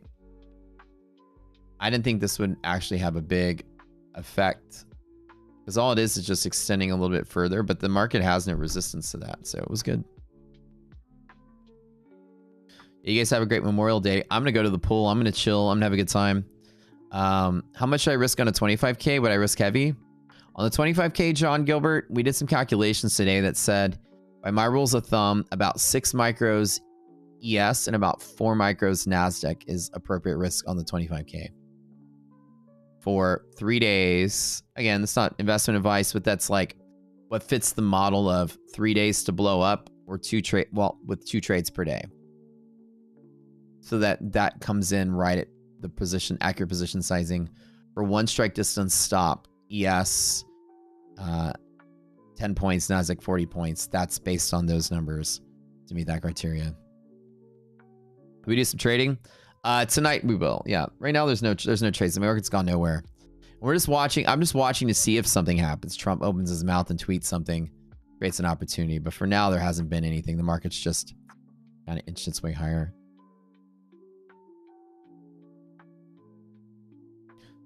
Significant buying on Friday. There was. Well, there's a lot of short covering on Friday at the end of the day as well.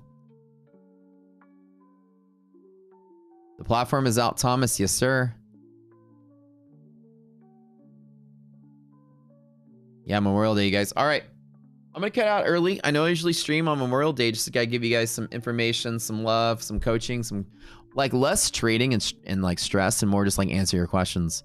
So 5 more minutes, 10 more minutes of questions, and then I'm going to get out of here and go lay out by the pool and enjoy my day. But anything you guys want to know, just ask me up right now. Any more questions about Rocket Scooter, about me, about the platform, about FundedNext big sale, about props, about whatever, let me know.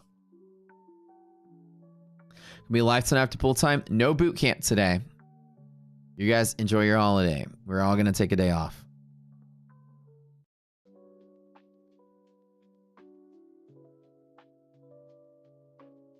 How to set up the platform? Oh, okay. So once you buy the platform, I'll walk you through it real quick. Yeah, it's a great idea. We'll go to here. Once you Okay, let me log in.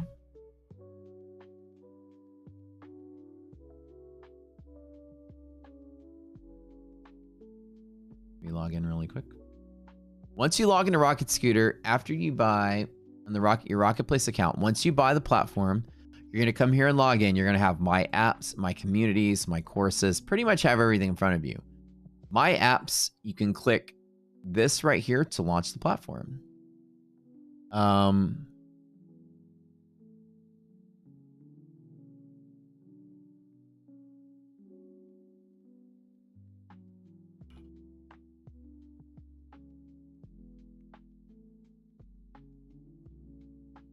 Okay. Clicking launch will launch the platform. My communities will show you all the Discord communities that you purchased from Rocketplace. And then you go in here and you can click claim. Like Rocket Scooter should probably be in here somewhere. Trading with Matt right here. Boom. Click claim. It'll launch and give you your access to the Discord. My courses will have the 20 days profitability mindset masterclass. You'll come in here and you can click launch on this and it'll bring up all the videos from the boot camp. Oops. And then you can play. I don't know what's going on here. Oh, my bad. Okay, This so isn't the welcome file. to course number 1 of the file's not 20 corrupt. My days codec is being profitability locked up by something mindset else. Masterclass. We teach here. Let me delete that. But yeah, so basically you can play your videos from there. All your attachments are going to be there. And then that's basically it. Is Rocket Scooter the Project X platform? No. So Rocket Scooter is an independent TradingView white label.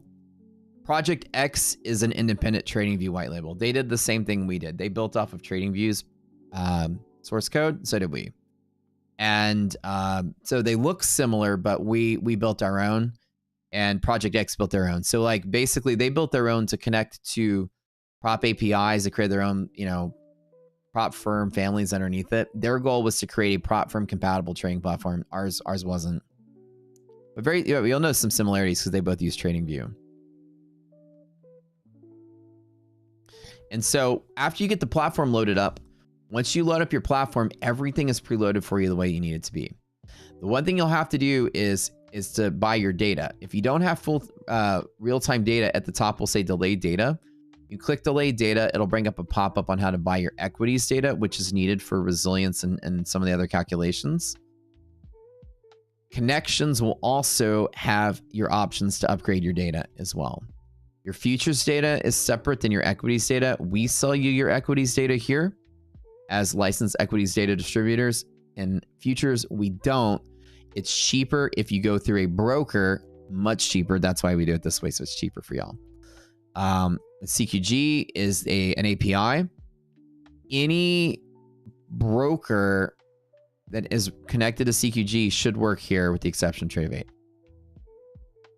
So normally people here will pick AMP. There's also an email that was sent to you that should have all the instructions.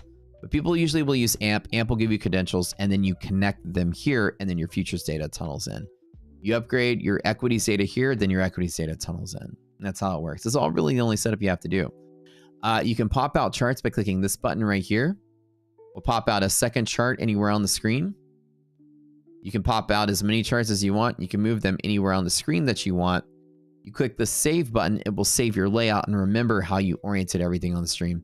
Everything that has this little pop-out window can pop out. Even these little graphs here, I could pop out in separate windows as well. So that I can pop out, move it anywhere on my page, and save the layout. It will remember that. And if I click this arrow, I can load my layout when I reload the platform. And that's really all there is to set up. Is it possible to automate with TradingView with alerts and the bells and whistles? We can. The problem is with TradingView's white label program is their, like the source code that you work with is not the full version of TradingView that's on their website. The white labels get like a stripped down bare bone version that doesn't have all the bells and whistles they do. We'd have to build a lot of it from scratch on top of what their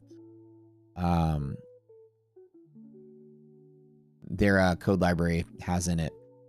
It would be nice if we had all the features that TradingView had, like right out of the box, but unfortunately, they basically just sell you an engine with the frame, and we had to put the wheels on, the doors on, the windows on, the radio in, and stuff in the car.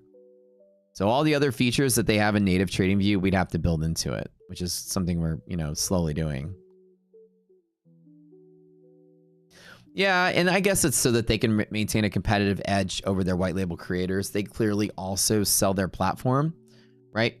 So they built all these features, but then they give you the charting engine and the trading engine to go with it so you can white label on top of it. Project X white labeled on top of it. So you can build on scratch, you know, build from scratch.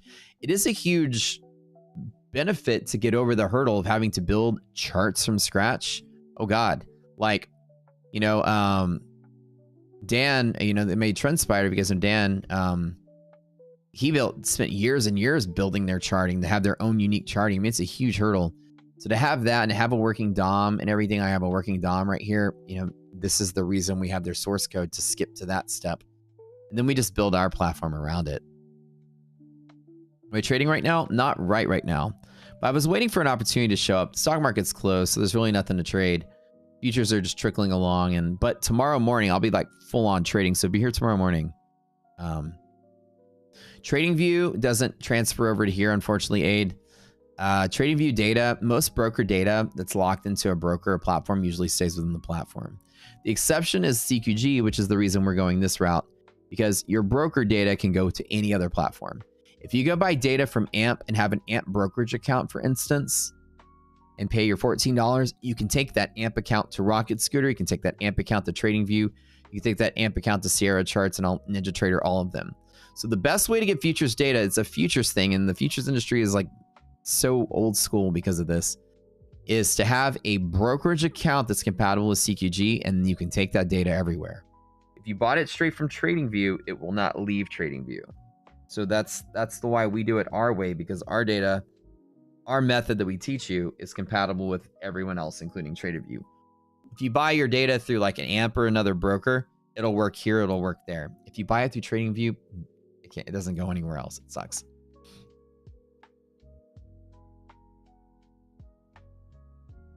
I like to have an app where you can see the daily futures opening and closing times. Just use TradingView. You know, they have you know, indicators and tickers and stuff.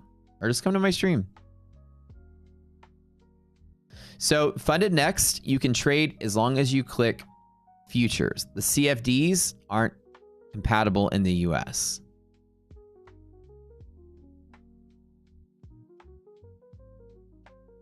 So at the top of the page, there's a slider, click it to futures. CFDs aren't legal products to trade in the US, so it's not compatible, but futures are. It's fine. Futures market halts to pre-open state in 30 minutes is basically a fancy word for halt. So this is still Tuesday's trading session, even though it's Monday afternoon. And once the market halts, then it'll reopen at 5 p.m. Central, and then it'll be the overnight trading for Tuesday. So by the way, guys, I'm super excited because on Wednesday, I start running the afternoon show on my funded futures. I'm very pumped and excited to do that. I'll launch the, I'll let them launch the name of it and everything. And but I'm just kind of like pre-leaking it out. But telling you guys, Wednesday afternoons, I'll be cutting out of this stream and heading right over to My Funded Futures TV. I'm super excited to be part of the family over there. And it's an afternoon session with just me. So it's not like a panel of people. It's just my own afternoon segment.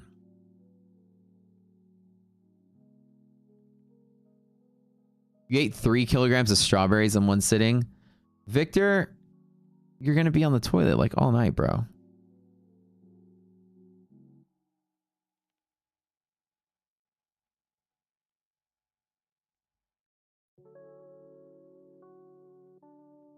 I've been waiting to see if the My Funded Futures guys are going to make the announcement before I actually post it.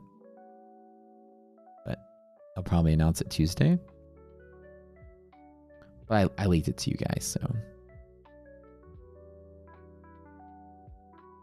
Strawberry field season in Germany. You're big guy. You're like a machine, some say. So you can handle 3 kilograms of strawberries. Well, actually, hold on. That's actually not that much. I'm thinking like 3 pounds of strawberries.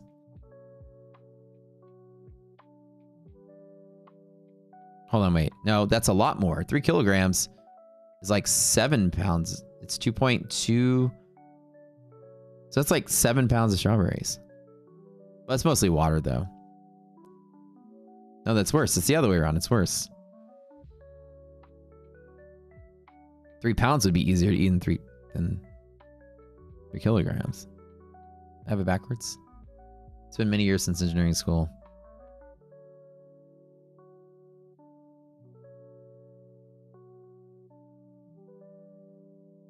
Which indicator on the stream? This is Rocket Scooter. So this is all in the Rocket Scooter suite of tools. Let's see if it gets liquidated or not. Oh my God, Victor. Ew. That's so funny. Poop jokes. 3 kilograms is 6 pounds. Yeah. I always get it backwards. And then 1.6. Hold on, wait. Miles kilometer is 1.609. 22.4 liters per mole of gas at standard atmospheric pressure and temperature. And 2.204 pounds in a kilogram. 1.609 miles in a kilometer. Or kilometers in a mile.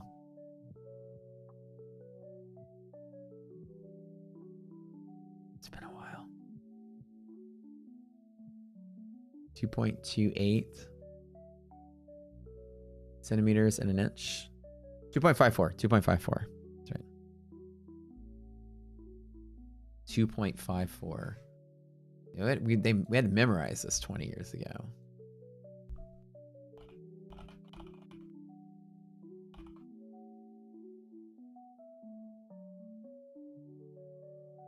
Let's test out my knowledge here. Okay. Before I get off the stream, let's have fun with it. Oh God, they have like a whole thing here. Distance. Here we go. Distance. 1 kilometer is 1 point. So a kilometer. Oh, sorry. Let's do kilometer to miles. 1.609. Oh, it's the other way around. Sorry. Miles, kilometers. 1.609. There we go. All right. Let's find another one. Inch to centimeters is 2.54. Or 25.4 millimeters. There we go. I remember that one.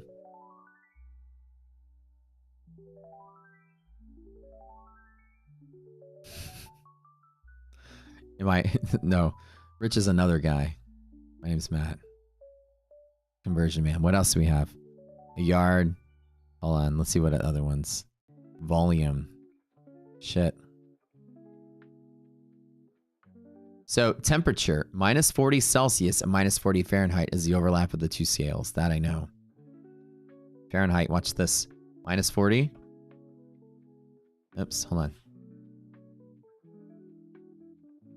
Doesn't let you go negative. Okay. Well.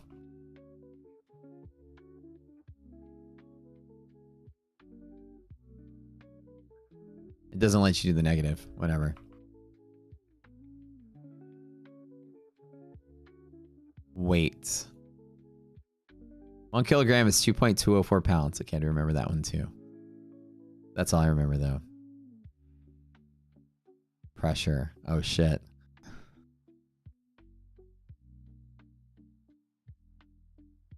One PSI is equal to 760 millimeters of mercury. No. Which one was 760? It's 1 atmosphere is 760 millimeters of mercury. It's been so long. Oh yeah, we had to remember, dude, in college, we had that stuff memorized. So you were doing that like for 5 straight years, forever. Is Matt rich? They're just trolling you, bro. If you're asking if I have a lot of money, the answer is I probably do.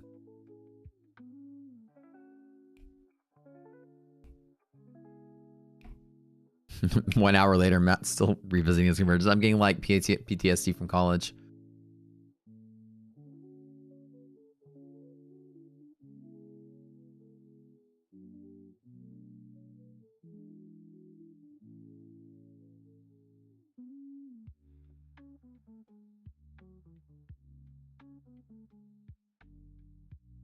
He's asked me like 5 times if I'm rich. How much money do you consider rich? I mean, have you seen how much money I have? I have so much money I shoot it out of a gun. Look at this. Bro, look. Look at this money. Trust me, it's 100% real copy money. Okay? Look. See all this? See all these $100 bills? Look. This is all real. It's real fake money. It's the best real fake money you can buy.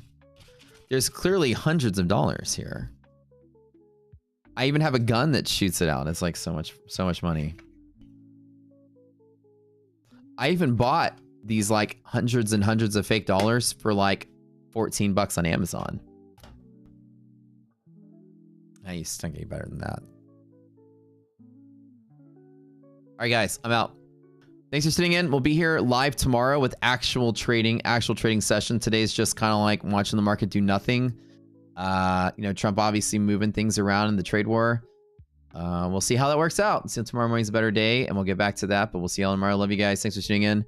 Good educational session. Don't forget to check out FundedNext. You can get those accounts even if you don't use them. There's no monthly fee, and that's the best deal right now.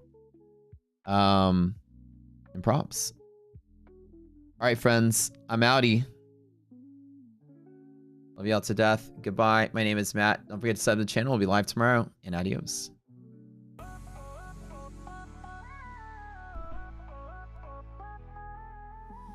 Market spinning in chaotic haze. Rocket scooter blast through the maze. Volume prediction shows the way. Leave the doubt in the fray. Liquidity map paints the scene. Hidden nodes like ghosts unseen. Reverse engineer to see the light. Illuminate the darkest night. Rocket scooter has got the key. Pull back curtains, let me see where institutions hide. Doubt can't live where you reside.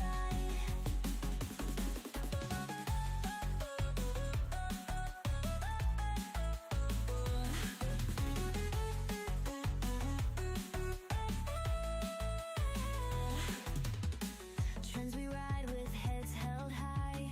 Resilience makes the weak ones fly. Future volume